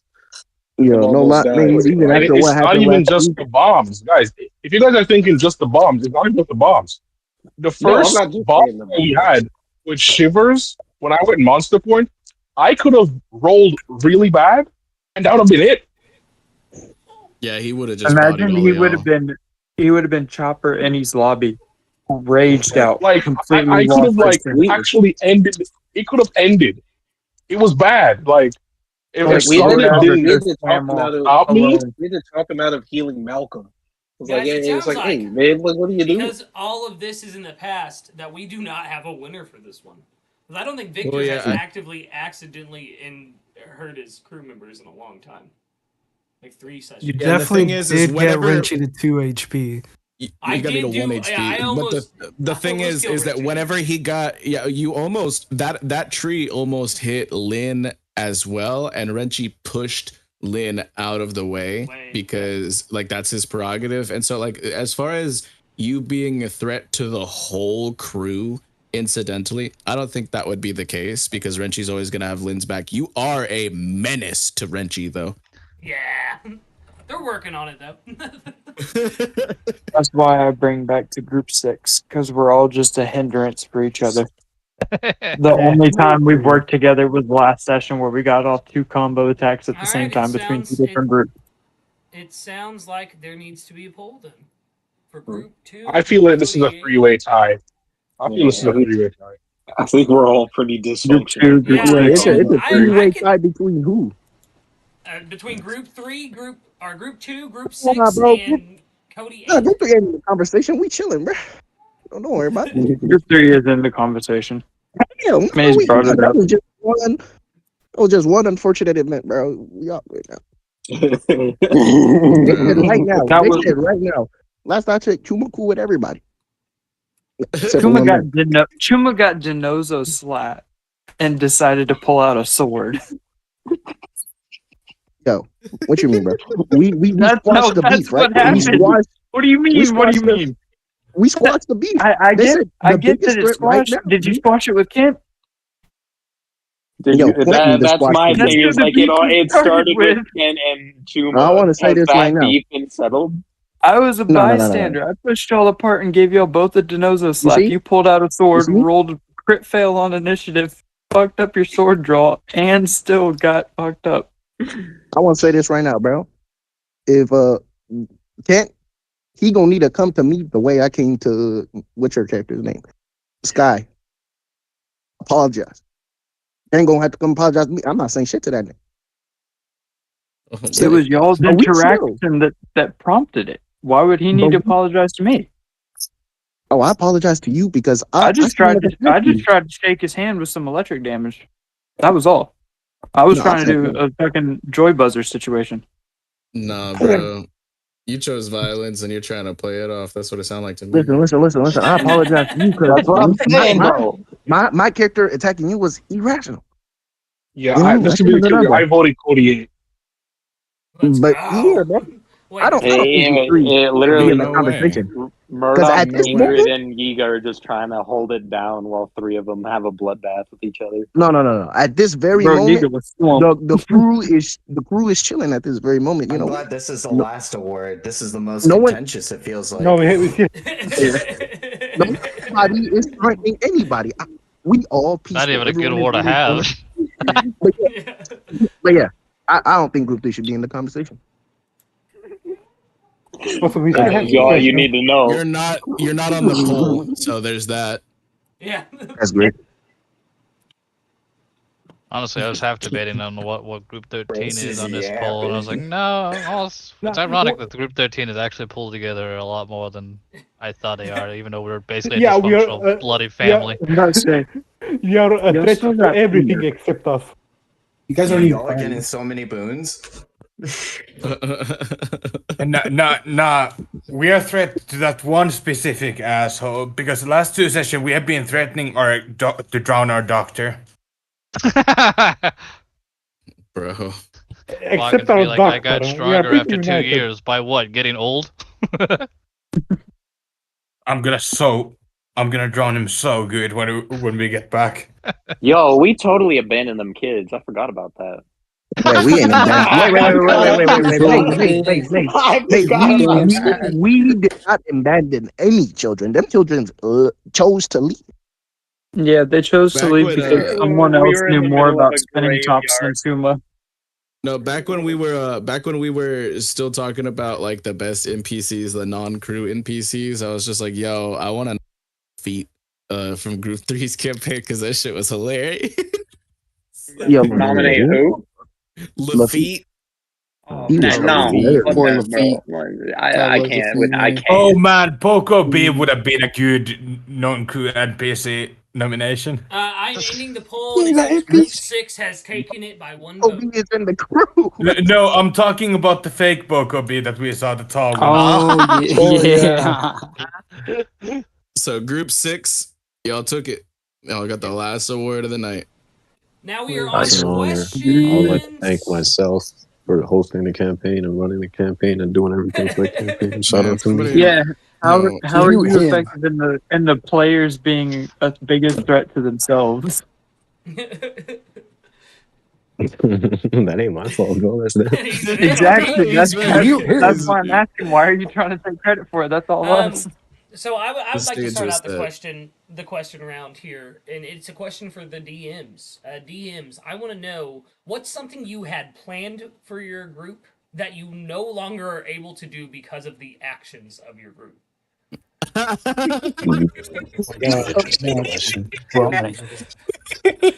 gonna dig up stories today. All I'm gonna say is half of the North Blue. That's I'm sorry. Yeah, I've got a really good one. Play the Ocho. Oh, how about this for the question? Why don't you go down a list and ask every DM on the list what their story would be, if they had to pick a story? Oh my god. I'm gonna be honest. I'm not even sure My- who are DMs in this chat, so Like, that'd be I up to think you. there's 4 of my them. thing right now is that we have spent so much more time than I thought we were going to spend in one corner of one island in one ocean. We did a full arc crawling through one of the 3 deserts on half of one island, and there's over a dozen kingdoms in this one ocean on this like planet that has multiple oceans. And so I love Group 2, love you guys, and I've been having so much fun with the campaign, but damn, we have spent a long time in one area. So I'm just like, yo, so the world keeps spinning. Things are happening in other places that you guys are not currently at. And so there is because I run a sandbox style campaign, there is a ton of things that I am not necessarily going to be able to include that were on the table. I wasn't planning for them to happen. I was planning in case they happened. If that makes so, as a sandbox like style campaign, this answer is infinite for me. Like there's too many things for me to list. Yeah, I'm gonna. Oh, shit. Sorry, go No, ahead. yeah, either or. No, you got a crown. Go ahead. For my things, I think my biggest thing that I've just had to just throw away is Chiba's whole character. I had so many swords planned and different spirits that he could talk to. And and then was he just drew like, the Opie fruit. yeah, Everything went I downhill. want to be a real boy. If we're doing that, then I also had to write out an entire character. So, but we don't talk about the void sessions. As a player, I just want to mention one of my favorite moments was our last session before we are now on the hiatus. Was we were supposed to have our Kuma moment where Kuma slaps us all into our time skips. And Crown just couldn't beat our crew with the warlord.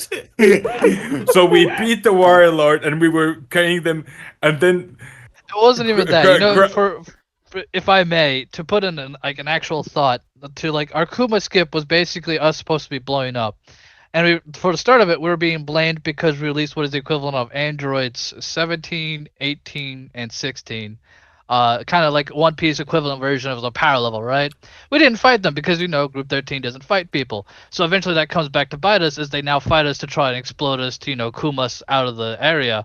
We then proceed to body all of the androids. The same instance. Well, let's hear from some of the other DMs. So weird. I was gonna. Wait, no, I think Kev was gonna go next. Never mind. No, you can go ahead. I was gonna say in my Naruto campaign, I had a lot of shit planned for Josh's character. No, my Yo, certified crash out. And For lack of spoilers for the series, Josh's character ran into a very powerful end wall and said, "Hey, I have some things," and then got killed off. Yeah. A series of dumb decisions. Well, I shouldn't say dumb, but in-character decisions. Bro, I can say I stayed true to my character till the end. It's what my character would have done. What my character would have wanted. Oh my goodness. And if there's not what you got? every DM's We have answer not. to that. Oh, we have not. No, we haven't got. Yeah, I was gonna say, my answer is kind of it's similar thinking to vexyz, but it's kind of the opposite. I also run a kind of sandbox, open world type campaign, partly because Vex inspired so much of my DM style. So shout out to him. But the way I do it is I kind of prep like situations and moments, like certain interactions, certain people being in the certain same place at the same time, and those situations often happen for me, partly because I kind of guide my players towards that, and also my players are kind of in the same line of thinking as me, as they also want those things to happen. So as an example, in Group 3, like before they even came to the island of Bollywood, I had this whole situation where they would encounter Vegapunk on a train, and it's just so happened that they encountered Vegapunk on a train, and they wanted to try and kidnap him. I obviously did not want that to happen, and I won that day, which was nice. But yeah, I think the biggest answer for me, because like the question with things that I can't do anymore is I feel like there's nothing that like in the passage of time, pretty much anything can happen, right? So even if there's certain ideas that I haven't been able to make happen at the time I wanted to happen, they can come back in some form. You can They can revisit them in at some way. some point still. Like, yeah, that's awesome.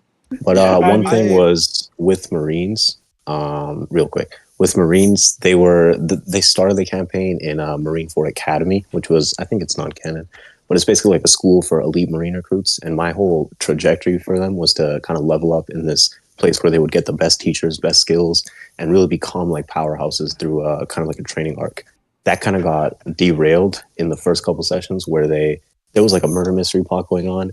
And this is partly on me. I thought they would like take their time with it, explore, investigate a little bit. They just hijack it, go straight to whoever they think the final boss is, confront them, get their asses beat, get kidnapped, and now they're on like a whole different island fighting for their lives. So Let's clarify. We were trying to save our teammate in the process, and that's why we had to confront them, because they were the ones that had captured our teammate. Also, my character is just doesn't accept bullshit. If he wants to fight something, he's gonna fight even the final boss. Yeah, But no, no, it's go ahead. To go hand in hand kind of with what Kev has said as well is like I originally at the very beginning of this entire thing, as soon as they got done with the Davy Back fight, introduced a ticking clock.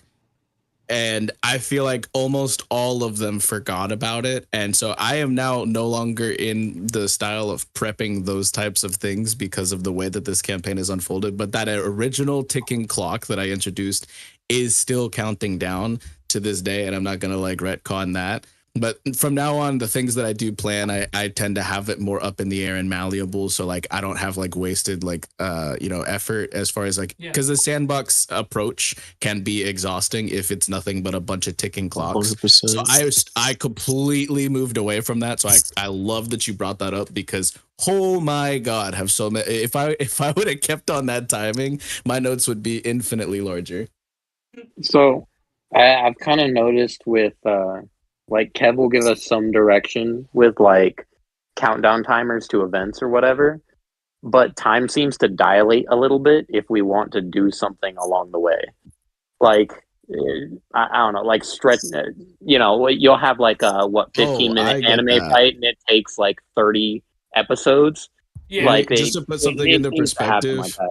Group 2 has been literally like we have been doing sessions for almost 1 exact year.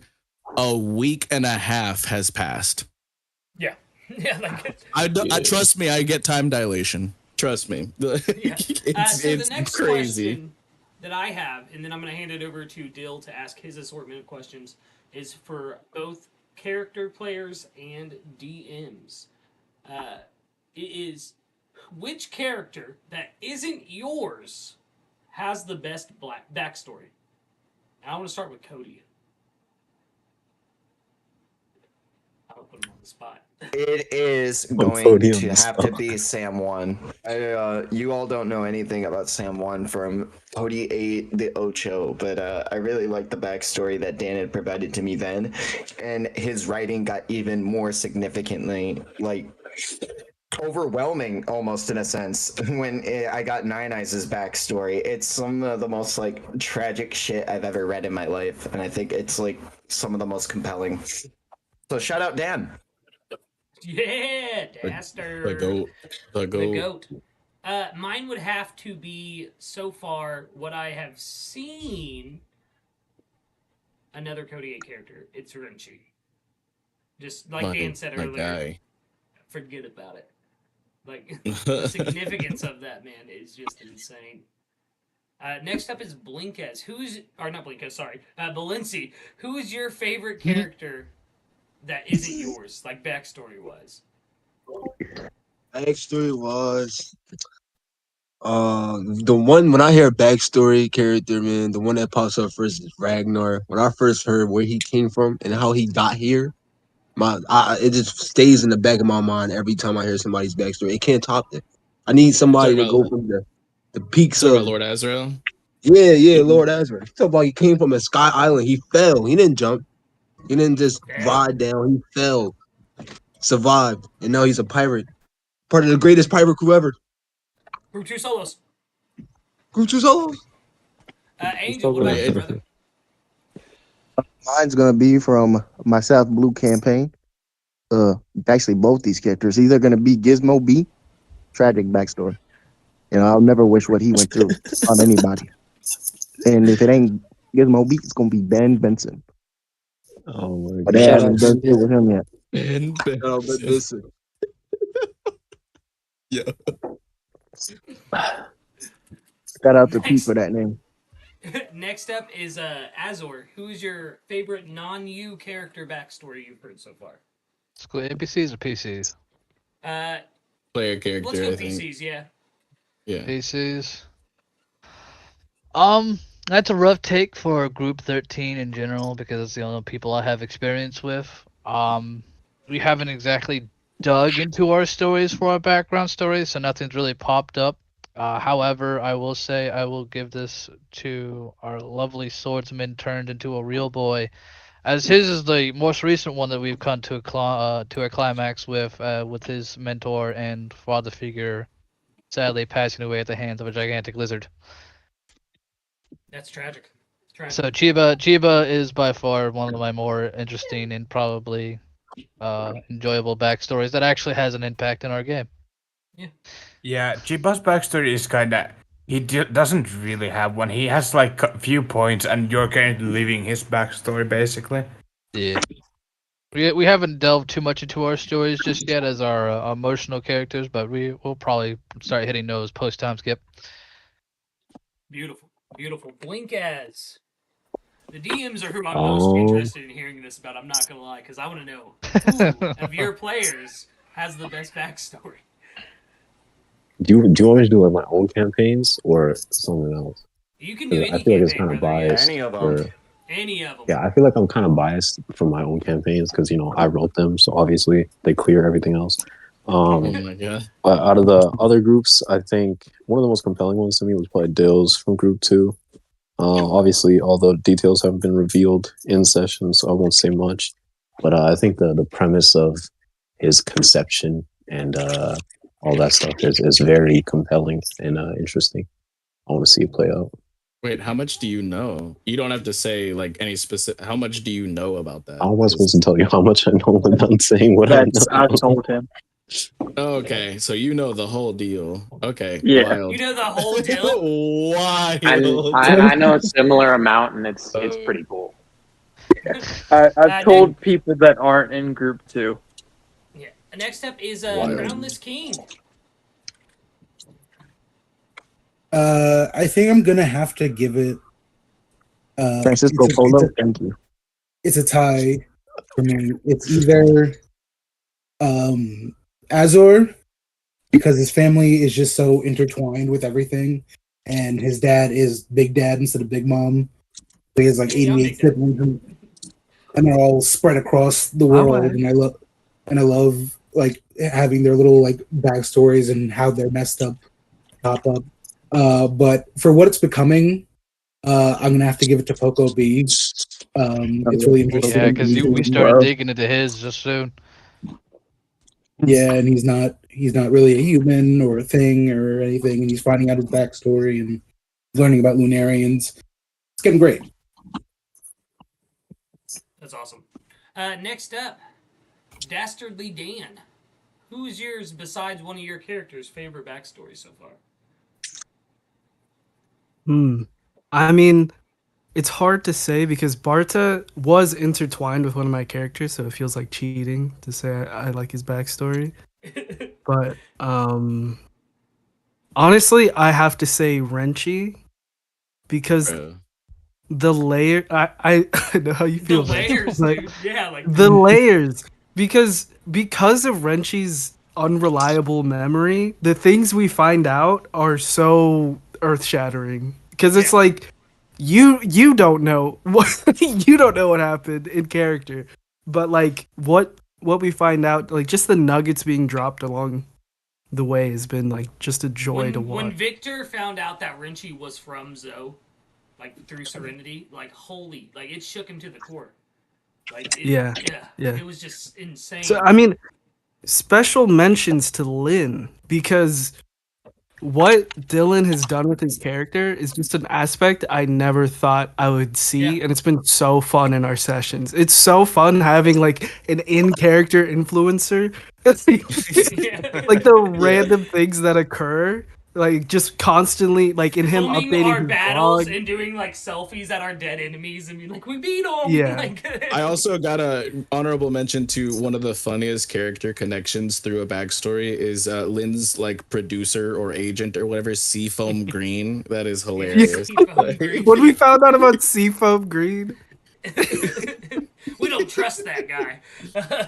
yeah, just like a lot of the stuff coming together lately, because like I would do this campaign no matter what, just because I love these guys.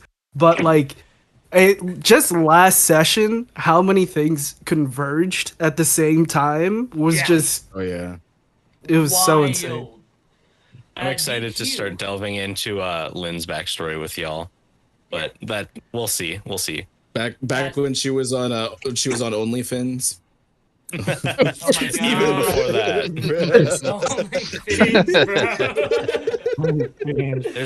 There's a reason, I promise, that's relevant. I guarantee it. God. I like DQ though. Who is your favorite backstory besides a character of your own? I'm gonna shout out Cody 8 the Ocho. I cannot remember Ragnar's character, but that turtle dugong guy was so cool. Oh yes. My muscles, my bulging muscles. Ragnar, you're muted if you're doing the voice. My muscles.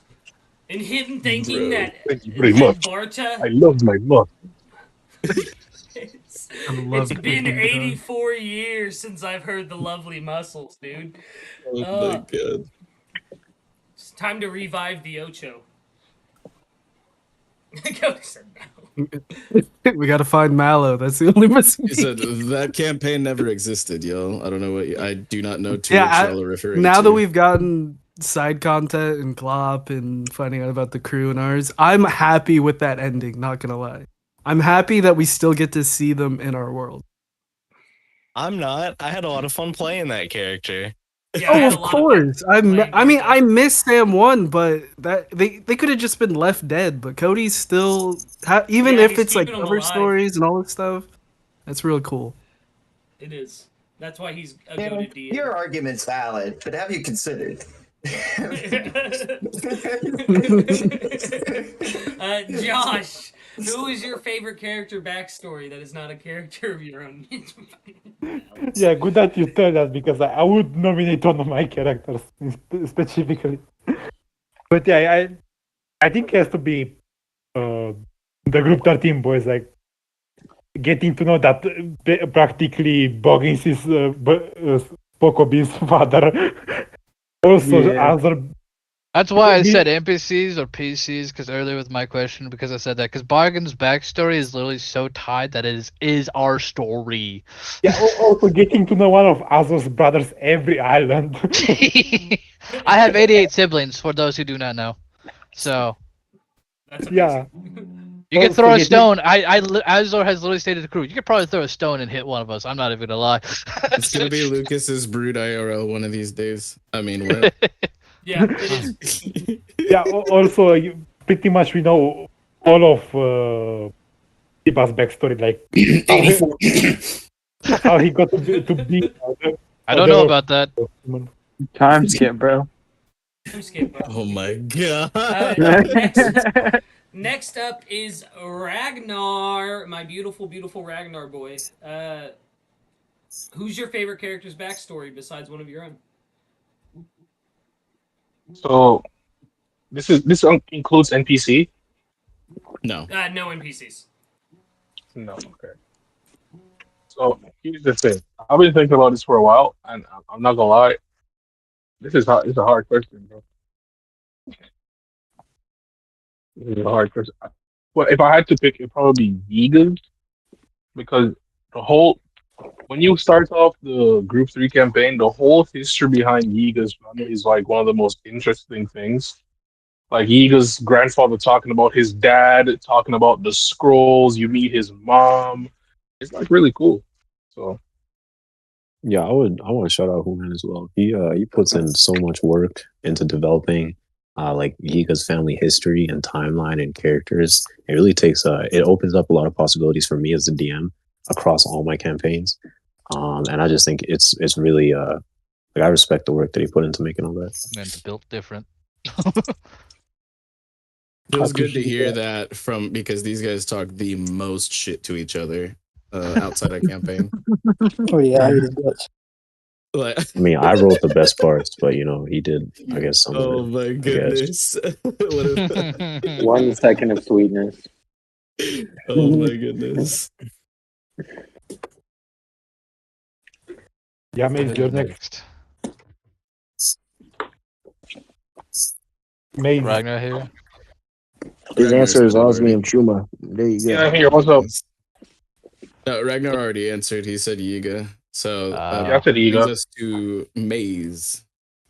Oh, I don't know, I'm kind of split between Murdoch and Anya. Like, I feel like Anya has some really cool potential, and she has some connections with these like outside campaigns and shit. Like, we got a call from the sky from Ragnar, like telling us to go up there. So I'm really hyped for that. But Murdoch has this way of like convincing you that his character actually lived their backstory. Like, he acts like his backstory would indicate he acts, and he like will consistently bring up information of like on the fly, you know what I mean? Where it's like, yo, that totally makes sense for who your character is. Everything Maze is saying is why I said Murdoch's character is just actually cool. Like, Yeah. his character is actually cool. Yo, I fuck Yeah, with and the so Anya it's answer like- too. That shit's amazing. I hope she Yeah, cheats bro, her like- role of making another rando. I don't know. All of the group 3 characters have really been able to flesh out their backstory throughout the campaign, and I think that's partially owed to Kev in letting us have that spotlight on our different characters. Appreciate it. But yeah, I was gonna say when we were talking about the first main award, but I think the appeal of Murdoch's character is that he does play the first mate really well, like someone that's holding down the crew, making sure everyone's all right, and playing like the hard ass if he needs to. But there's also these moments where his switch will flip, and there'll be like certain things that drive his character forward. As an example, like these guys got to Bollywood, and the whole kind of plot became about killing the king of Bollywood, because that was just so central to Murdoch's character, and the crew like banded behind him in that to help him do that. And it was one of the incidents in the campaign where okay, yeah, some of them didn't want to, but it was one of the instances in the campaign where player direction and player motivation guided the campaign and plot forward to like a very large degree. And like I honestly had no plans for the king to get assassinated when they came to Bollywood, but because of these guys' decisions and character backstories, like Nate said, being developed, it really let that stuff happen. So yeah, shout out to Dyer, shout out to every player, really. You guys all put a lot of work into your backstories, and it makes the jobs of the DM that much easier. You're welcome. Yeah, shout out to the players. Y'all the goats. I definitely wasn't just talking with crowd that I realized I never actually wrote my backstory. So sorry about that. I had to mute up. I had to take a business call. Where were we with the question? Maze just answered. I think either Anya or Murdoch. Did you land on one, Maze? Yeah, probably Murdoch because of how I was about to say, how you were much hyping his Murdoch character feels earlier. like he lived his backstory. Got it. Yeah. All right. So No, that a good leads us answer. to NoChillDill. I feel the same for Anya though. So I would also have to vote for Lord Azra for backstory. And if it has to be outside of my own verse, I would say Poco B. Poco B. Just because that backstory has gotten me so wrapped up right now that it's Boggins that fucking created him. Oh, man, it's not yo. That's propaganda. It's not Boggins. He gaslights himself with that. It's That's not the real. stupidest thing is that we all hate Boggins. We all wrapped up. Even Yo. I'm wrapped up somewhat in Boggins because my father actually worked with his Boggins. So Boggins is somehow in all of our lives somehow, one way or another. Yeah, but MC, I stand with you, bro. That is not Boggins did not create you, man. Yeah. Yeah. Thank But God. honorable mention is King Zane Murdoch. It seems like Murdoch's getting a lot of love. I'm sad Dyer's not here to hear all this. Bro, Now, if it he was is. here, no Like, one would say this. You know that. he earned the epithet before he ever took place in the story. That Vykthor in chat decided that he's going to say Hider or something.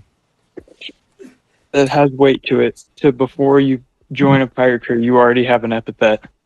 That does have some weight. Next up is vexyz the Lurking Legend. vexyz. Who's your favorite player character backstory?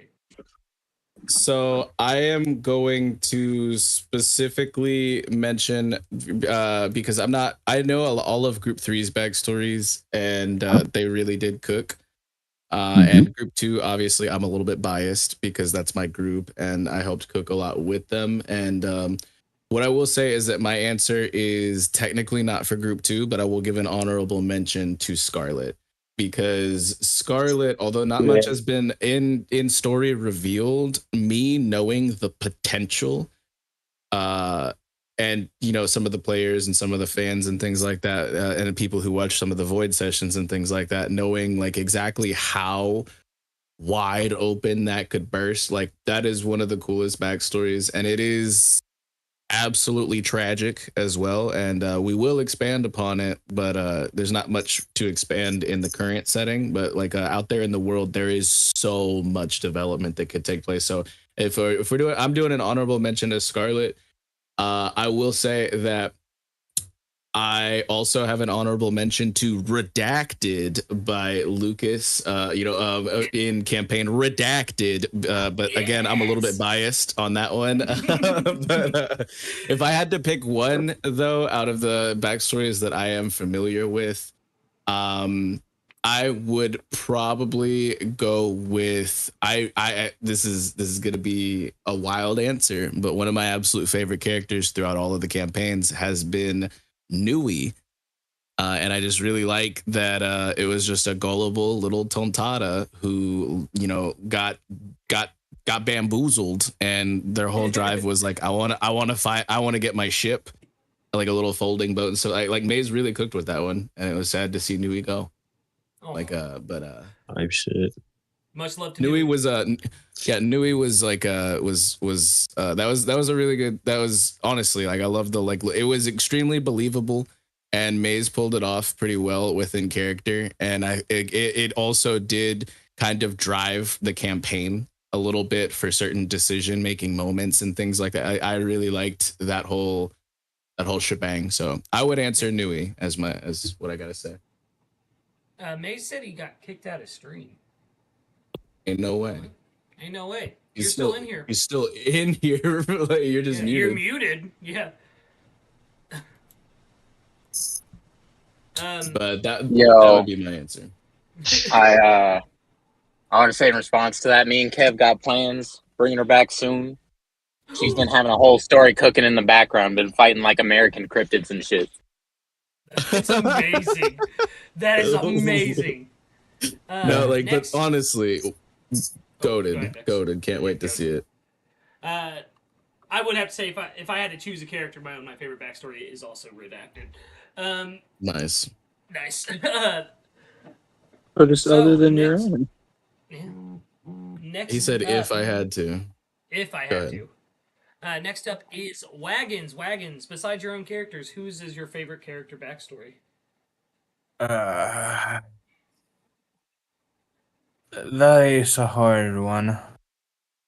I'm kind of interested in what's happening with Slug. Oh yeah. Getting out Slug's of a got some chest. wild stuff going on. He's a celestial dragon, baby. I too can't wait to see that, and that's why I think it's funny because Group 13 doesn't delve too much into backstories in general, so it'd be nice to start popping our own histories up now. You guys don't Post talk time to each skip. other. Yeah, we don't really talk to each other. It's almost like every time we start talking to one another, an admiral comes along and takes Charlotte, or someone blows up our ship, and we get real angry about it. Give you so much time during fishing. You guys are Don't talking. don't mention. Hold on. Yeah, don't because mention the ships fishing time is exploding. usually just we are waiting for somebody, or or something else. But don't mention ships exploding. You're gonna trigger most of Group 2. Bro. Oh my goodness. Goodness. And last but certainly not least, again, who's your favorite character's background?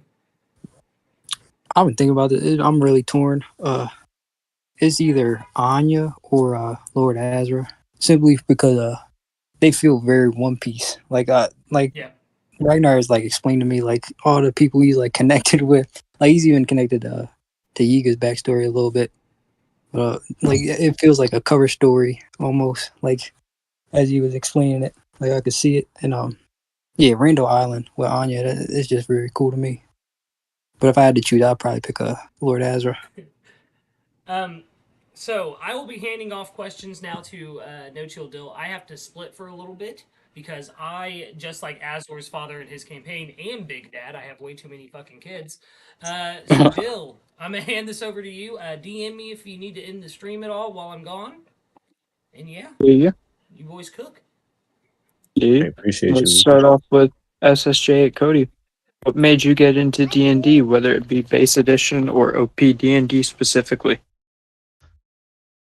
I would have been around in high school, just hanging out with some of my friends, and no, I would have been junior high in like 7th grade. I had this group of friends, and we would all meet up and Skype to play League of Legends. And one time they asked, "Hey, do you want to come over and watch us play Warhammer?" And I was like, "The hell's a Warhammer?" But they had a cabin on the lake, so I was like, "Heck yeah, I want to watch you guys play Warhammer." I went out to that cabin, and they were doing a campaign that they had already had in progress for over 2 years. And I was like, "This looks like fun."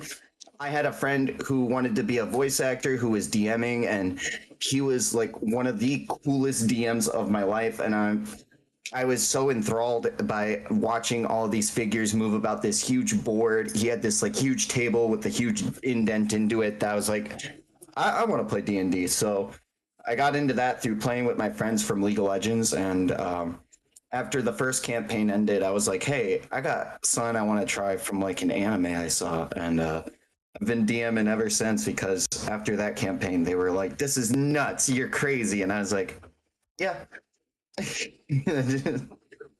But that's what got me into it. And then One Piece D&D was the love from the big man himself, Rustage. I got into watching that on YouTube during the 2020 COVID break, and it made me search out wanting to play it, because watching the crew of Tekking and all of them with William and the my gosh, Devil's Luck Pirates. It's just so good. It's literally like one of like the most like thrilling like things I've ever gotten to be a part of in like a live chat audience type deal. And so it got me to TLA and then start running my own One Piece D&D campaigns, and here we are now. Gang. It's a really touching story until you said gang gang. Balenci, you're up. You're muted. You're. Oh, well, I didn't get hear the question. So the question is what got you into D&D specifically, whether it be base 5e, any other edition, or OP D&D and specifically? Yeah, it was just I just heard like everybody was like, "Yo, we starting a D&D session." I didn't know what this was, or how one went, or anything like that. So I was like, "Hey, I'm gonna just make a character." Me and Vex worked together on something, and I just liked it off of rip. So I just kept going with it. I joined more campaigns, and I just think it's a fun concept overall. To be honest. Yeah. I think I can speak for most of the people in the VC that the groups here from TLA have kind of done a good job of providing a good good intro into a very fun activity. For sure. Angel? It was what's it called? It was Rustage's One Piece and Isekai campaign. I enjoyed watching that stuff, and I think it was either Cube or I think it was Cube who invited me to join the group. Mm. Yeah. Oh yeah, it was Cube and Ragnar actually. They both invited me, and I agreed to it. Nice. Azor? Oh my goodness. Oh, mine's both a long and short story, so I'm just going to keep it to the point. I actually had what was used to be those old 5 edition starter kits for like base 5e Dungeons and Dragons when I was like 12, 13, somewhere along that time. I think even maybe younger before that, and it wasn't up until I think after or just ending high school I finally got into Roll20, which I was already familiar with a lot of the systems, and then I proceeded to become familiar with too many systems, and and eventually Been one there. thing led to another. You learn in certain circles, and now here I am today talking to you with the entire question. Yeah. It's funny where you'll end up sometimes. With that, it's funny that we end up with Kev next. I don't know what the fucking correlation is there. Yeah, I started. I don't even know how I ended up in this server, but I was like in a One Piece 5e server. No, not this one. It was another one. Goddamn. Yeah, no, I was in that server. I don't know how I joined. I was never really into D&D. I've been into One Piece for a long ass time, but never like seriously, like to the level of some people in here. But yeah, I joined a campaign, and to this day, I hate the DM of that campaign because it was like one session, and this guy was like, "Yo, I don't like this anymore," and he just left. At that point, I realized that if you want to do something, you got to do it yourself. So I saw Vex's message in that server advertising for DMs. I was like, "Fuck it, we ball." And then a big part of it is Vex. So again, shout out to him. But without him, I wouldn't have learned anything about DMing. Roll20, a lot of One Piece stuff. So yeah, shout out to him. From there, I started Group 3, and then another big part of it is my players and the PLA community.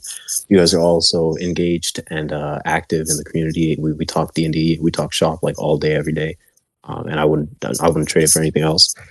But yeah, I started DMing Group 3. Then after that, started Group 6. Started playing in a couple campaigns.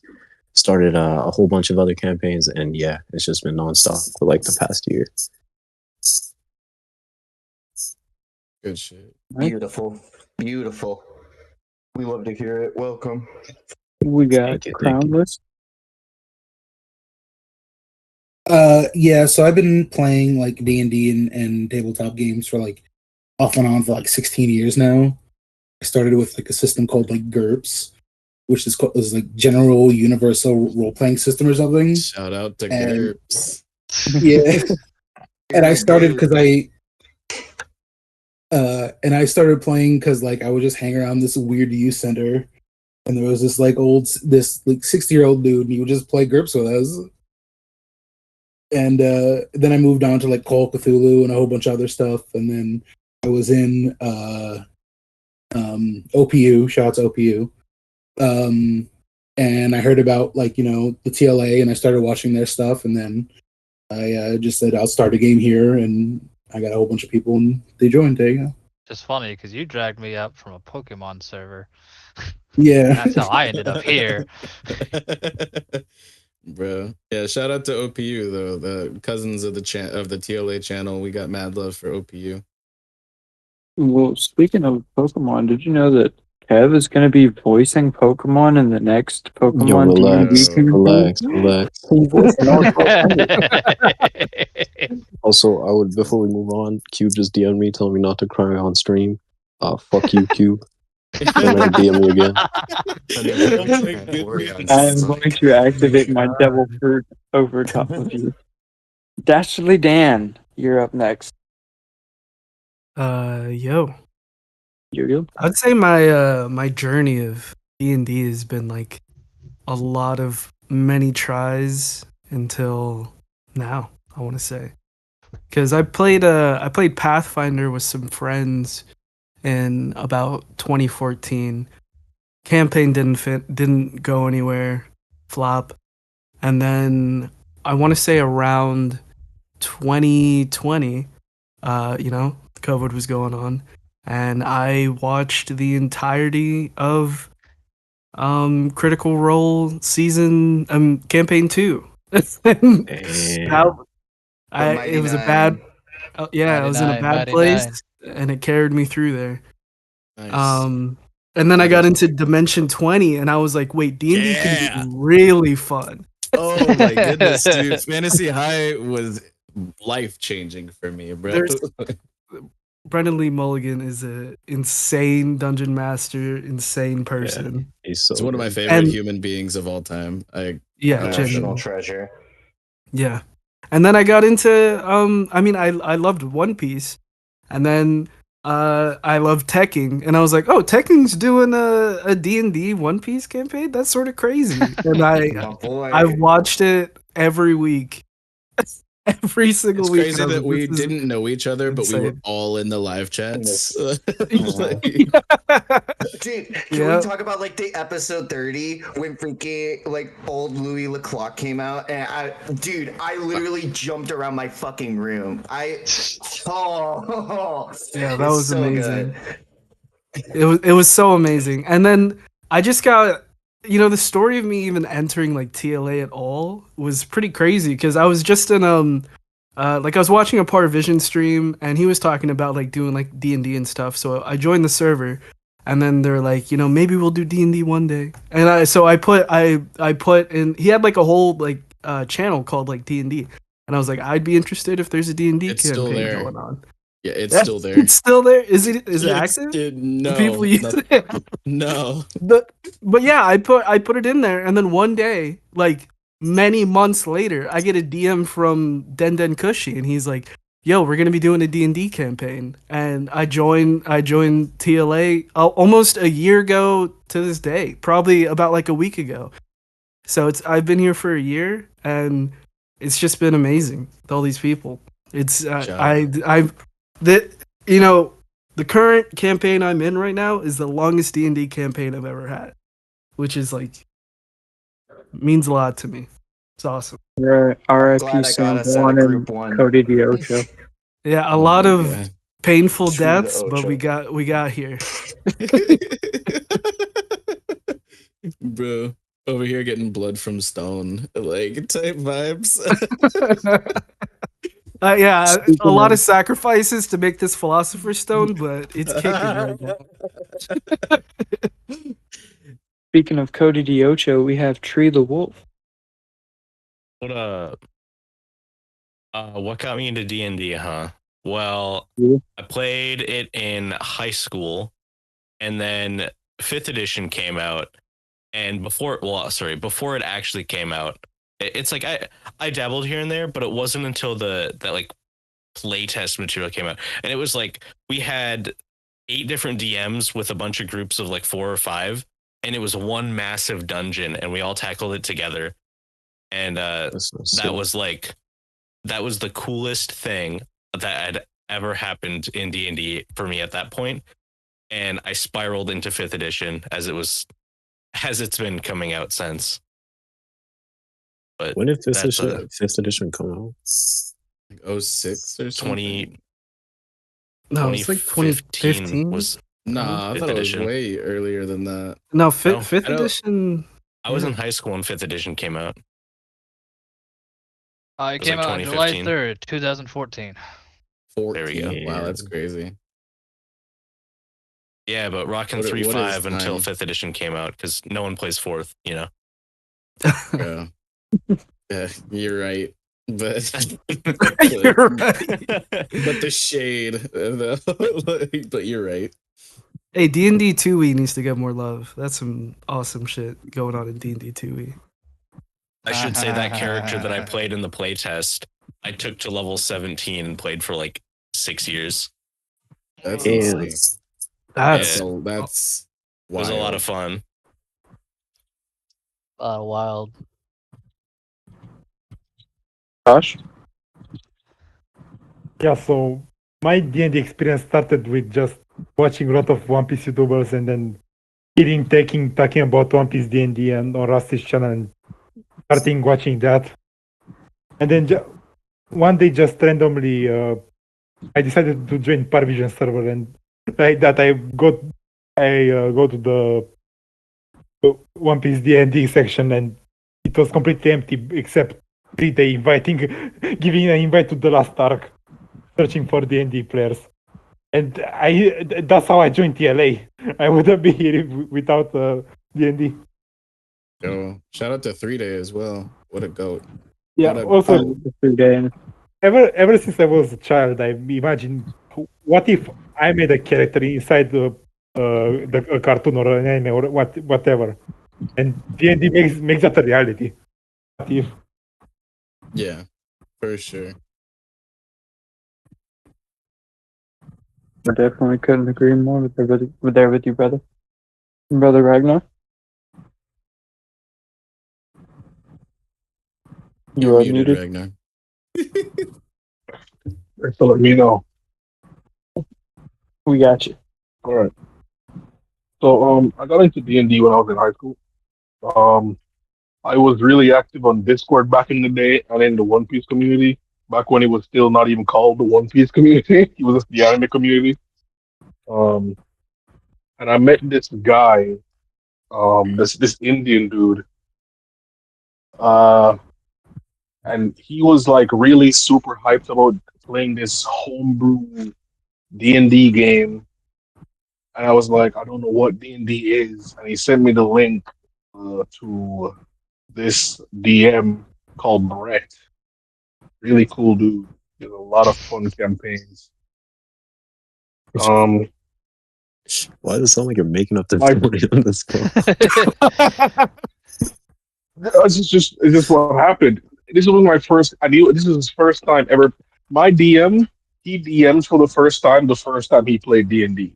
So it was like we were both learning the game at the same time, right? So we would actively. And this is before 5e, so I think I was playing 3.5e at the time. And it was fun. I remember playing like it's just regular D&D. I was an elf. I had like all my stats in the wrong places. I had no idea how feats work. It was just like the first time you play D&D is just like the first time you drink alcohol, if that makes any sense. It's just an experience. And you like every time you play D&D afterwards, it's like you chase that feeling. Jeez, no wonder you're in 8 campaigns. Why did this get so real? He's so riding the fast? dragon. Oh my god. I mean, I have a saying over here. You are not an alcoholic unless you're doing it with friends. Speaking of riding the dragon, let's go to the man who would ride the Gurg earthquake maze. Absolutely every day of the week. You know what I mean? I got into like D&D through like the campaign I'm still in now. Like Group 3 was my first time ever playing, and I came over because like I was hanging out already in like a couple different servers like Ragnar's and like the Barren Lands, or at least now they are now. And I just came across with Dyer and Ragnar and all of these people, and we were all like piling into one campaign before it got like split off into Group 3 and Group 2. And that's why I always remembered like Group 2 and Group 3 is like sister campaigns kind of.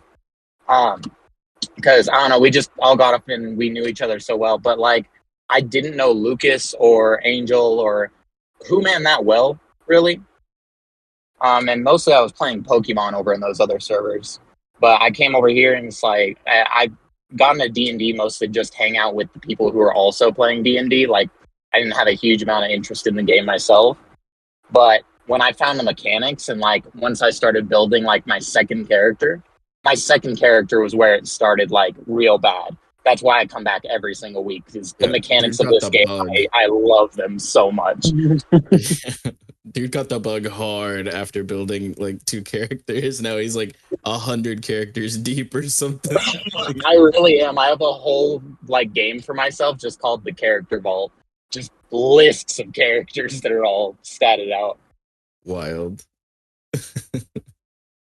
So for myself, it all started with D&D adjacent because way back in PlayStation 2 era, I had Baldur's Gate Dark Alliance and Dark Alliance 2. Hey, Dark Alliance 2, my buddy. And I played through those and I really enjoyed them. And after that, didn't touch anything D&D related until about 2016, 2017. I had hopes of starting a campaign with a group of IRL friends, and it fell through after a 2-hour, not even playing session, just walking through stuff. And then fell off of it until TLA had started up D&D, and I was like, you know what? I could play One Piece D&D. I know a lot about One Piece. I know a lot about the system that One Piece would use in terms of fights and actually playing out role play scenarios. I was like, I'm gonna get into it. Since then, I joined Group 2, Group 6. I'm gonna be doing a part in the level 20 campaign. I am going to be hosting my own Fallout campaign.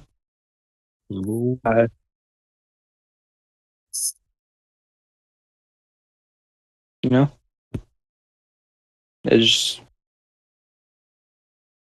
good times. Vex?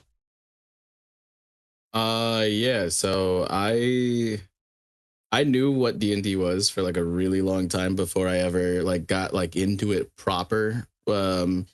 Like I watched Critical Role like campaign 1 like live like for some of it and stuff like that. It was this was so I don't go like as far back as some individuals like but I definitely was like around the D&D like just like the concept of what it was. I was familiar with it for a really really long time in my childhood. I remember playing some AD&D when I was like 8 years old with my friend's older brother, and I had no idea what was going on at all, and I never really got back to it. But I built a halfling character whose name was like, I think it was like Low Tide, and he was like a smelly guy who never took a bath. And I don't even remember, bro. This was so long ago, back in like AD&D, and I was, what is a character sheet? And but it was always something that kind of like I was adjacent to. I played a lot of Magic the Gathering for like a couple decades now, like like regularly for like at least a decade. But I also was like adjacent to Magic the Gathering. I was around like a pretty nerdy friend group, and so I was like always kind of exposed to it. I didn't actually get to play it until it was actually in about 2018. One of my friends got back from serving in the army, and while he was doing his whole term and everything, he played a lot of D&D, because I guess that's like pretty popular in the armed forces, is just playing D&D and Magic the Gathering while you're over there. And he came back with just like this wellspring of knowledge, and he wanted to run a Horde of the Dragon Queen campaign, which is just a terrible module, really bad module. But I didn't like how Ragnar was saying, like I built like a character. I had like no idea where to allocate my stats. I didn't even know what a backstory was. So I was like, my person has amnesia and they're a changeling, so they don't even remember what their own face looks like. And like I just literally That's kind had of like cool though.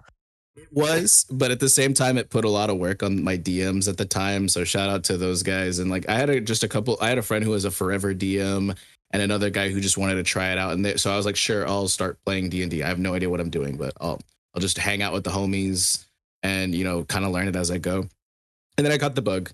And my friend who was a forever DM like kind of axed the campaign that we were in. So I was like, I could put something together. I'll do this. And I tried to do a Waterdeep Dragon Heist campaign that I also shoehorned like 15 different supplements and like my own homebrew like systems and like all, and I was just doing the absolute most trying to get this to be off the ground. We did for almost a year in that campaign, and then it started to kind of dirtle out and I lost a lot of steam.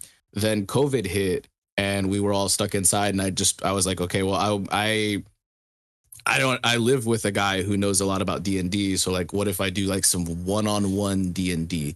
And at that point in time, I was binging through One Piece and had a lot of ideas. I wasn't current. I wasn't even at Whole Cake yet at that point, but I was like, let's do like some One Piece D&D that's just one-on-one, just one player and the DM. And like, we'll just so I can kind of like get like more comfortable with like what D&D is, and be so like I don't make the same mistakes I made my first long-running campaign. And it's actually really fun. If you guys think you hear one-on-one D&D and you're like, what the hell is that? Or like, that sounds lame. It's actually so cool. And I got to like do like some smaller campaigns as well. Like during the shutdown, me and a couple other friends did like a pit of 100 trials type of thing, where they were like, I was just like literally running them through grueling combat after combat after combat and stuff. And I'm actually probably going to be reviving that kind of concept soon. But we did like we did like an 8-hour, like a straight 8-hour session of just like grueling slogfest combat, and it was honestly crazy. That sounds like my personal hell. It was really interesting.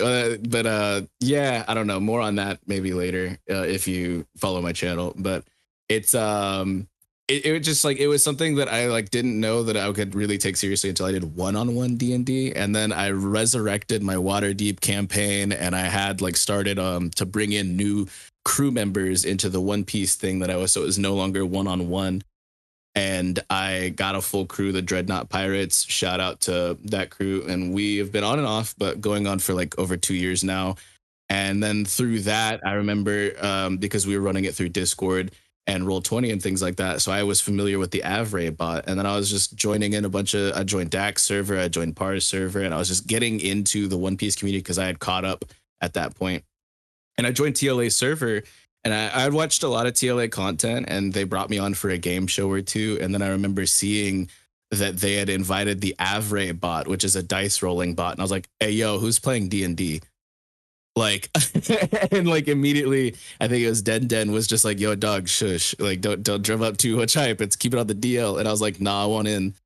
And so they had already established group one, but group one hadn't started yet. And I was just like, give me players, like, let's go. And we almost exactly 1 year ago, I think on the 21st of this month, it will be 1 year that the group 2 channel was formed.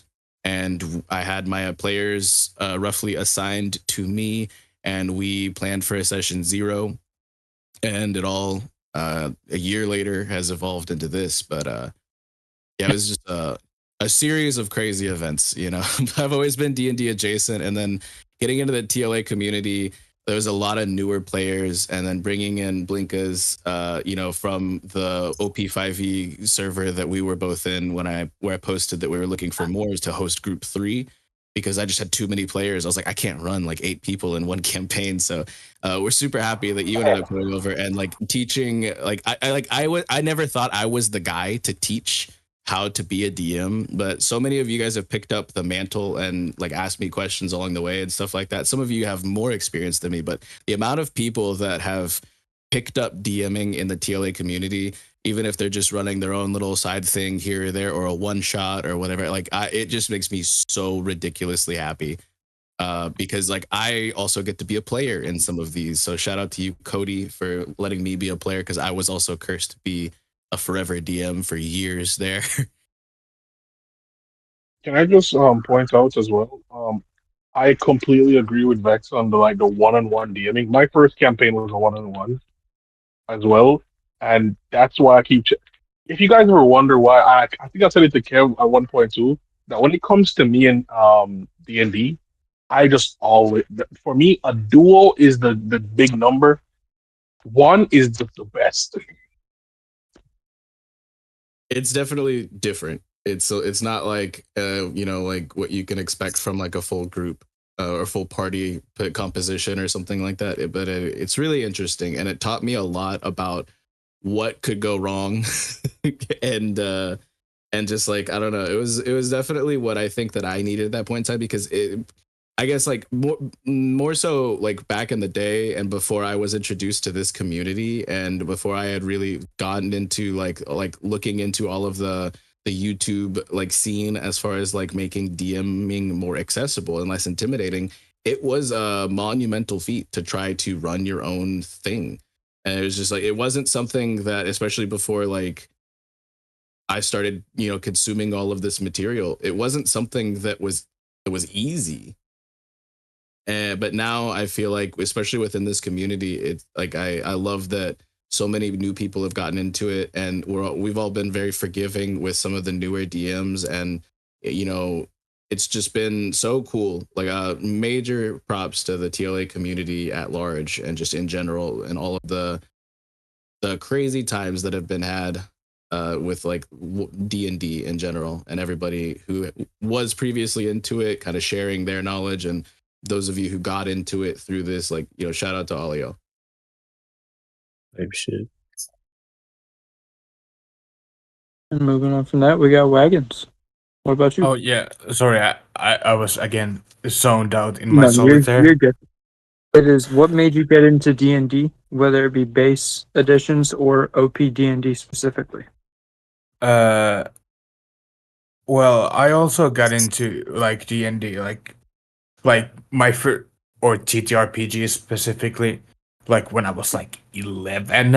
I was in like this local gaming group for Magic the Gathering, where it sucked considering I was like 11. I didn't know English, and all the cards were in English, so I was getting stumped. But yeah, there I was introduced to this system that probably nobody has heard of, called RuneQuest.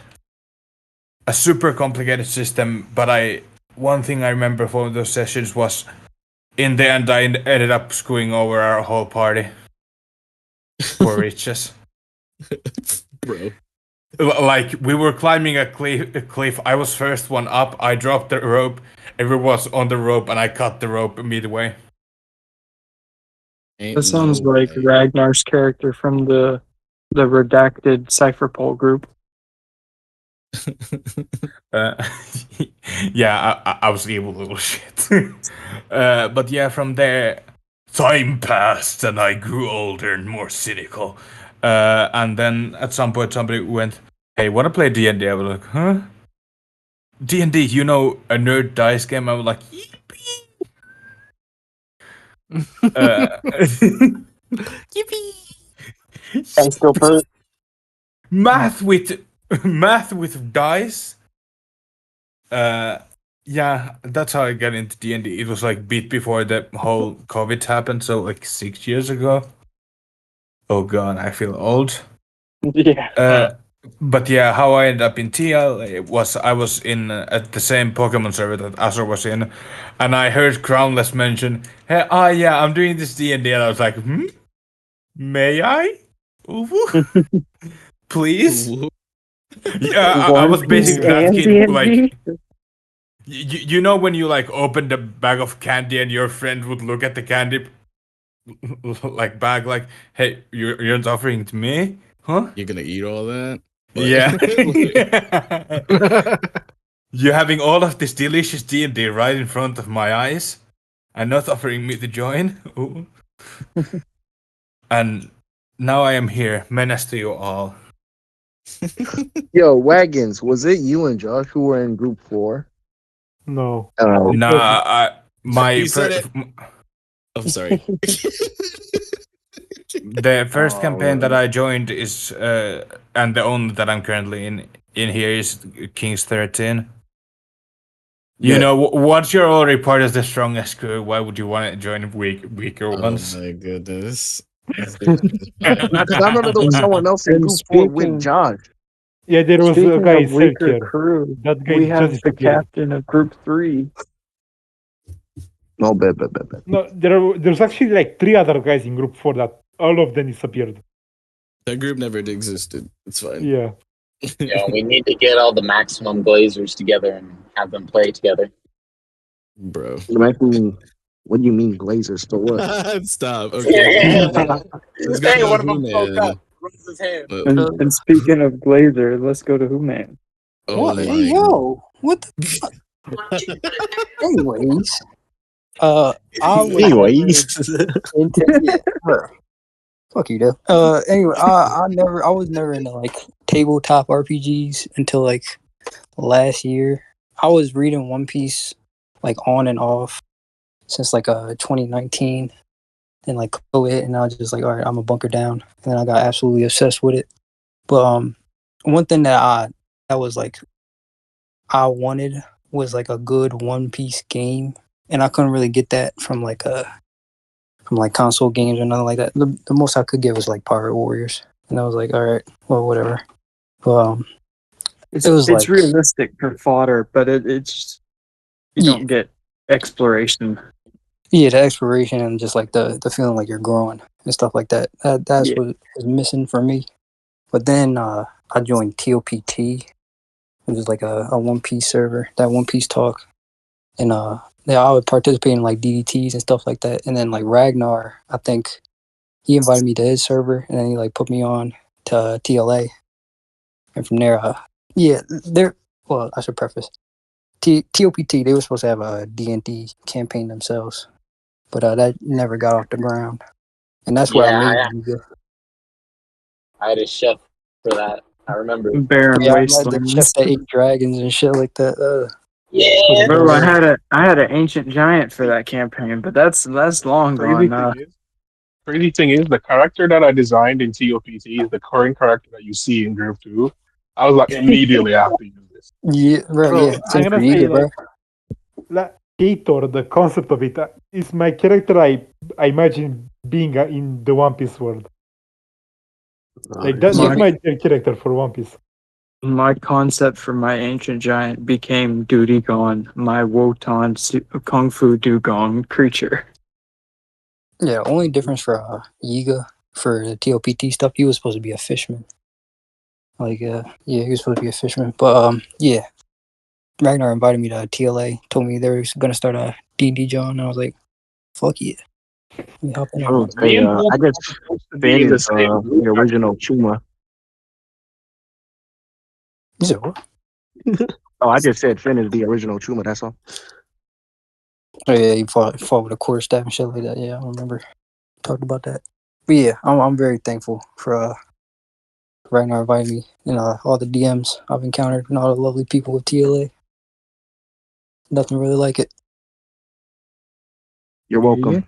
You know. You should be thankful. Rat bastard. Oh my god. Both them niggas. Rat bastard. Next up, we do have SSJ Cody. What has been your favorite experience in any of your sessions, whether it be from a DM standpoint or from a player's?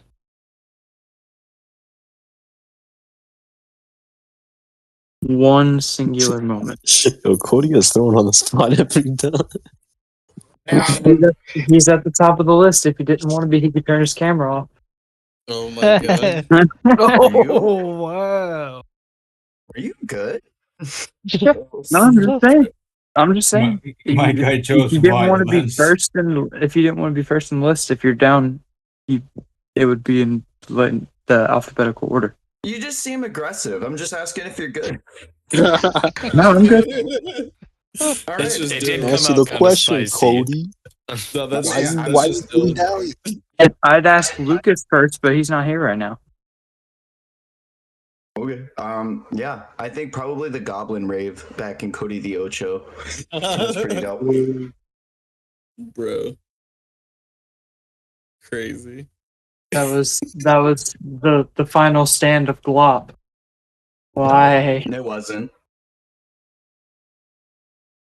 It was not, but the final stab, Glop was definitely Glopsaw Man.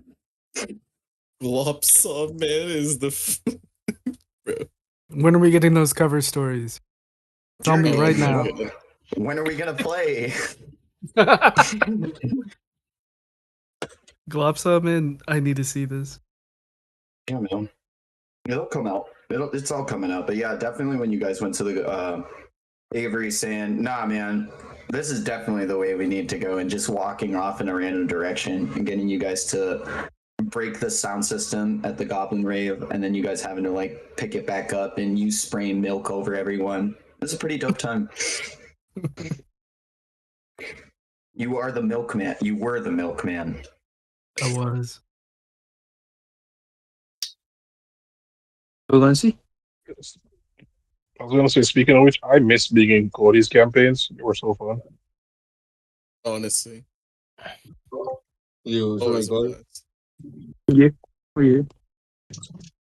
What has been your favorite experience in any of your sessions, whether it be from a DM perspective or from a player?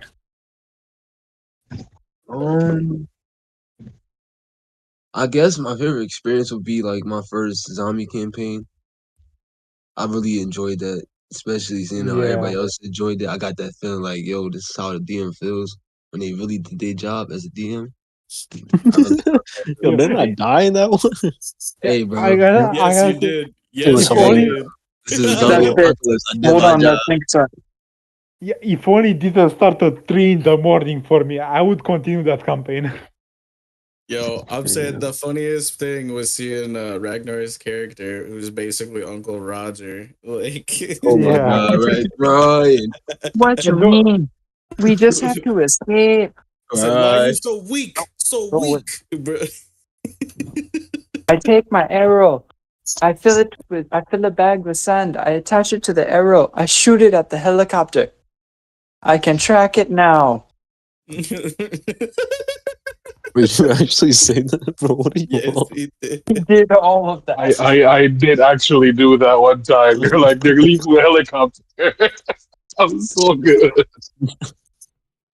Wild. You can get on helicopter with them? No, I'm gonna follow them on foot. Yeah. Following the Yeah. sand that's The falling crazy part thousands is, of I feet had through the the air option with of going wind. on the helicopter. I had the option of going on the helicopter. I was like, don't trust them. No go on helicopter. What I'll do, take arrow, put bag of sand and arrow, shoot arrow at helicopter. Now I can follow helicopter. That's crazy. When this And we helicopter don't know flies how we over a came to that. beach, you're done. That plan was solid for like a minute until you realized all of the sand was flying everywhere from the like propellers. don't Nah, worry. solid plan to this day. To this day. That was part of the plan. No one else knows what sand means. We know what sand means. We follow it. Angel, you're next up. I wanna separate minds. So as a player, my favorite moment was when Nui was blind and she heard I mean she not that she heard, but I think Anya was down and Nui turned around. That shit had me dead because the reasoning made sense in my opinion, which is what made the moment funnier. And as a DM, some of you won't understand, but as a DM, this is like by far probably my favorite moment ever in a campaign. And that was Pete saying, "Damn, I've never had a smile for so long." It it was a great day. But yeah, those are my two choices. Nice, nice. Well said. Azor?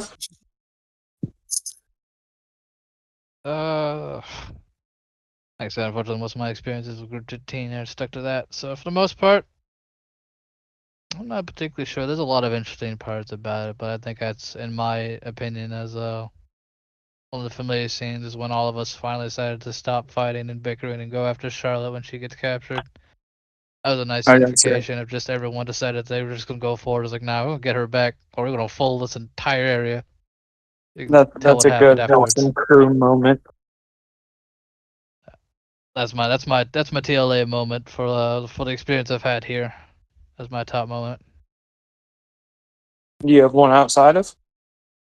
Oh, I could list you hundreds. I've had years, but I think in general there's a buddy of mine called Joshua. He actually did a Gundam campaign, and that went on for, and it's still going on to this day for a solid 5 years. Hey, don't tell Pete. He might give it the Ninja Kamui treatment. Oh my god. But no, he's been a buddy of mine. We did everything since like build fighters to OG Gundam and then some custom. So No, that's just one of the few stories, and the other ones are very interesting. But that's the only two that stand out the highest among the tiers, being in the circle and out the circle. Speaking of interesting stories, Kev. What? I said, speaking of interesting stories, Kev. Oh, nice. Dude, you gotta work on your transition too. Give it a look. Yeah, I'll do the same These are thing. all supposed to be funny because I'm either grabbing some of the last words people say or I'm just making something up entirely. Yeah, no, I can tell. Yeah, as a player, man, there's actually so much stuff. Berlin, Okay, tell me your okay. shit, bro. No, actually, I don't think I'll just say as a DM, I think my favorite moment, that Josh funeral thing with his mom and then Valenci's thing, that's probably up there. I really enjoyed the first kind of big group 3 fight where they fought on the port of Kano. They took down Giant Panda Man, and they got their ship for the first time. That felt like a real climactic moment. Yeah, something like that. I don't know. Like my favorite kind of changes each week because it's so dependent on like what's happening at the time, and there's so much new shit happening all the time. Yeah, I can't really give a good answer. I'm sorry. No, you're good. I was about to say it might be tough to you for thinking of player ones because you sacrificed so much by choosing to be a DM for so many of the campaigns. Nah, I ain't sacrifice, man. I mean, I do get sacrificed as a fucking player because I die all the time, but yeah, I get.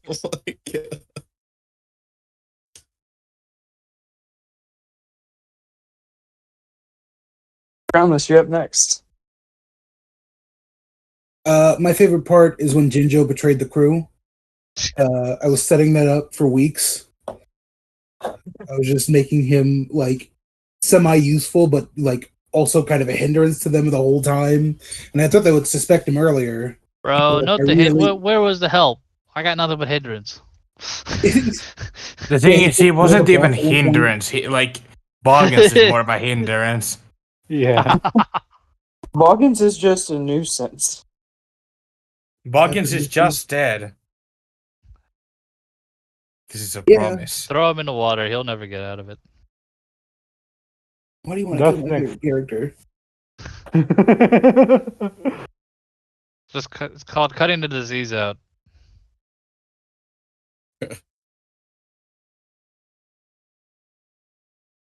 Dastardly Dan? Yo.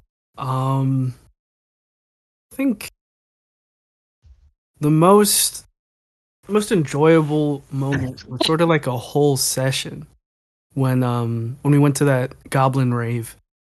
Cause like it was just the way things played out throughout that entire session of us getting to a new place and then ending up at a goblin rave and meeting Glop and having to save the party because we were about to get mobbed by a bunch of goblins for fucking up their music.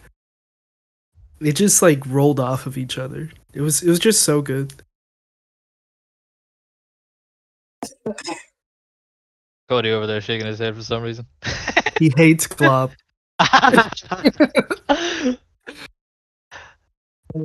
Don't hate your own child. Be proud of him and everything he's accomplished. Glop is my Gojo, and I am Gege. I got a Glop in my wallet. Fetty Glop, bro. Three of you.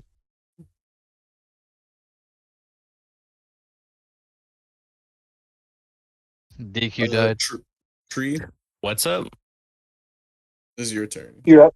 My favorite D&D moment from One Piece D&D. Honestly, Just man, I really liked the moment where I crit failed and I was gonna spear Renchi and homie rolled like deflect missiles and we played it off like a team attack. That felt like scrounging up gold from nothing. Bro, I forgot about your combined attack. Also, the Rasengan thing that we did was Dude, fire. that was so sick. That was sick, you and Renchi's combined attack. That was so insane. Good answer. Josh?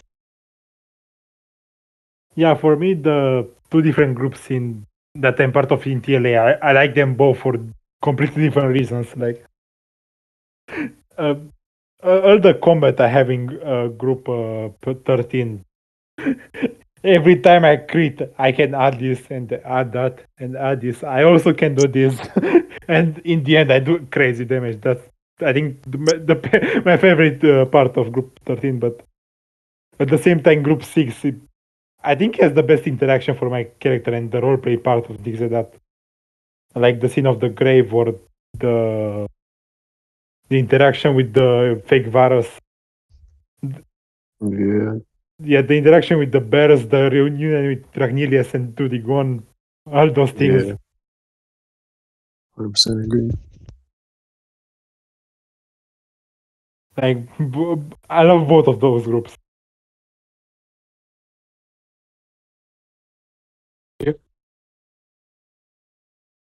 Speaking of both the groups, someone who's in both of the groups, Ragnar.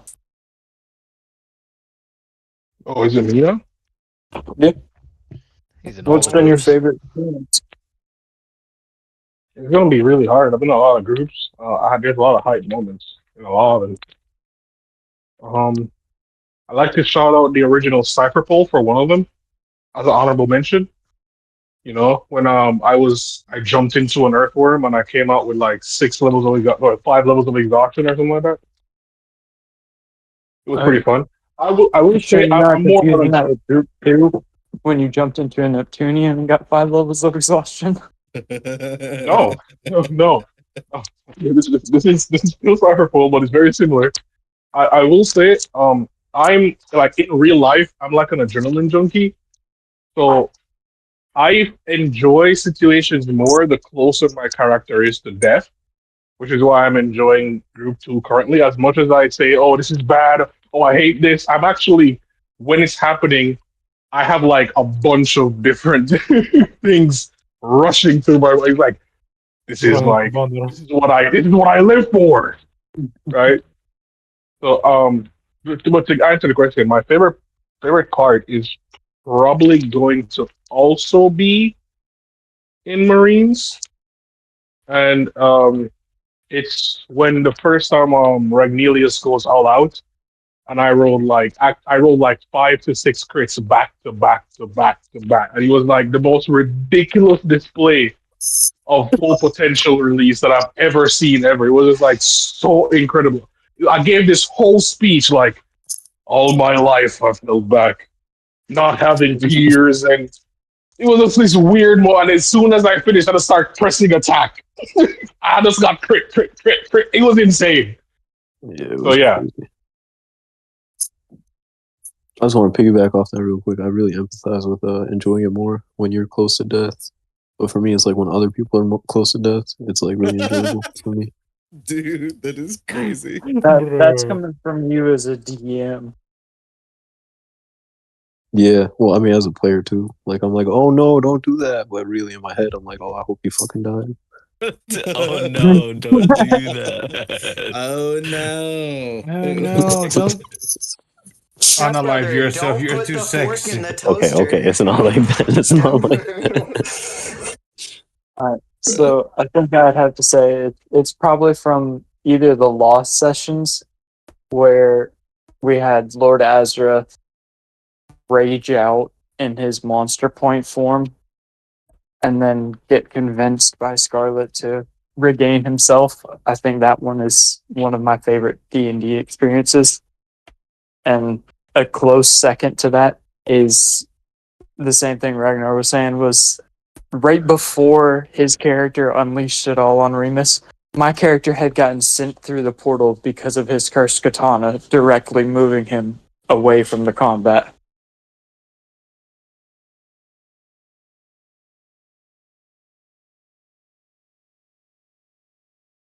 Vex? Yeah. Oh man, I've been like honestly kind of racking my brain over this while y'all have all been spitting, and like I have a couple answers. Like as a player, it would have been a long time ago, but like there was like a cool moment where we were basically taking down like an animated citadel that was like, you know, that big old spider machine from Wild Wild West. But there's basically like a crab castle thing that was like this crazy mechanic, and we ended up like destroying whatever was in charge of it, taking control of it, and we froze a massive like hydra and used this crab castle thing to drag this hydra across like an entire army, and like we ended up like conquering an entire nation in one session. It was like the sickest combat I think I've ever been in. So as a player, that happened, and that was wild. And major shout out to my character Ferrum Figulus from that. That was insane. As a DM, I think it was really crazy seeing like the reaction to the improv that I did whenever they found out that Soft D Boy was Hardy Boy's son after claiming him in the Davy Bag fight was still like I think one of the funniest things that I've ever seen, as far as like gauging the reaction from like the chat and my players and shit like that. It really felt like a mic drop moment, and I loved it. I think it was also really interesting in my Waterdeep campaign. There was like this player who was like a warlock, and his patron was basically like a fae e-girl.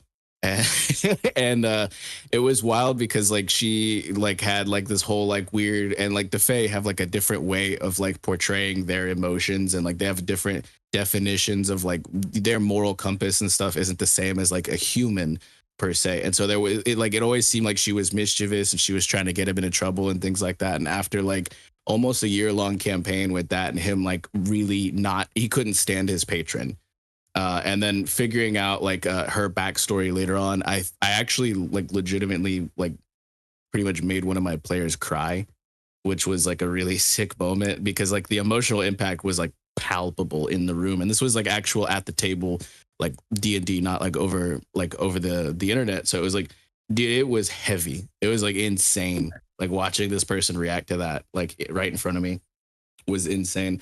I also thought it was funny. And I wasn't a player or a DM in this, but I got a shout out to whenever we were doing mock combat and Ragnar's character wanted to do a religion check to Davy Loans and roll crit, and Cthulhu popped out of the ocean, and he still ended up losing the combat. That was one of the funniest things I've ever seen as well. Yeah, but if it would have been you, he wouldn't have lost with summoning Davy Loans. He might have, but Davy Loans ate him. That was one of the funniest things. But there's been a lot of moments. I also, major shout outs to Cody's campaign. There's been just like a ridiculous amount of goated moments, and the character interaction that I had between Lynn and between Nine Eyes after eating my devil fruit as Renchi. That shit was goated. That was absolutely fire. And so as a player, that was also another moment. There's too many to really pick from, yo. Yeah. Yeah, it was really hard for me to. Oh, sorry. No. I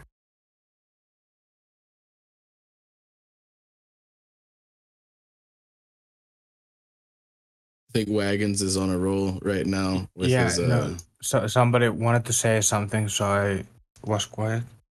Oh, I was just gonna say that it was really hard for me to pick a moment from our current campaign, so I had to choose one from my last one.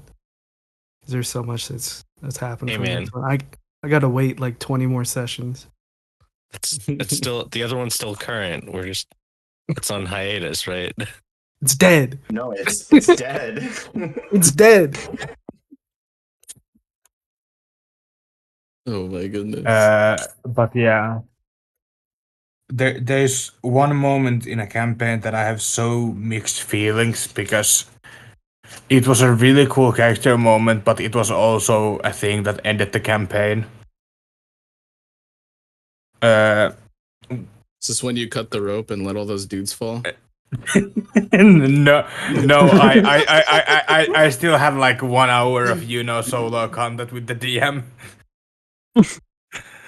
No, but this is we were playing this pirate game, not One Piece, but more Pirates of the Caribbean pirates type of deal.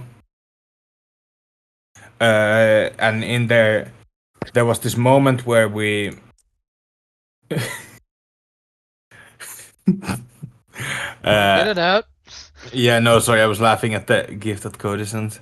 At this moment where they saved this dragon from the cave, and basically it granted us a favor. And in that game, dragons were more like gods on a semi level, and people just trying to see, what could how far I could take this, and two of them asked to become gods as a joke. And they were instantly leveled to level 15 and they became demigods. Whoa.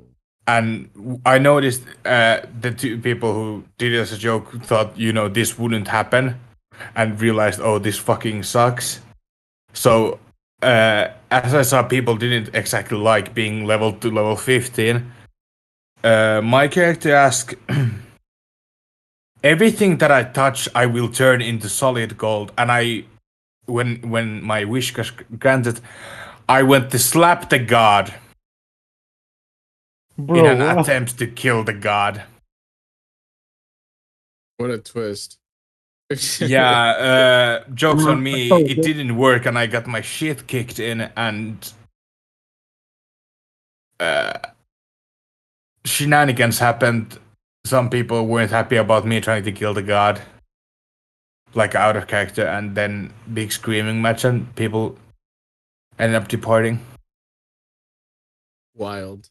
And it's like Konosuba energy right there, not gonna lie. Like... Yeah, bro, he just caught your But moment. yeah, It's tragic. No, I'm just missing. Yeah, it was a sad moment because I really liked that group, but there was lots of out of things, like out of campaign things and stuff like that. So it was more of a catalyst to it. Yeah. Hate to see it. Who your experiences? I'll say as a player, it's not necessarily a moment of mine, but it was during the start of Group 3 on Kano when we infiltrated this fucking this party basically, and fucking Dyer's character Murdoch, he was like playing as a waiter, and he was really like taking the orders. Oh my god, that shit is so funny. But he was basically trying to save this one lady, Yika's mom, and he handed like a note to her and this one lady, and turns out this lady was the daughter of one of the kings he killed. That shit just felt like such a One Piece moment to me, because you can see him on screen being like, oh shit. Like, that shit is beautiful. That shit was so fucking funny. Oh man. I actually forgot to mention something that kind of ties into Human. But y'all remember that one shot that I did where I made y'all go up against the whole town and a false hydra and all the wildlife in the 5 mile radius, and it came down to like the last round of combat, and there was like, dude, that was actually like extremely. That whole one shot was one of my favorite. Like that was literally my favorite singular session as like DMing ever. Like, so yeah, that last scene was cold as fuck. That shit was fun. The premise was so insane too. Like the fucking eyeball wall things taking over the town and making people forget shit. Crazy. Oh my goodness. But yeah, as a player, that's probably one of my favorites. As a DM, I'd say the Fulberto's Mansion shit for Kuraya. It's basically what we mentioned, but it was so fun to DM. I love that. Yo, what was that time I whooped your character's ass? You remember that part? Yeah. All right. You remember that? Yeah, those are Yo, probably my Roberto is favorite a moments. goat. Yeah, shout out Roberto. Shout out to Pulio Bros.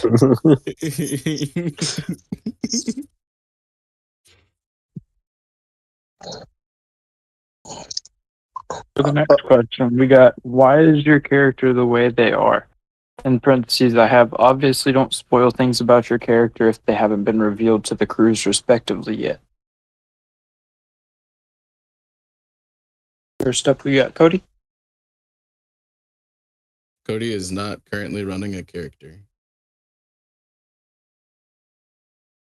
Why is Aaron the way that he is? Oh my god. Bruh. I think all of that spoilers technically. Oh, true. No, you're right. I don't know. So I mean, Aaron Mustang is a different character from Aaron Sexbang. Aaron Mustang from Group 1. Go on. I'm sorry. Man, I'm so sad because I wanted to hear more about Irene Sexbang. Never will. I want to hear about Aaron Mustang. Mustang had this father who was Garp's punching bag, and he was a very high-ranking vice admiral who had always thought that the right way of justice was to save someone's smile. You could pull them out of danger, you could pull them out of peril, but like if they weren't smiling, they weren't truly saved. And so like Got he that always all my said that as personality. a person's smile is above a person's life. That was like his like moniker and motto. And so Aaron's father had found out about this like huge, like really devastating thing the Navy had done that me and Sam had planned out. And it was like Aaron had defected from the Marines. Aaron's father did, and he said, "Don't trust them. When you can, You get found away out about from the here." smile fruit.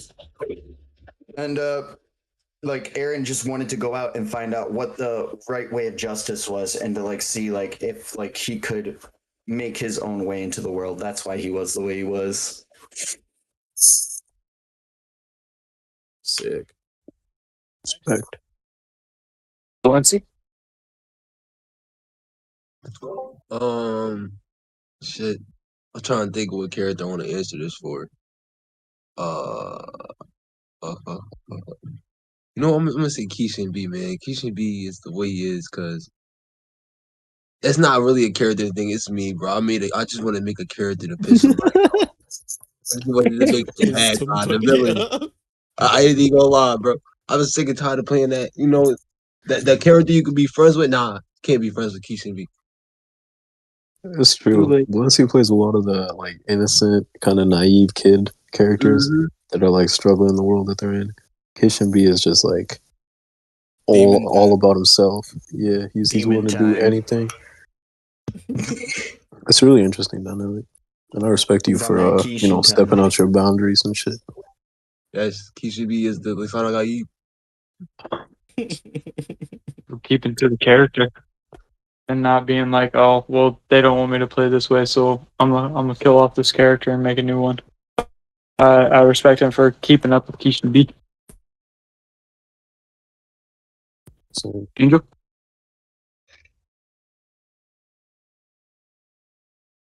Like and subscribe. Why my character is the way they are. I'm gonna answer for Finn.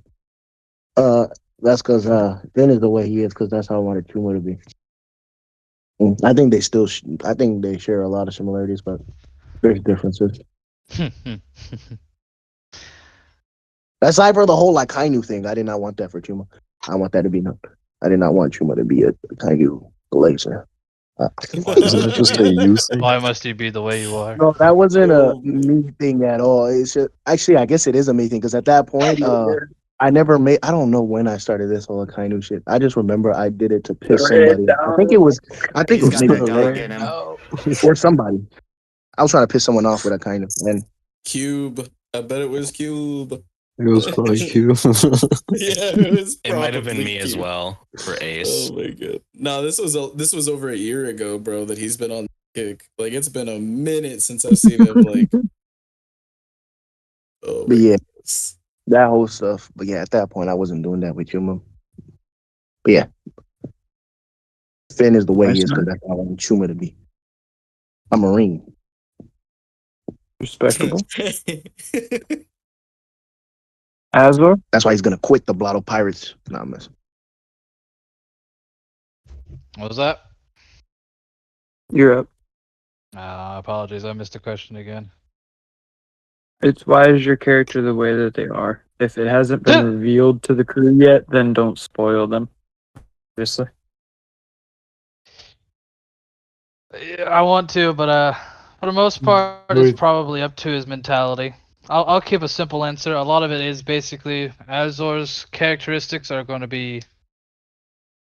If you pay attention, you can definitely tell why he is the way he is, but a lot of it probably deals with his very much long years of experience in certain regards. And I will keep it at that for now. Understandable.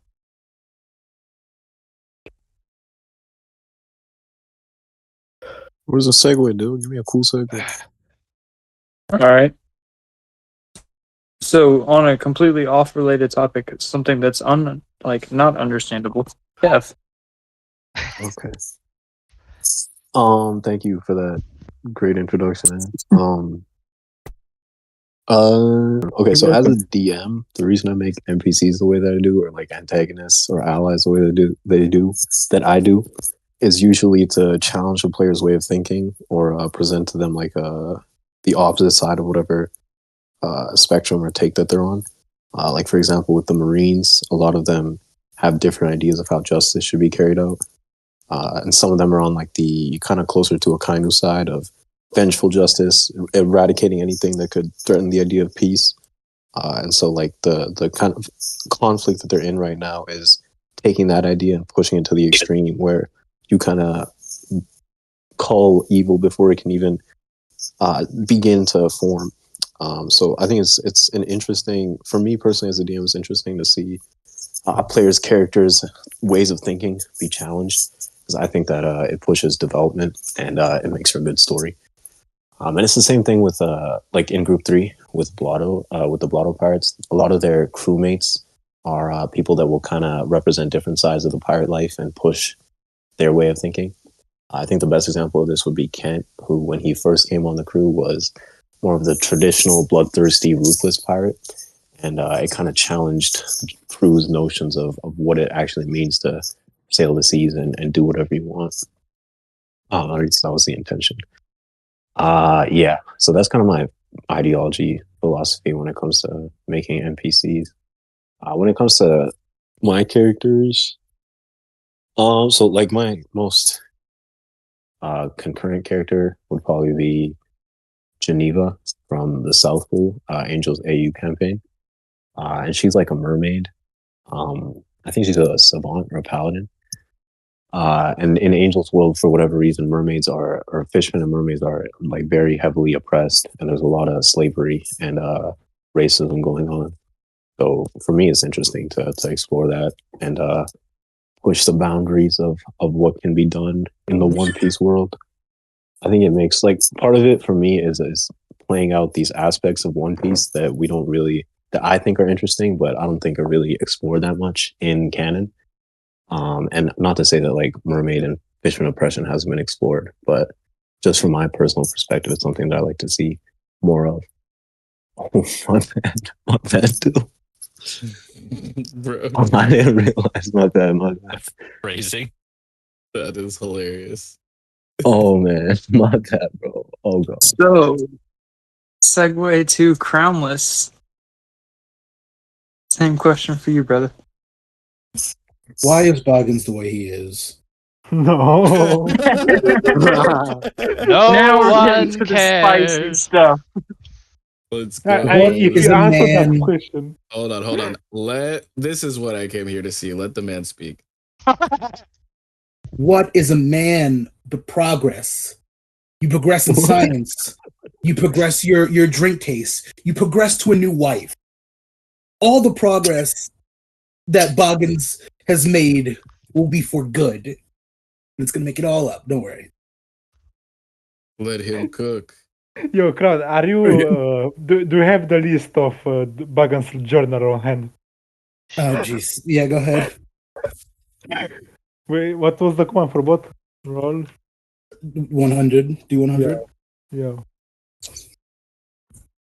Oh no, Josh is making a For those who live don't know, roll. Wednesday are actually our game days. 19. Yeah, sorry, we have been way too long without a session. Yeah. I have to hit it.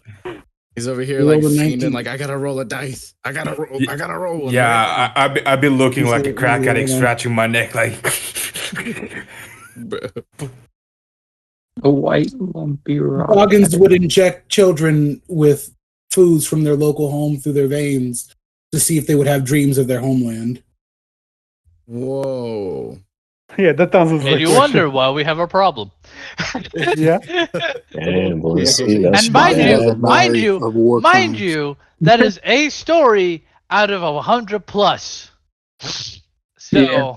That's just a D100 roll to decide which story I they remember get. all the And he stories rolled a being he 19. literally shoved a sword down Yeah. somebody's throat to see how many swords it would hold. 27. There was also Hold on. there was Coco B's also one a of them girl stories, that I bet. there was also a girl that would die and she would constantly revive herself, and that was her life. Oh yeah, the looping cyborg. That's still active. No, didn't you say she died? Like there was a limit how many times somebody could do it. Oh yeah. You can only do it about 47 times before somebody dies. You're good. What's the Bro. number? Lucas looks like he got hit by shell shock immediately. Huh? He's like, these guys are still streaming? Oh my god. Yeah, that's exactly what I was like, holy shit. In terms of an odd And number, that's what let's go Goggins- over to Nine Eyes next. Yo. Bruh. Well, why is Nine Eyes the way that she is? I want to say from an above table point of view, Nine Eyes is the first female that I've ever played as a character. And Nice. a lot of my characters do have sort of deeper backstories, but this is the first campaign where it was a willing captain position. So I just wanted to try it out and see how it would feel. And it's been an interesting playthrough, having to change the way that I would think as a person and truly try to embody a character if I can. And the way that Nine Eyes is mostly because of just feeling powerless, but not in the sense of like feeling bad on herself as a character, but as feeling like a lot of her life she didn't have the facilities to fight back the way that she wants to, and that sort of led her to where she is now. I don't think you got the facilities for that, Big Ben. For that big man. I saw. Everybody Cody's was everybody was showing great restraint, and then that happened. I mean, So- Nine Eyes is like biggest thing is like trust, and it was very crazy having to deal with the whole V situation so early, and Jeremy, because I knew it would be a harder thing to tackle, but I didn't think it would happen so soon. So It was crazy. the trust issues aspect of Nine Eyes, it was genuinely like a big step for the character to not be like somebody does something to me in a way that negates my trust. I don't even want them here. Like normally Nine Eyes as a past character probably would have been like, V, get off of my crew. But Nine Eyes is trying to work towards living with the fact that people are people. And yeah, that's sort of what Nine Eyes is grappling with. That's very real. And someone else who's very real and a very real big star on Instagram, we have Lynn. What was segue so what far. specifically was the question? It's been a hot minute. The segues are getting good again. They're the way that they are. Why are they the way that they are? Basically, my character is a fish out of water, and all senses of that meaning. Okay. And they're trying to learn about the world, and it's really cool being able to play someone who is like the polar opposite, I want to say, of Nine Eyes, where I am too trusting, almost to the point of like naivety, and it's like it's cool having people be like, "Hey, whoa," and I'm like, "No, man, but they're cool." Like my character wants to see the good in the world and is kind of blind to everything else outside of that. It's weird. Like that wholesome agenda is what Lynn is on, and it's Hope Core. Yeah, Hope Core. It's a lot of fun to do. But Vex made call reference to earlier with the throw out to Nui. It was Maze's first character that he played, but he made it Tantata that has the gullible trait. As Tontatas be like most often. Most often, yeah. Speaking of gullible, we have Josh. What do you mean by that? he's grasping at straws right now, dog. Just the let him. segues are getting real fire right now. Let it be. Oh my god. I mean, one of my characters, Oscar, has the gullible trait. Yeah, and I still make fun of you for it. Why is your character the way it is? Yeah, pretty much. The concept for Oscar is that I wanted to make a pacifist that on the way of the story gets into those situations when he has to kill, and what's going to happen after he does that. Was the reason to keep going. Right now, the only reason to keep going is to get Charlotte to her way home. Wherever she wants to go. Yeah. Yeah, you have to figure out what that is. That is our One Piece, basically. Yeah, we're just a glorified taxi service. Oh my god. Meanwhile, everyone you come across want to use her as a power source or some kind of inevitability of ruling the world. Speaking of an over-glorified taxi service, we have Brother Ragnar with Lord Asmara. That was actually your best transition so far. So far, I've used you as the taxi service. So did Davos. Yep. Oh my god. I think you kind of already answered this earlier. Azra is a very confused teenager. He doesn't really know his origin, and that's the whole reason why he stays down in the blue.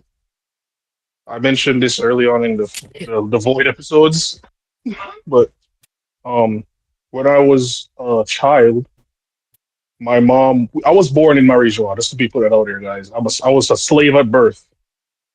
When I was a child, while escaping, I got knocked up to Sky Island using a knock-up stream, and basically grew up there ever since. And all my experience, because I was like a different being from Skylanders, they treated me similar to the whole Chopper was treated, like he was a monster. Except for this one old dude and this old lady. Eventually, I went to the bottom of the sea.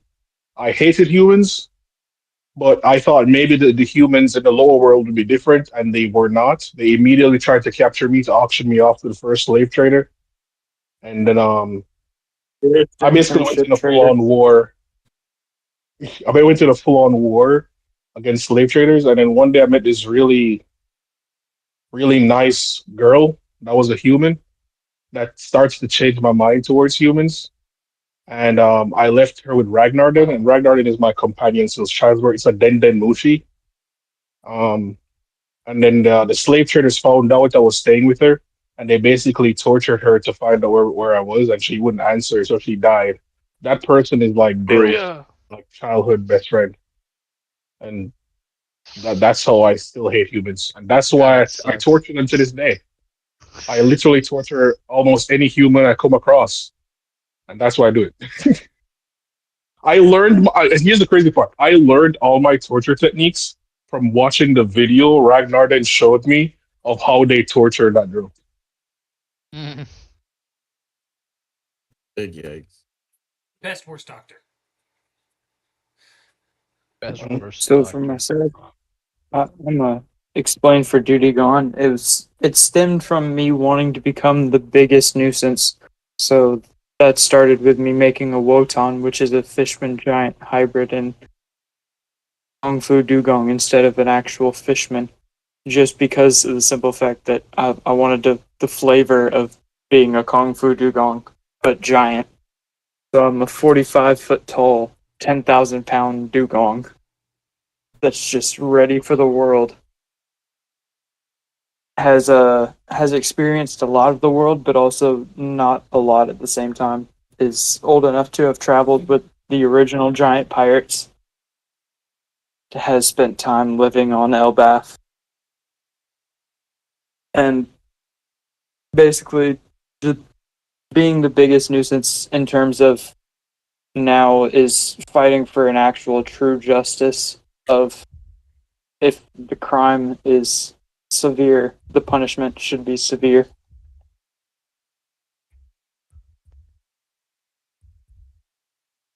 Wild. Vex.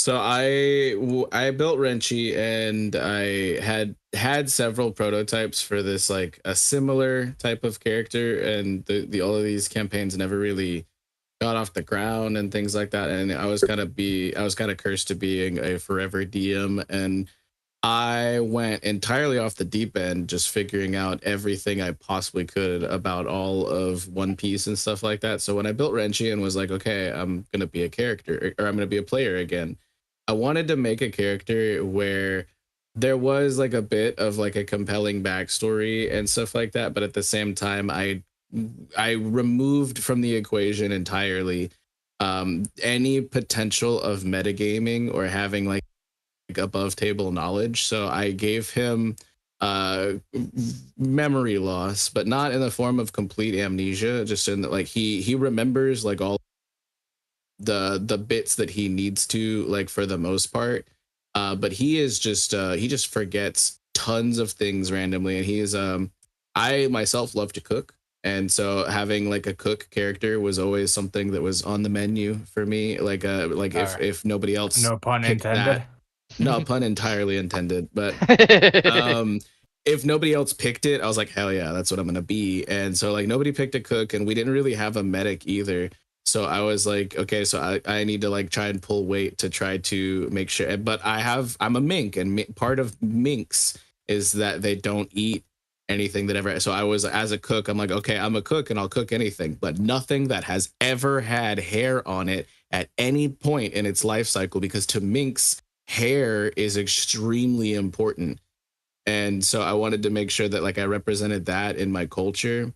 And he also is an Okama, and that's because he's just been put in a lot of different situations and ended up somehow finding himself on a strange beach where some lovely people were teaching him a thing or two about that. And it's just, he doesn't remember at all how he got put in these situations and all of the crazy like One Piece type shit that's happened to him, like getting swept away in floods or getting carried away by giant birds, or just like saying yes to like somebody who was gonna like take him this completely different direction than he was prepared to go, like mentally and things like that. And he's just kind of like big like Labrador retriever energy, but like it's kind of buried underneath like a layer of trauma, because there's actual reasons why he doesn't remember things, and he's trying desperately not to forget certain things and fighting like a bit of like repressed past as well. And so it's like there's a bit of like a flavor reason why I wanted to mechanically make it to where I can't metagame, because I know so much about One Piece, and I thought it would be hilarious to build a character that knew absolutely nothing about this world, and just kind of is a bit of a yes man on certain things, but will stand his ground on certain other things. And watching that unfold and having Cody like I didn't really tell him like anything. He's just been taking it away and like kind of working it in all these cool, wonderful ways. And huge shout out to him because I didn't expect it to play out the way that it has, or as soon as it has, or be so important. And it has been. It's been really cool. Forget about it. Forget about it. Yo, if you know, you know. It. You know. Exactly. Man, that's so true about Renchi though. I feel the same way about Nine Eyes as well, where it's like I haven't been a DM for anyone yet, for a campaign, but I know a lot about D&D. So like Sam 1 was a bit more like that, but I feel like with Nine Eyes, most of her knowledge is from stories, so it's not reliable information. So I get that a lot. Y'all are not setting me up good with these segues. Anyway, speaking of segue, wagons. Wow. Bro. I mean, Jiba came from the fact that, first of all, I thought playing a character who was a sword was a really cool concept because we have seen devil fruit weapons and stuff like that. What if an object was a human? And then I was thinking, hey, it could be fun to make them kind of a superhero type, kind of a good guy, somebody who shouldn't be a pirate. And as the campaign has gone on, I've gonna have this nice morality to him trying to be a good person and trying to be a hero while he realizes slowly that humanity fucking sucks. Like every person that he has trusted so far has been a complete asshat, for the lack of a better term. I'm sorry for my language now. Or betrayed him or tried to use him or stuff like that. So he's having this nice morality of trying to be a hero, but why would you want to be a hero for these people? Yeah. Speaking of a hero, we need a who man. Yeah. That was the worst one. Yeah, you gotta really Because workshop I am on these. here. Oh my god. Well, I'll talk about my first two characters because there was a lot of intention I put into them. Yiga and Sinbad. I was trying to make like two polar opposites basically, but at the same time, like they had kind of similar goals as far as like why they're doing what they're doing. So like for Yiga, why he wants to find the scrolls or like just be a pirate in general. He's got like a chip on his shoulder almost to not like spoil anything too serious. But yeah, basically he has a lot of he wants to live up to like Grandpa Yiga and even like his dad a little bit, even though he just found out he's alive. But with Sinbad, he also wants to live up to his family, but not necessarily. He's very proud of where he comes from, almost. Like he's entirely proud. So that's what my intentions were with those two. What happened to Sinbad? You killed him, you bastard. No, Kev. Bro. Good times. Yeah, good with Murray, times. I guess with Murray. Good times. Yeah, with Murray, I guess it's just I want to make like a Popeye-esque character. That was really it. Speaking of Kev popping up at that's a what the fuck moment. Hey Cody, what's your favorite what the fuck moment? It was when we were doing the comedy club and I went in to do the Akira thing and I just had a giant blob appear and I was like, man, what the fuck am I doing here? Like, I was like, it was literally 2 a.m. I ripped a bong. I came back in. I'm looking at my computer screen, setting up the map, and I'm like, what the fuck am I doing here? That's probably the biggest one for me. And Lucas, I'm gonna have you answer this one and the other one since you weren't here for them. Okay. So my biggest what the fuck moment was definitely Renchi and V splitting a devil fruit. and both biting it at the same time, not knowing who was going to get the devil fruit. Oh I my forgot god, I that forgot you all happened. did that. Holy I shit. completely forgot that rolled, happened. and Rinchi beat me by 1 on the dice for the devil. Oh my gosh, V could No, have you had guys that rolled the fruit. exact same amount. It came down to what your dex Your was dex for the modifier. decimal. It was down to the decimal. Yeah. Oh it my was god. nuts, man. So yeah, that was It's definitely actually my a most fruit. yeah, like I'm sorry. sponsored by Rinchi's Nuts. Oh, my boy. Now, what was And the his other balls. question? So the first question was, what made you get into D&D, whether it be base edition or OP D&D specifically? I was 16 and smoking a shit ton of schmeed, and my buddy was like, "Here, look at this the 3.5 edition book.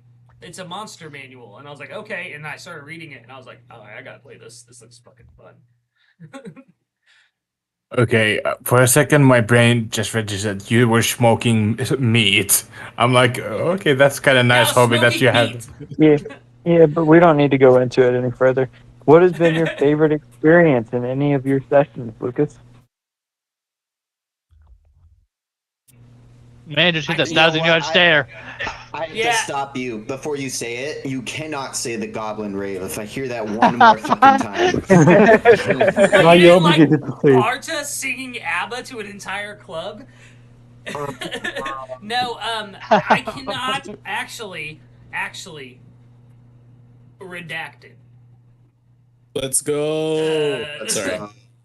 I can't lie. That is something I'm so excited for.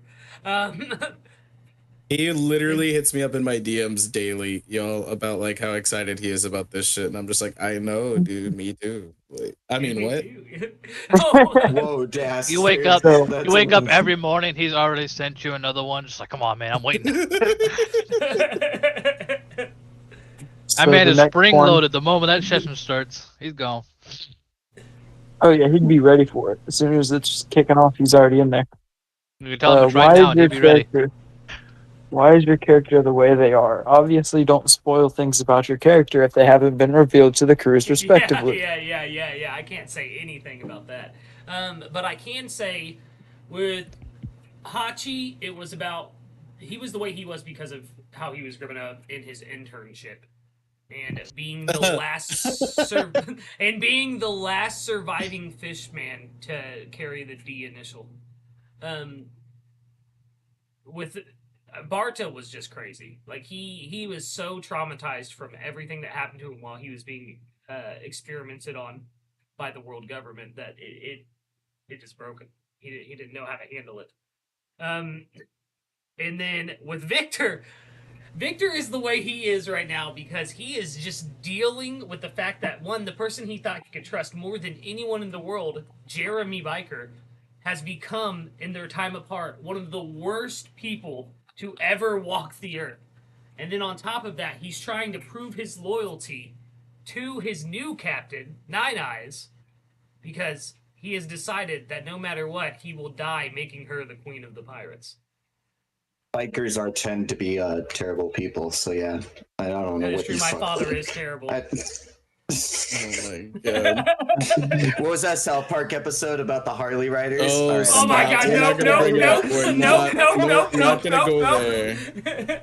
But Vykthor, So, like, I don't speaking know, of the he's- Harley he's- rider, Well, he's like really torn about things because dude grew like he spent like almost a year trying to climb down Reverse Mountain. Like so he was like hardened before he even got with the Nine Eyes Pirates. Like he was already like untrusting, felt a little bit abandoned by his previous crew because he fell off of a ship while going over Reverse Mountain for the second time. It was his second time entering the Grand Line. And he just kind of fell off. And fun fact, if you watched session 1 of Cody 8 D&D, Victor's role when they were going up Reverse Mountain was to tie down loose like barrels and stuff like that because the last time he went on Reverse Mountain, a barrel hit him and he fell off. But yeah, that's why Vykthor is the way he is. speaking of also loves Victor, we Rinchi, have and he's very Valencia sad. next with the what the fuck moment. Yeah, go ahead. The what the fuck moment. What the fuck moment, man? I got like two that just blew my mind. Like my brain exploded. One was when Vex revealed the D in Harry's name. I Oh was man. flabbergasted, bro. That was like one of my first older moments playing D&D. I'm like, ain't no way. This is crazy. And then it was when Crownless had me fight a whole another Poco B. That shit was fun. But then I was also very fucking confused on what the hell was going on.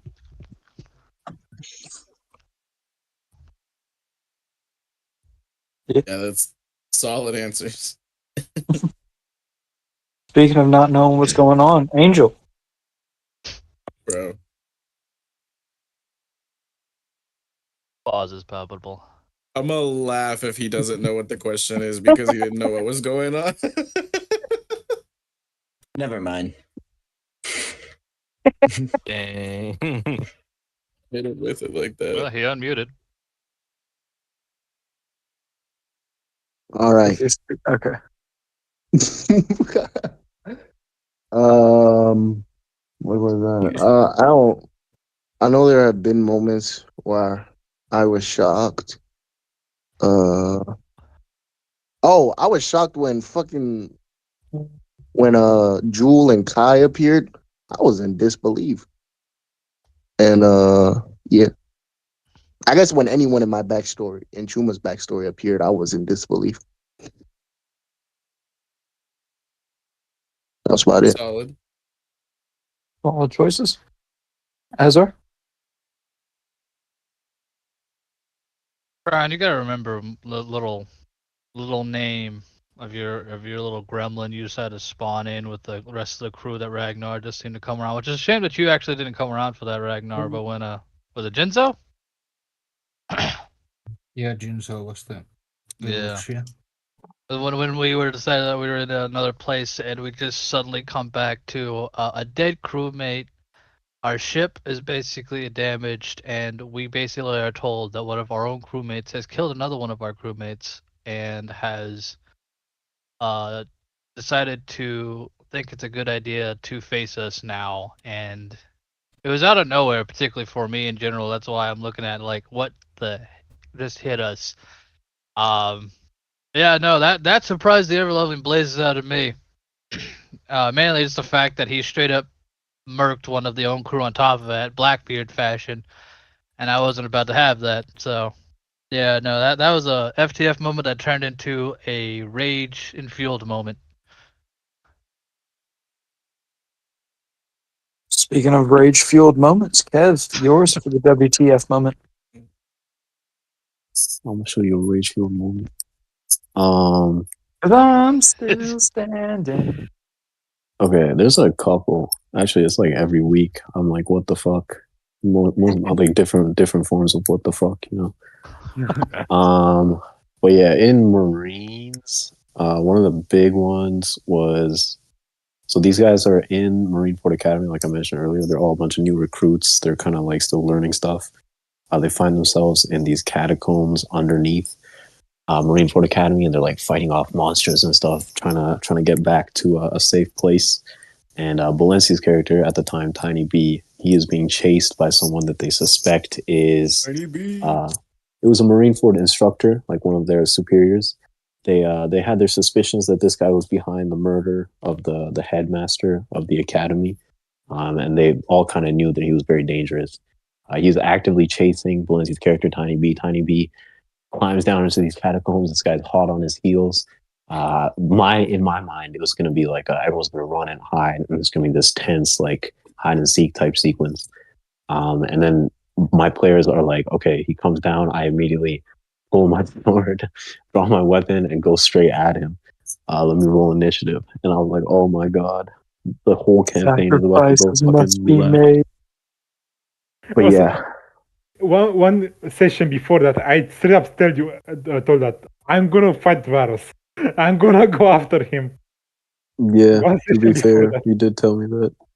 But yeah, after that point, they all got their asses beat. They got stuck in a book and then transported to a whole nother island.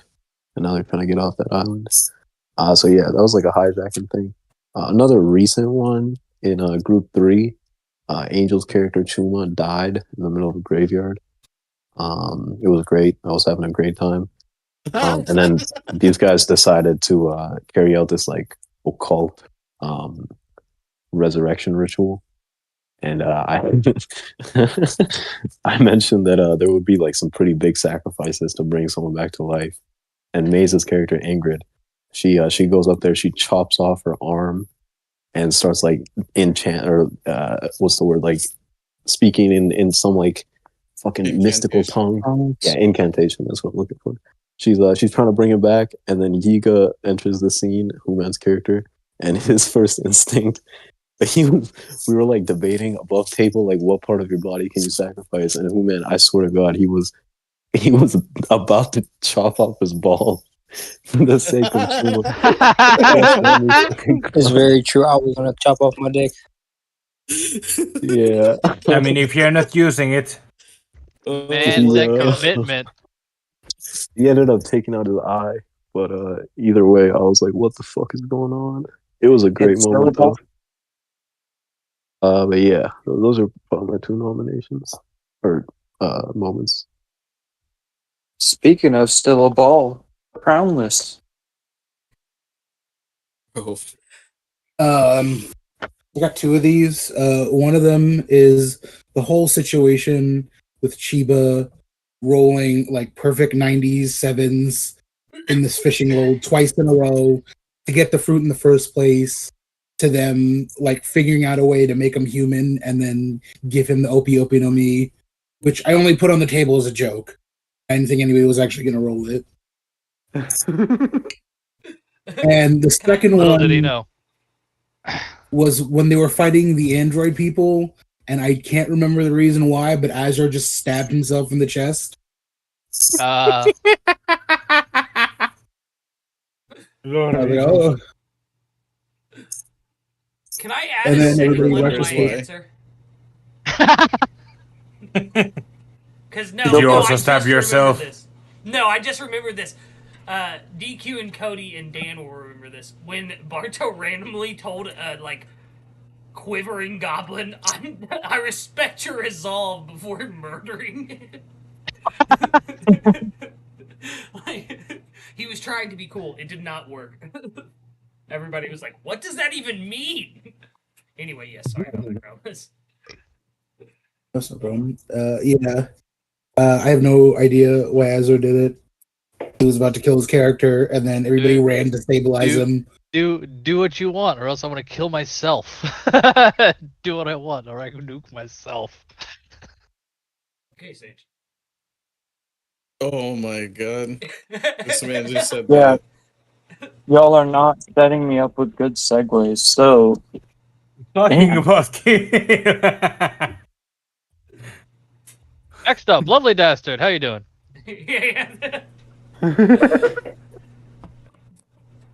If he's not here, he said he would be right back and that he'd take his turn when he comes back. He DM'd me. Oh. Beautiful. all right. Well then, Then the Lovely One's we DQ got at this moment. Tree the Wolf. But I think it's also gone. You're muted if you're not. Talking about DMing, Josh. Alright, so I think my biggest what the fuck moment was in Balinski's zombie apocalypse campaign. Which he was straight up said multiple times, no magic, no things, this is just a normal zombie campaign.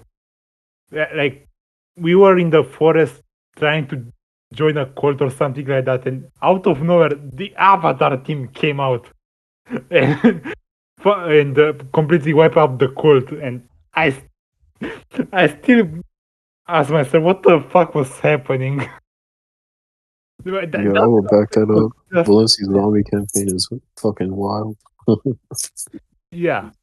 It was set up to be a normal zombie campaign, zombie apocalypse, and out of nowhere, the Avatar team comes out. The gang, if you will. With 2 A's. Speaking of wild campaign, oh, we got Tree the Wolf. Hey Welcome guys, back. sorry, Welcome back. I missed the question. I also was gone for a hot sec. What's the moment that made you say WTF the hardest? When Glop when Glop's little buddy tripped and fell on my spear or my glaive and killed himself. that had me mauling, dude. I swear. Sent Glop down this Respect your whole dark resolve. path. Brother, there was no resolve in that. No one was happy. Sometimes you just gotta kill to kill, though, right? Okay. Speaking of kill to kill, we got Brother Ragnar. Not muted. There we go. What's the question? The biggest What what the fuck moment moment. makes the WTF the hardest? Good question.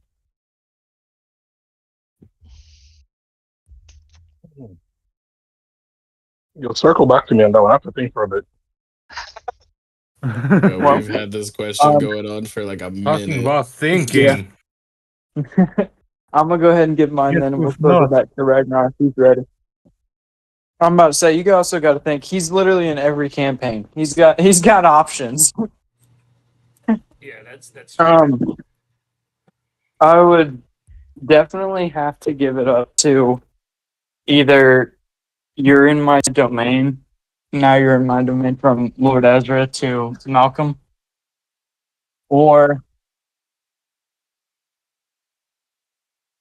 no. I think my main vote has to go to the Papera trip. Yeah, I'm gonna say The entire thing.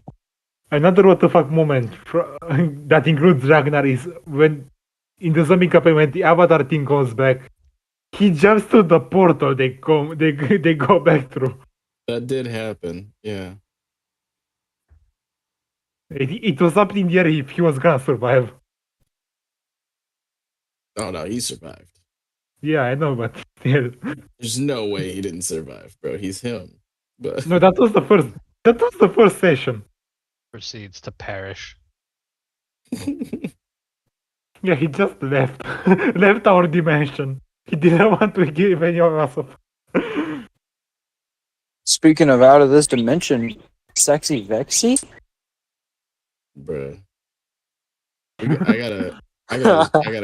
We gotta workshop some of these for real. I think my biggest like WTF moment, there were a few that like me being the DM, it's like some of the stuff I see coming as at least a potentiality. But the crew oftentimes does surprise me, and I think the biggest surprising moment that my crew has ever like jumped me with as a DM, being surprised by my players and saying, "What the fuck," was when we had an all-out brawl where you guys entire town because nobody wanted to pay for their drinks and did not believe that market value was a good price for a flagon of alcohol. Literally the price listed in the document. They thought they were getting ripped off. And I was like, yo, this is straight gaslighting. And that went on for 2 months. 2 months of absolute slogfest of combat after that. We're talking over 20 hours, I would say, of like combat. And I know what you're gonna say, Dill, and it doesn't make the situation any less what the fuck. So it doesn't matter. No, it does change the blame of it. I'm not blaming anybody. I'm saying it's the players that made me say what the fuck. It doesn't matter which players, but as a player specifically, the biggest WTF moment for me was probably like figuring out what devil fruit Cody had let me and V go halvesies on, and after me winning off of a decimal point, getting confronted by an actual god, and having to make a deal and having like the hardest conversation. That was crazy. That was probably the biggest moment for me as a player. Dan, you're back. We're answering what's your biggest WTF moment? Yo. There's good what the fucks, and can't believe that just happened. A lot of the can't believe that just happened was with Group 1, of course. Lots of turbulent situations that occurred live on stream. Yeah. You could say that again. Lots of what the fuck's up with that. But a good one, yeah, I'd agree, was when I talked to the god. When Cody allowed me to open my third eye and look at a devil fruit and communicate with the soul of the devil fruit. That was insane. I asked, I didn't know if he was going to be like, yeah, you could do that. But basically, like having that conversation and then seeing the repercussions, because I didn't think what happened was going to happen to Renchi, I was just devastated. You sold Renchi's soul. Unintentionally. Oh my god. Like I think Lucas and Dan were both like mentioning, I think in the post stream, they're like, yo, dude, that like actually chills. Like, yeah. I think Lucas said he was about to cry. Like, yeah. I was so it was sad like that Renchi. Yeah. intense. It had me tearing up. It was like legit. It was intense. The only ever time I got that emotional was when V's betrayal happened, and I was trying to like reason with Jeremy, and he was like laughing about what he did to Nine Eyes. Like, as a fucking player, I was like, no, dude, like what the, like it. Yeah, I did not realize what happened was gonna happen, and like that's like as a player, as a character, I think Nine Eyes was like. She was just taking a gamble because she loves to gamble. She was like, you know what? If this will make him stronger, fuck it, do it. And then the repercussions, I was like, oh my god. I guess I'll never get to teach you how to swim. I didn't know about that either. I didn't know that was his dream. Oh my. No, that was improv. I didn't have that written down. Like I was just like, yo, Tree, roll with me for a sec. Like, like this is gonna be a thing our characters talked about, and he was Dude, like, it makes perfect sense too. Like, man, I didn't know it was improv. That's insane. I didn't. Speaking of perfect sense, let's move on to wagons. Wagons? Huh? It's your turn. What moment made you say WTF the hardest? Yeah, I remember the question. I was again in the zone. No, you're good, brother. Man, I don't think.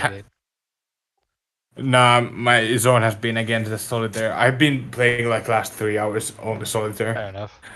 I don't think do I have like a specific VTF moment really. I'm surprised you're not mentioning your rebirth, technically. I mean, but yeah, it was already mentioned, so you know. We didn't know it'd succeed though. We just assumed at least at the attempt. And then you just proceeded to become a real boy. Yeah, also the fact that we fought Godzilla with your father. I mean, we didn't really fight it. You can't exactly call. We got. My dad got one-shotted and then we ran away. A fight. You survived Godzilla.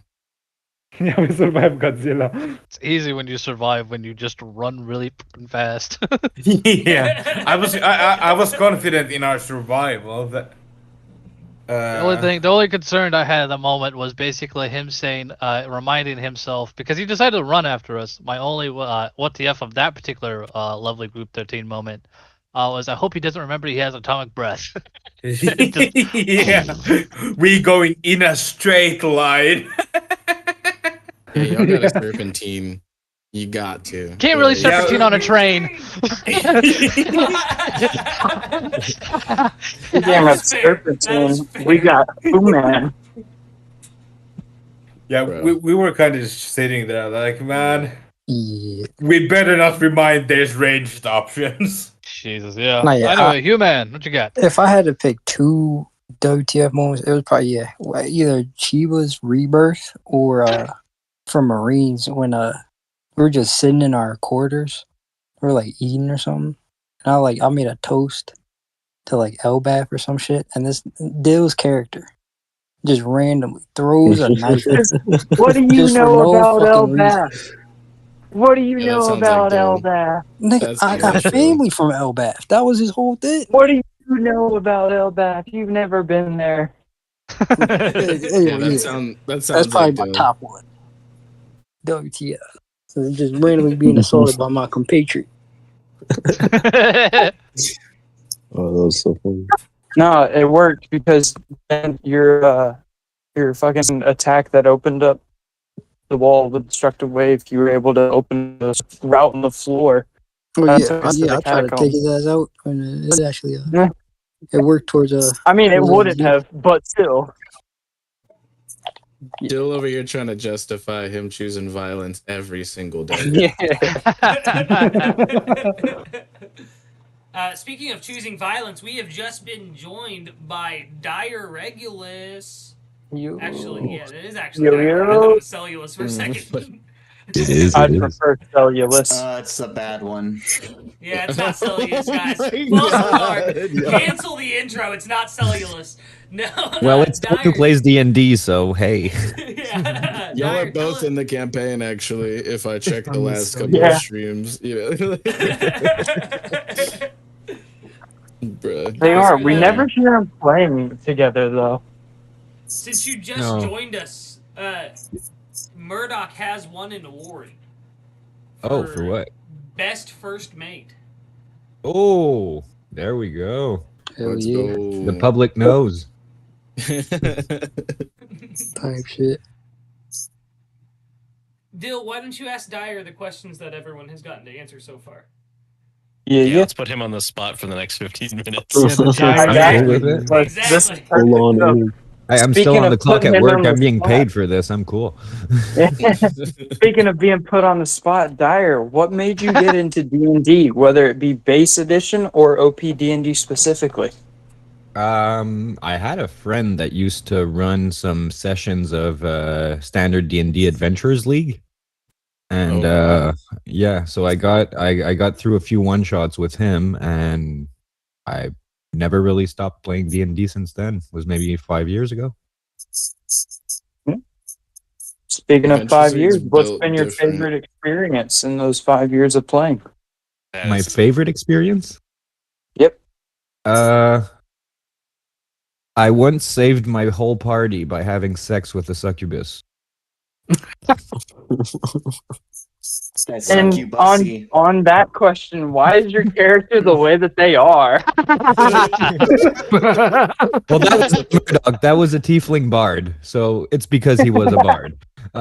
Makes sense. Makes sense. Murdoch is the way he is because, I mean, he's close to being a stand-in for me himself, but it's basically the idea I had was, what if Oda would cater a character 100% to my desires, and that's Murdoch.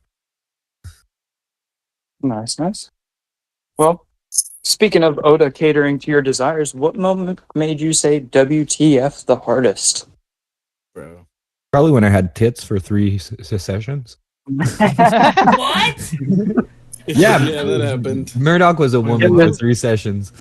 It was a canon event, bro. Yeah. It's true. Yeah, that happened. And it also I was there. it also allowed me to have a conversation with Professor Clover and to be able to say at some point in the conversation, "Hey, Professor, eyes up here." I was also there, unfortunately. For that I was also I there, was the one. That was Professor Clover. You did that to yourself. So wait, you as Clover was staring Lucas. at Dyer's. No, man, I was having a conversation with him. Oh, I promise I wasn't looking at his chest, guys. I promise. I don't like feet. whoa, hold on. All right. It's understandable. I Topic did have change. pretty big mommy mommies. Topic change again. Hey, Lucas, do you have any questions for the D&D peoples? I do not. I'm just glad that I got a everyone couple. to be here. What? Do you have any questions for the people? Not really. I'm free from this torture finally. Yeah, let's feed those souls. Anybody got any What? questions for their DMs? I think Yeah, what that- the fuck? Did Blinkers just say that he had a question or no? Yeah, I got a couple questions. Oh, then go ahead. All right, Feel free. Let's see. Don't Okay. be a tree. So you guys like everyone's been playing One Piece D&D. I'm curious on what you guys kind of went into playing specifically One Piece D&D, and the idea of like mixing D&D and One Piece. What you guys wanted out of playing, and if there was anything that kind of like subverted your expectations, something that you think you want to happen more related to One Piece in your D&D campaigns. And this is like a really broad question, but something happened in your campaigns that made you kind of rethink the way you view One Piece as like a piece of content or a piece of media, I should say. I'd say let's keep the same order that we've been doing. Cody? Shit, that's a really good question. Yeah, right. Like I'm sitting here racking my brain about it. Yeah, do you mind putting that in the chat just that way we have it in case? Yeah. My brain only got One Piece D&D. What got? Sorry, I got it too. I got a I couple think the things thing I could was say. looking most forward going into doing a One Piece D&D themed campaign was definitely bounty posters and monikers, and like seeing like what different kind of like silly titles I could give to my different kind of players or NPCs throughout the world. Now getting to play through Cody 8 What This D&D campaign, having Lynn started her own social media website flow on the side on top of doing bounties, it's really made me rethink, man, what is a bounty? What is clout? What is power in this world? But it's really made me like appreciate the systems that Oda has put in place that like through notoriety alone, some people have like moved their way up throughout the world, and I think that's one of the things that like One Piece D&D has made me go back through. The thing I'm most looking forward to and want to see more of is more of like more lore building. I want to see like more of the world like being explored and just going island to island and seeing what different kind of wacky adventures are going to happen. Since I'm next, just to like go off of what you just said, Cody, that's what my answer was going to be. Is that like playing inside of the One Piece world, whether it be in Cody 8 the Ocho or Cody 8 this D&D, or even Group 1, like it gave me a different aspect of how the One Piece world works for each different campaign. And even like talking to vexyz about like the Lebanon Kingdom and stuff like that, and just like different aspects of his D&D campaign, like there's so much deep lore within the One Piece world that is not being explored because we just don't have time with the Straw Hats doing what they're doing, like different islands. And Oda has luckily given us information on all kinds of islands, even like if they're only mentioned by name. He's like, they also have this on that island, and it gives, from what I understand, DMs such a strong point to build off of. It just makes the world feel more alive, like entirely. Facts. You, Valencia? Yo, I'm just here to hear the explanation, but I ain't hear the question in general. What was the question? It's in the chat. Oh, it's in the chat. Let me hop there real quick. Oh, which one of these? The first one? Oh, four. Well, four. Oh shit. I mean, you can answer anything you want to answer. I don't want to like force answers out of you. This shit I was curious about. He's over here taking notes. What are you looking for? Like honestly, if you could write a plot, bro. What would it be? Hey chat GPT. It's 4 different pirate women with big nami mommies. Oh my god. Big hungla boogaloo. Are you sure you don't have to have sessions notes? Bro. Yo. So what I'm the question I'm gonna pick is, what am I looking forward to in my campaigns? And well, what I'm just looking forward to bringing zombies back in general. But if I'm choosing a campaign, it's Marines. And I'm mad Angel not here to hear me say this, but bro, when Keisha gets that Marine cap, turns that whole backwards, it's game over for them. It's game over. Yeah. Anybody could be Marine. The filthiest of pirates could be a Marine. A starfish can be a marine. Anybody can do it. If Keishan B can do it, that's what I look forward to the most. That is gonna be entertaining. Azor?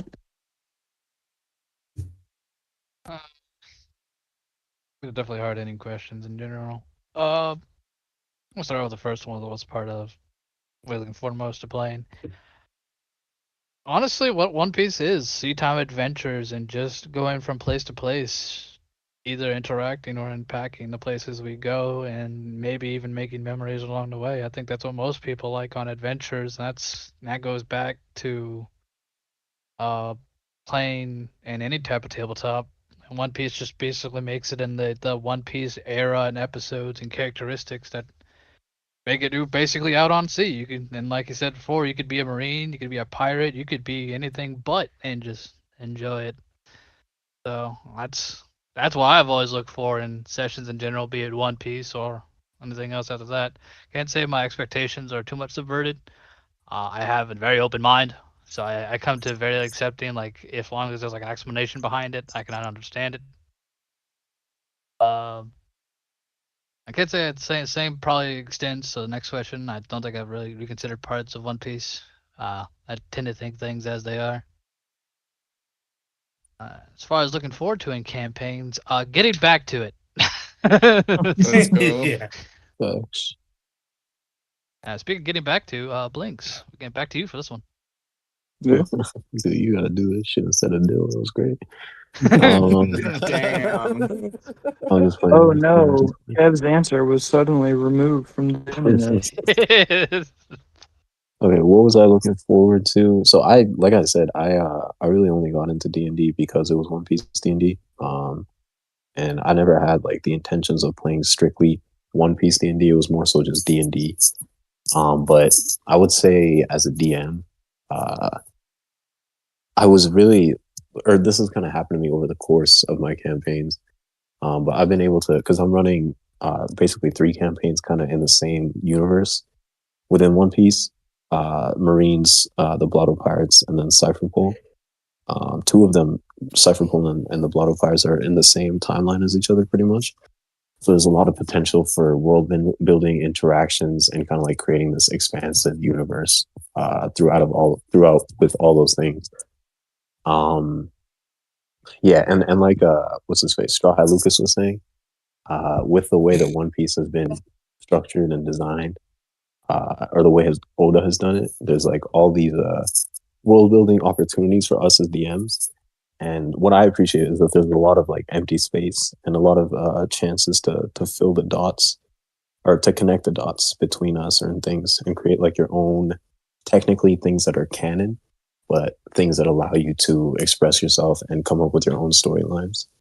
Like for example, with my group 3 started in the West Blue. And one of the places that they're really hyped to go towards is the island of Elot, which is a giant's island.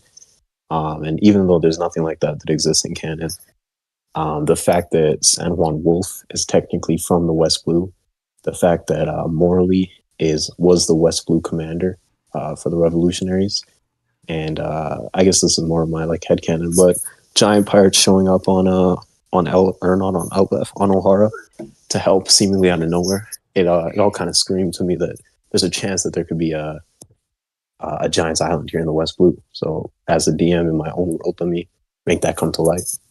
And it kind of rings true for a lot of stuff that I've done in my campaigns, but I really appreciate the ability to hop in and out of canon and mix stuff that Oda has done with stuff that I think Oda should do, or not should do, but I think stuff that I think would exist in the world of One Piece. That's like one of the most appealing parts of all the campaigns for me. And I guess that kind of feeds into stuff that made me rethink or reconsider parts of One Piece. I'm a lot more scrutinous with details specifically pertaining to my campaign, looking at like timelines and where people were at certain points in time, whether or not they could be in this place, how this would play out if they were in another place. Yeah, and what I'm looking forward to is all these little tiny connections that I've been making between my groups and between the worlds. I'm hoping for hopefully a good payoff whenever they all meet. I make this joke a lot, but my hope is that the Marines group I have goes to war with the Blotto Pirates, And I always say I want the Marines to kill the Blotto Pirates, but I'm really cool if there's like maximum death and carnage. Yeah, because then he doesn't have any more groups to run. Yeah. No, not actually that. But yeah, I think that like the ultimate payoff would be for this world that I'm working on and all my players are a part of to come together in some way. Nice. Talking about Speaking coming of the world coming together, together. Crown Last. Watkins is like, I'm hosting now. Everybody else. Okay. Yeah. We just decided. We just let's everyone else just do that, like announcing. What parts of One Piece D&D am I looking? What was I looking forward to playing before playing? I really enjoy like world building and creating like weird places, whether that be like the desert with the sad moles or an island. If you step on it, you become 2D. Or the coven of ex-wives that are now magical for some reason of Boggins. That was always like my favorite part of just like, oh, I'm gonna put this here and it's stupid. This is gonna be dumb. I love it. How are some of my expectations subverted? I was not prepared for the level of like, can we do this? And I just go, I was not. I guess, yeah, go ahead, try it. Sure, buddy. And then it just works because I regret. a lot of parts of my campaign made me rethink One Piece because I just like looking at the One Piece world and I go, how could I make that terrible? And I just kind of twist it and put it in my world. Bro. He said, how can I make that terrible? I'm back. And what I'm looking forward to most of my campaigns, specifically next Wednesday, because I'm restarting the game. Nice. Let's go. Yeah. Speaking of things most, Dastard, we're looking for your lovely input here. What parts of OPD? yeah. Give it a break every now and then. What parts of OPD and D was I most looking forward to prior to playing? I want to say being in the world and just seeing where that takes you, because there's just so much like so much information about the One Piece world. And like Forgotten Realms when it comes to 5e is cool, and there's a lot of stuff that like I've known about, I've read about when it comes to like base 5e, but like getting into One Piece, it's really like anything can happen. And I think that ties into my expectations being subverted, because Cody's OPD&D world is insane. The people who show up, it blows my mind. I don't know who's gonna show up every week. I'm like, who's about to be here, and what's gonna happen?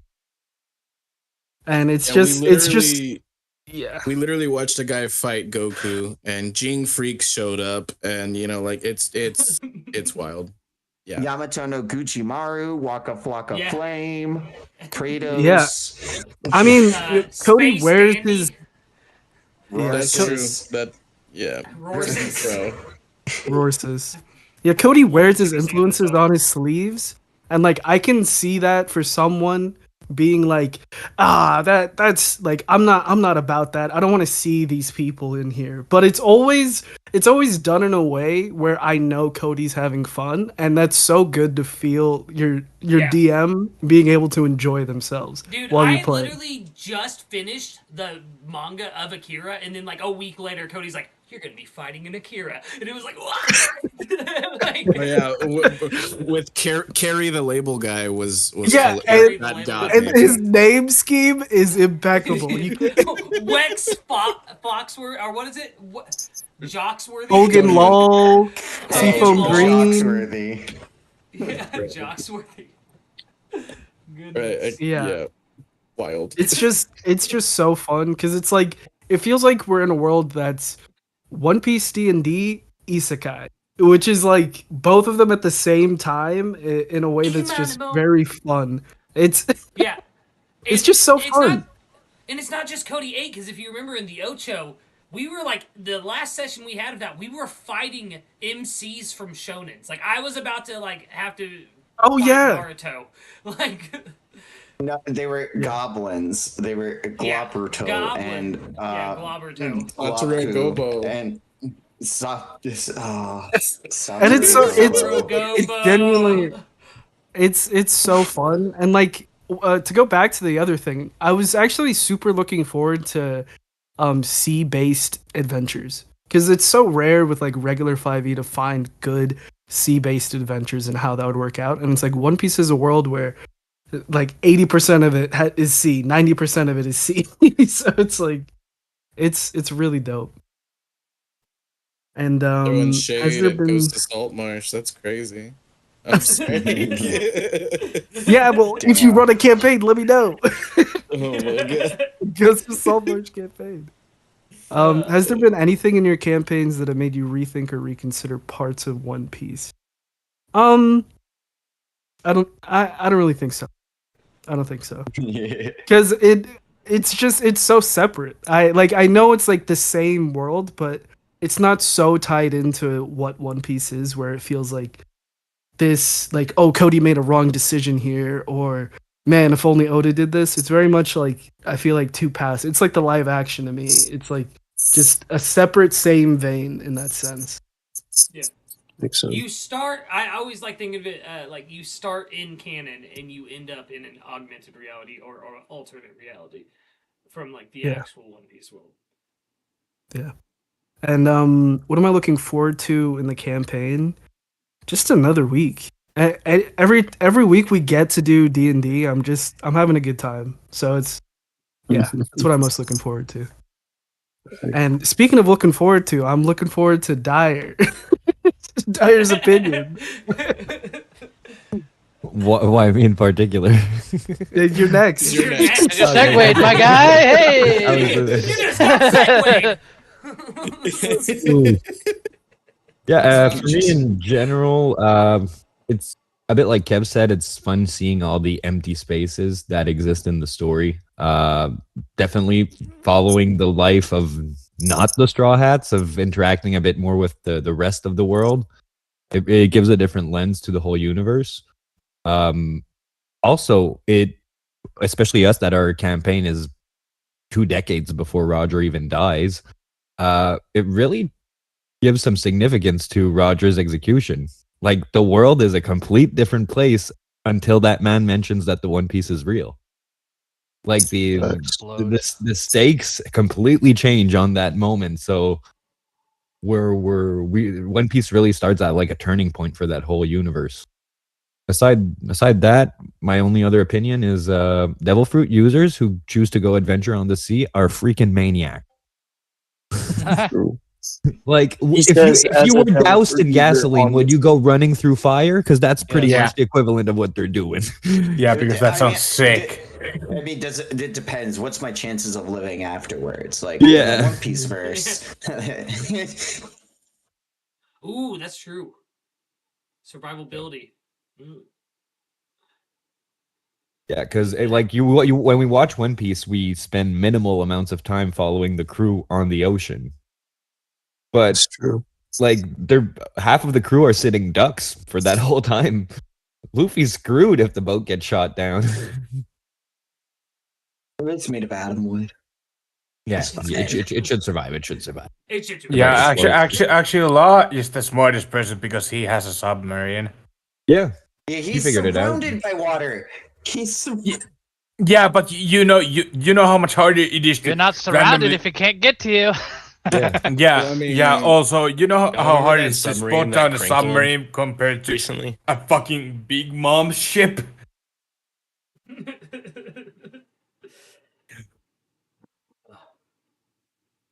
I agree that Law is the smartest person, but for different reasons. Okay, he gets bodied all the same. What's up? I believe you are next. Oh, I didn't even remember what the question is. Speaking of- Is it? It's in the chat. Okay. It's the 4 questions, right? DQ. Okay. Hey, yo. No. DQ's intelligence score. Don't worry about it. His attention span just bodied. Don't worry about it.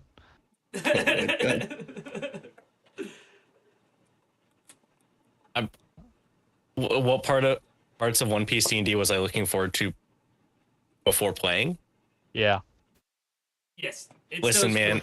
questions that everyone's answered. To be completely honest, I was just excited to be playing D&D again. It had been a hot minute since I had been in a group, and like having caught up to One Piece a lot more recently than like some people. I don't know, it felt fluid. It felt like nice to do. Like, oh cool, like I'm caught up and now I have the opportunity to explore the world through someone else's eyes who knows far more about this world than I do, and I can use this to like further educate myself like on One Piece to some extent. You know, like we got Goku showing up, so but I'm sure you know what I mean. No, Goku is 100% canon. Haven't you seen that crossover episode between Yeah. Goku, Luffy, and who's Crossover that blue hair?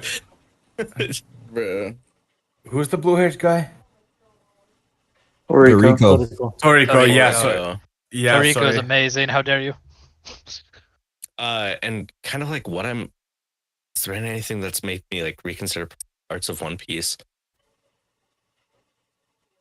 Not particularly. I think I'm having a lot of fun. Like, to kind of piggyback off what Cody had said earlier, like the bounty system is so crazy, and understanding that and like trying to play and roleplay an influencer in the world of One Piece, and understanding that can backfire, and like essentially leaving a paper trail going, oh yeah, we were just at this island, can't wait to reach this one, is like extremely dangerous. But like my character doesn't care. It's fun, and that's kind of like all that they're there for, is the fun and exploration. Like they're a Navigator.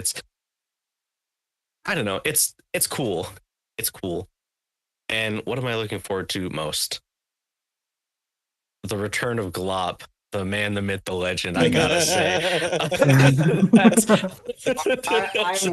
I'm throwing this like out right now. None of you are fucking ready for like the Glop return. I swear to God, everyone's gonna say what the fuck when y'all make that wish. I swear.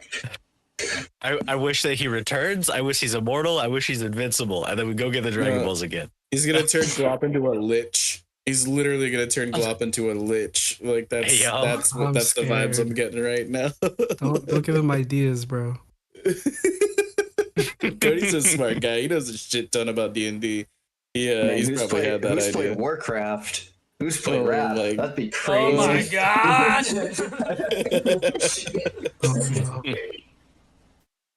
Oh no, Glop is becoming a Death Knight. Oh my goodness. Become my undead army. Speaking of Death Knights, Joshua Vykthor. That's gonna be Hey. my new segue always. It's not as easy as it seems. It's not as easy. Speaking of not as easy as it seems, Josh. Josh. What do you mean by that, bro? Hey, I don't know, man. Don't read too much into it. Why don't you find out later, baby? Oh my god. Yeah, prior to playing One Piece D&D, I think the most I was excited about is the fact that I could make a One Piece character and have his own story and telling that story to other people. I really like that. And the possibility to make endless characters during the endless D&D campaigns. It's an addiction. True. Feel that. Yeah, how were my expectations about it? Like, I don't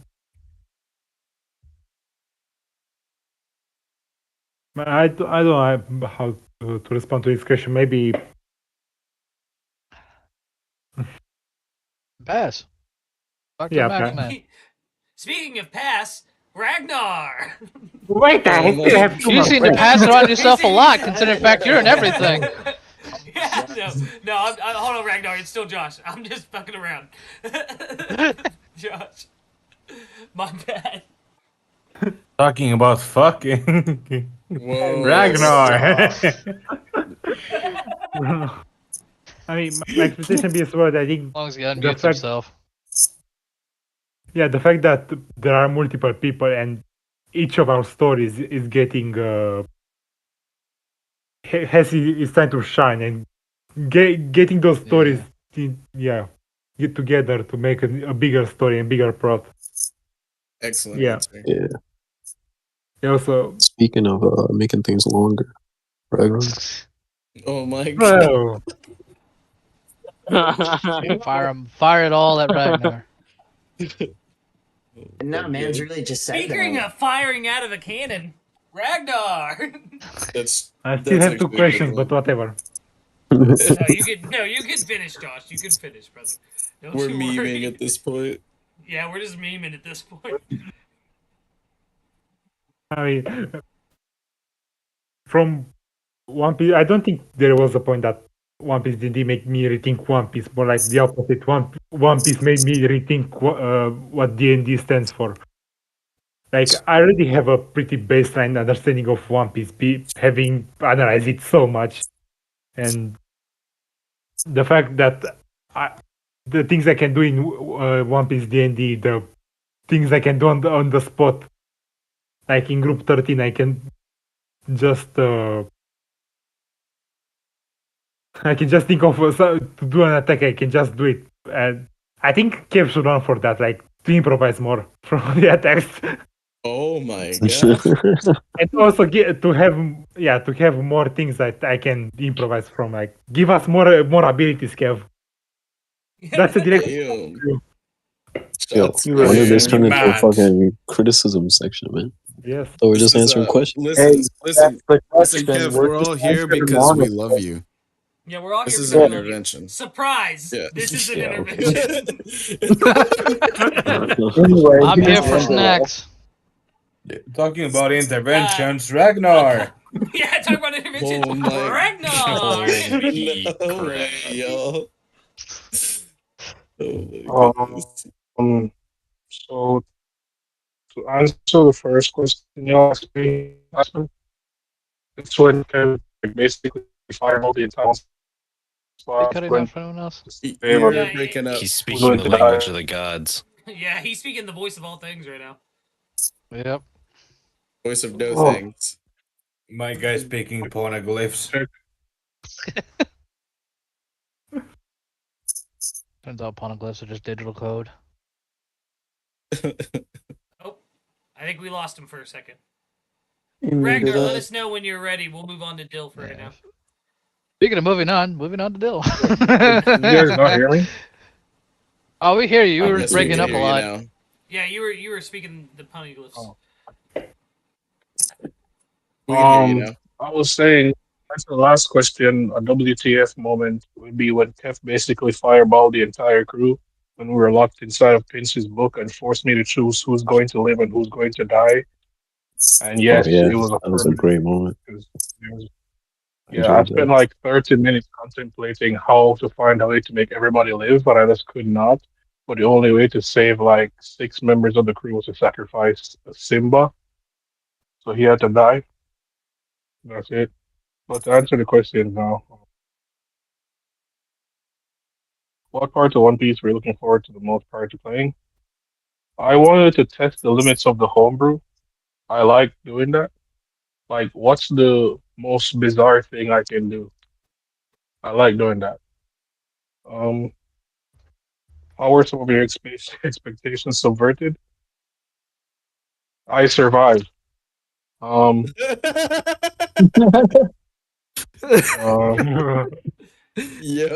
that's the best I could really do. Has there been anything in your campaign that made you rethink or reconsider parts of One Piece? Yeah, a few things. I think about the heroes in One Piece and how hard it actually is to be like a hero, not just for the Marines, but also for pirates, like for any kind of organization, even how hard it is to actually be like an upstanding person. It's really hard. It's really hard to just be a good person in the One Piece world. Damn.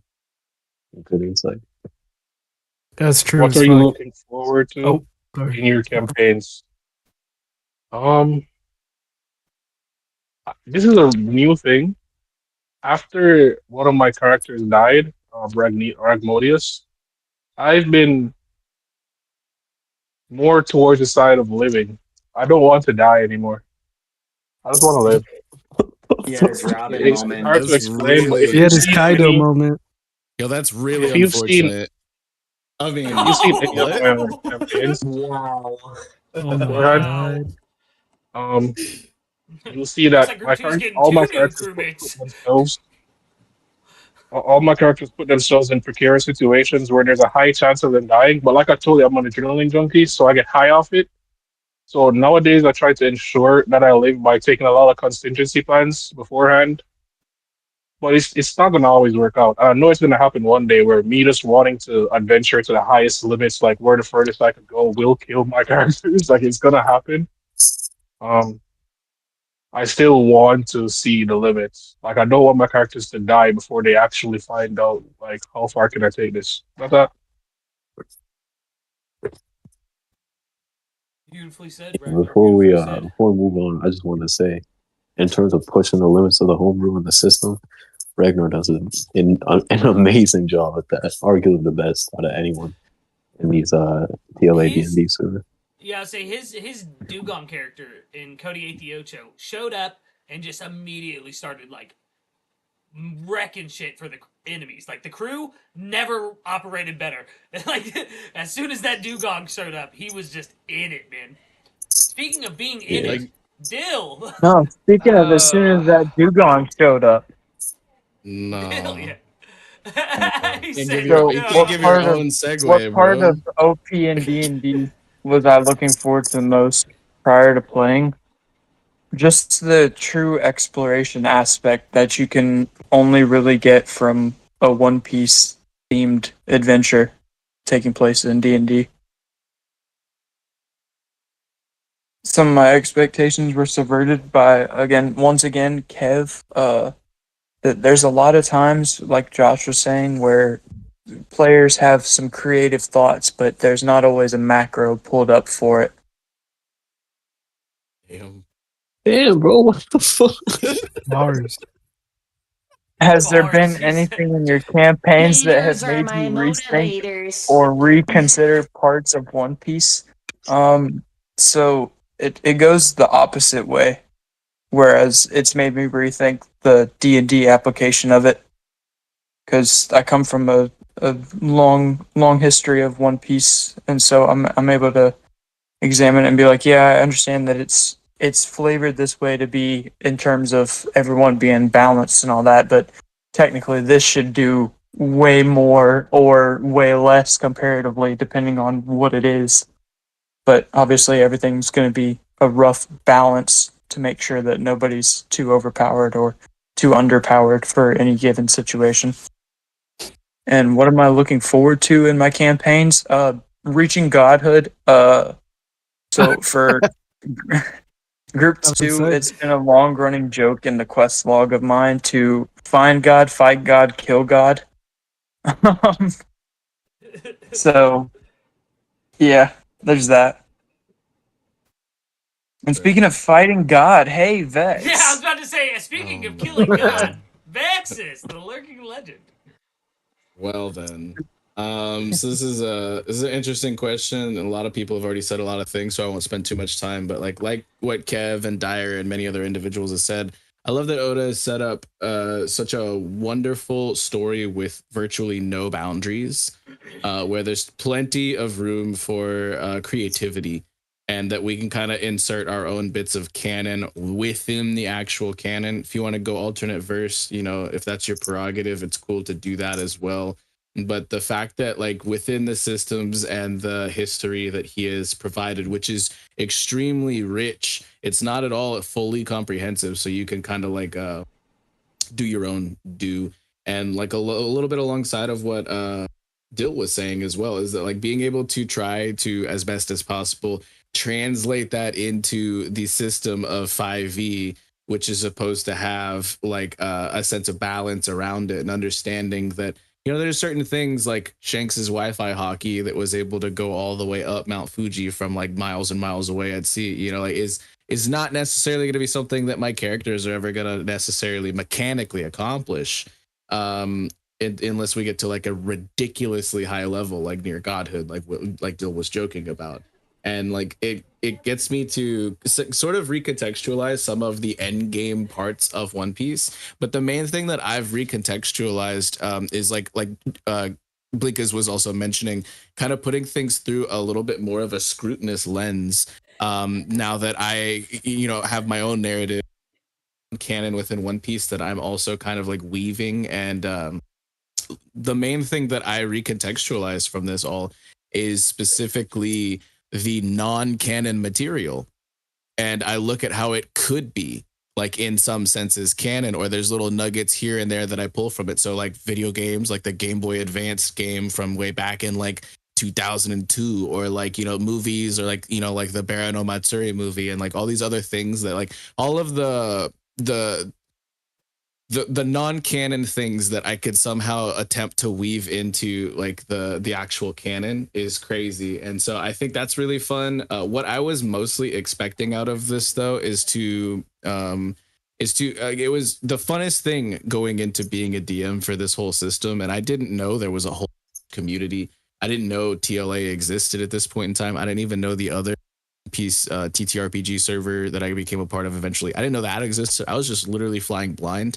And I was just like, yo, I get to create my own warlords, my own Yonko, my own blue, the North Blue, like, and like I get to like come up with my own kingdoms and like all of these crazy, like every absurd little thing about One Piece that I can imagine. Like it's interweaving all of the like that absurdity and like the craziness that is just ingrained like on a molecular level with One Piece and that world, and trying to make it make sense.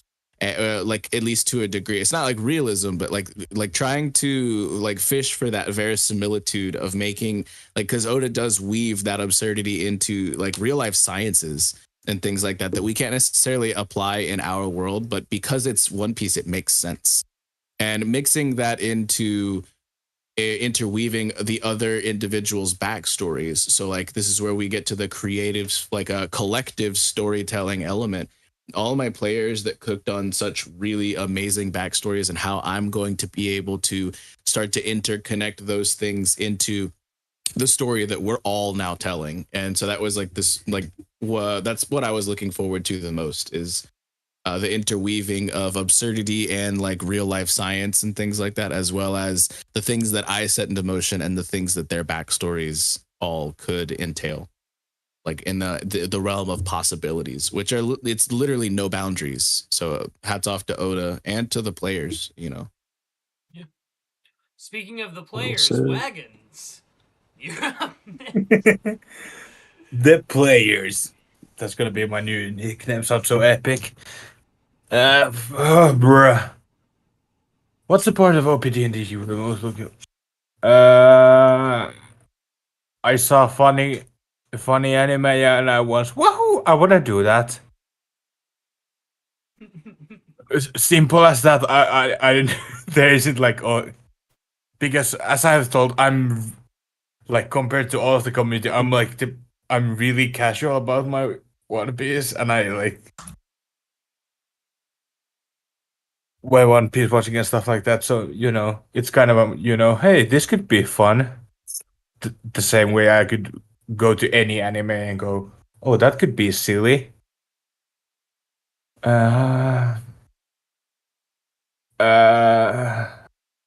Sorry, I'm stupid non-national English speaker.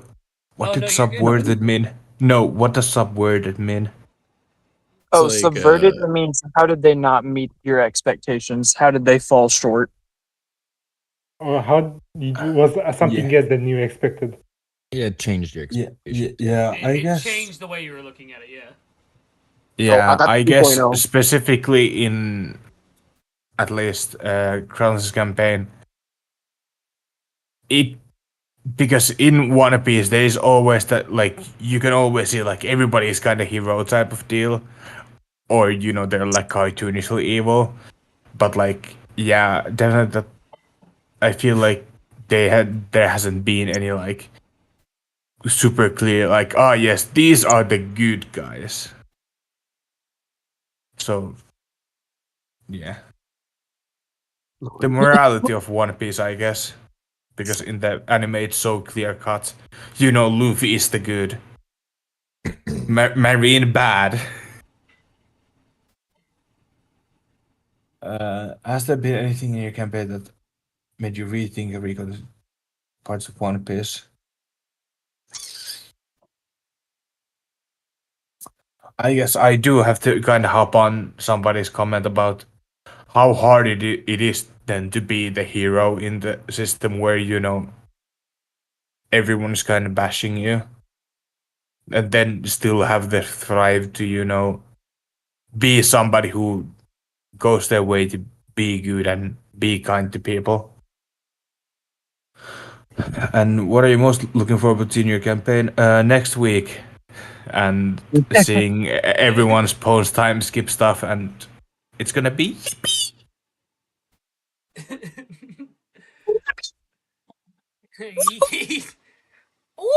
So we're all looking for the 13th return.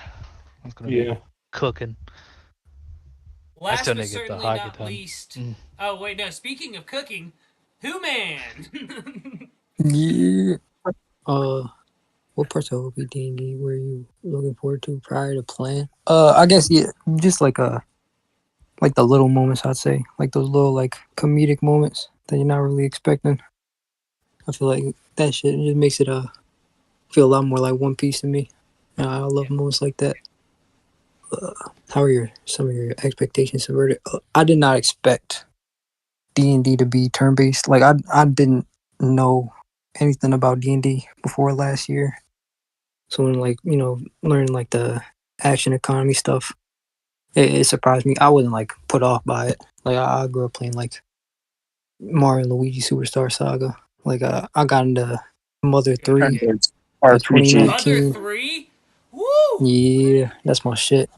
That's my shit, bro. Yes. Yeah, I'll fuck with You're that John on Heavy. the, Well, you're on the yeah, turn-based matchmaking or role-play games already. yeah, like yeah. I wasn't expecting it, but it was definitely a welcome surprise. Has there been anything in your campaigns that made you rethink or reconsider parts of One Piece? I'm trying to do this Ancient Kingdom one shot, and the whole reason why I'm holding off is because of devil fruits. So basically, like I got two sides. It's like the 20 kingdoms and then the Ancient Kingdom, and I don't really know where devil fruits lie between those two, like where they came from. So that's probably the main reason why I'm holding that off. It just make me question, how did these things come about? Were they devils? Were they people? Did they just grow from a tree? Or sort of shit like that. What are you looking forward to in your campaign? To making Kev's ideas fail. What the fuck, man? I love this. One That's a good mindset, answer. one grind What is set. with this Kev hate train? God All damn. I'm No, saying you Yeah, stay he on was is, talking him. shit. I had to give it back to him. But nah, but in all seriousness, I say yeah, just like the growing with the crew, like seeing our stories unfold and conclude. I think that's probably what's keeping me going through these. facts. Beautifully said, human. Beautifully said. With that, boys, I'm going to close the stream. I want to thank everybody for being here today. I mean, we did 6 hours of straight just loving D&D talk, and like that's what we all came for. So I'm glad that we could do it. Yeah. Anybody want to say goodbye before I shut her Yeah, we down? did. talking about I loving was gonna end ask of real quick stream. if any of the DMs want to shout out when their streams are gonna be for their upcoming ones Yes, yes. and what channels they'll be on and what platforms, so we can get all the people going out there and following so they can get into the community. Yes, sir. Yes, sir. Cody? Oh shit. Cody's first on the list. We're just going with the same thing, you know. Like Yeah, hold your tongue, Kev. Yeah. Okay. I was just, after all these amazing segues, I was waiting for mine. But Speaking of amazing Hold on. We're gonna segues, start with the Cody. show. We're gonna start with the special grade sorcerer of the TikTok anime and manga community. The man, the goat. SSJ, Cody, how you doing? Tell the that's people. me. Hi, I run Cody 8. Cody 8 What This D&D campaign. That is on Saturdays. It starts at around 7 EST. We like to play on my Twitch channel at twitch.tv/SSJ8Cody. But if you cannot catch the live streams, I've been getting better about uploading the VODs onto my YouTube channel at SSJ8Cody. So make sure if you want to catch up on the antics or see why Goku and Waka Flocka are having a rap battle, or why Sora from Kingdom Hearts is there to try to save the world, tune in. I'll also be playing in a lot of the upcoming campaigns when they'll be coming out, so be sure to keep an ear to the ground for when those will be coming out. Yay. Loaded. Yeah. Kev. Yeah, Group 3, Saturdays, 6 p.m. EST, over on Dire Regulus' channel. Almost 50 sessions deep, couple, I think 100 hours of playtime, so you can go through all that shit if you want. I think they're about to go to war, so it's some exciting stuff. I do Marines every other Sunday. It's going to be happening this Sunday. We don't usually stream or record. I think we record. We don't usually stream, but if you're in the TLA server, you're welcome to hop in D&D pit and spectate. Yeah, that's about it. Oh, level 21 shot is gonna happen next week. I don't know if we're gonna stream that. We might, but again, you're welcome to hop in and watch these guys get massacred. It's gonna be a good time. Massacred. I think it's the other way around. I think this tower. I think this tower is gonna get defeated. Speaking of a good time, Crownless. Yeah. Hey, we don't stream any of my game or record it. But if you do want to catch it, we do it on Wednesdays at 4:00 EST. If you just want to hop in the D&D pit and listen in and watch it, we always have somebody streaming their screen or whatever. So yeah, it's a good time. Yeah. Wonderful time. What's good? It's your boy vexyz, the lurking legend. Y'all can just call me Vex. I run Group 2, and that is gonna be it's exciting right now. Yeah, I heard that.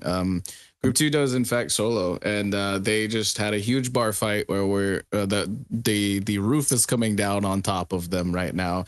We just wrapped up a pretty long arc, and super excited to see what they're about to be getting into with this change and turn of events. We are 7 p.m. CST Tuesdays. We just had a session last night. You can catch it on my channel, vexyz the Lurking Legend, on YouTube and on Twitch at vexyz100. That's 00, not 00, because that was taken, believe it or not. So maybe, I don't know, go follow that guy too, whoever that is. I'm also in Cody 8, Cody 8 What? This D&D campaign, and I am so hyped for whatever Cody's got cooking there. I'm putting together actually probably 2 one-shots that I am going to be trying to get set up for probably in the next month or so. Probably going to have Tainted Marth, a friend of the channel, over on one. We'll be keeping everybody updated on another one that might be a recurring thing. Might be resurrecting a group called Quest or whatever, with Stank and Piney and whatever Kev's character's name was. I don't know, It was Seal, wasn't it? Yeah, Seal. Soul. Okay, yeah, there you go. But and Pete's character as well. Might be resurrecting that for a one shot. I just yeah, I miss those characters a lot. So I don't know if you like a lot of D&D content. There's also a series of collabs that I did. Am doing. I did one with Dak Sake where I put Dak Sake into the world of One Piece and built him a D&D character. So if that's interesting to you as well, that's also on my channel. And highly anticipated collab with a few other creators. It's just been really busy, believe it or not, through this whole hiatus that we've been on.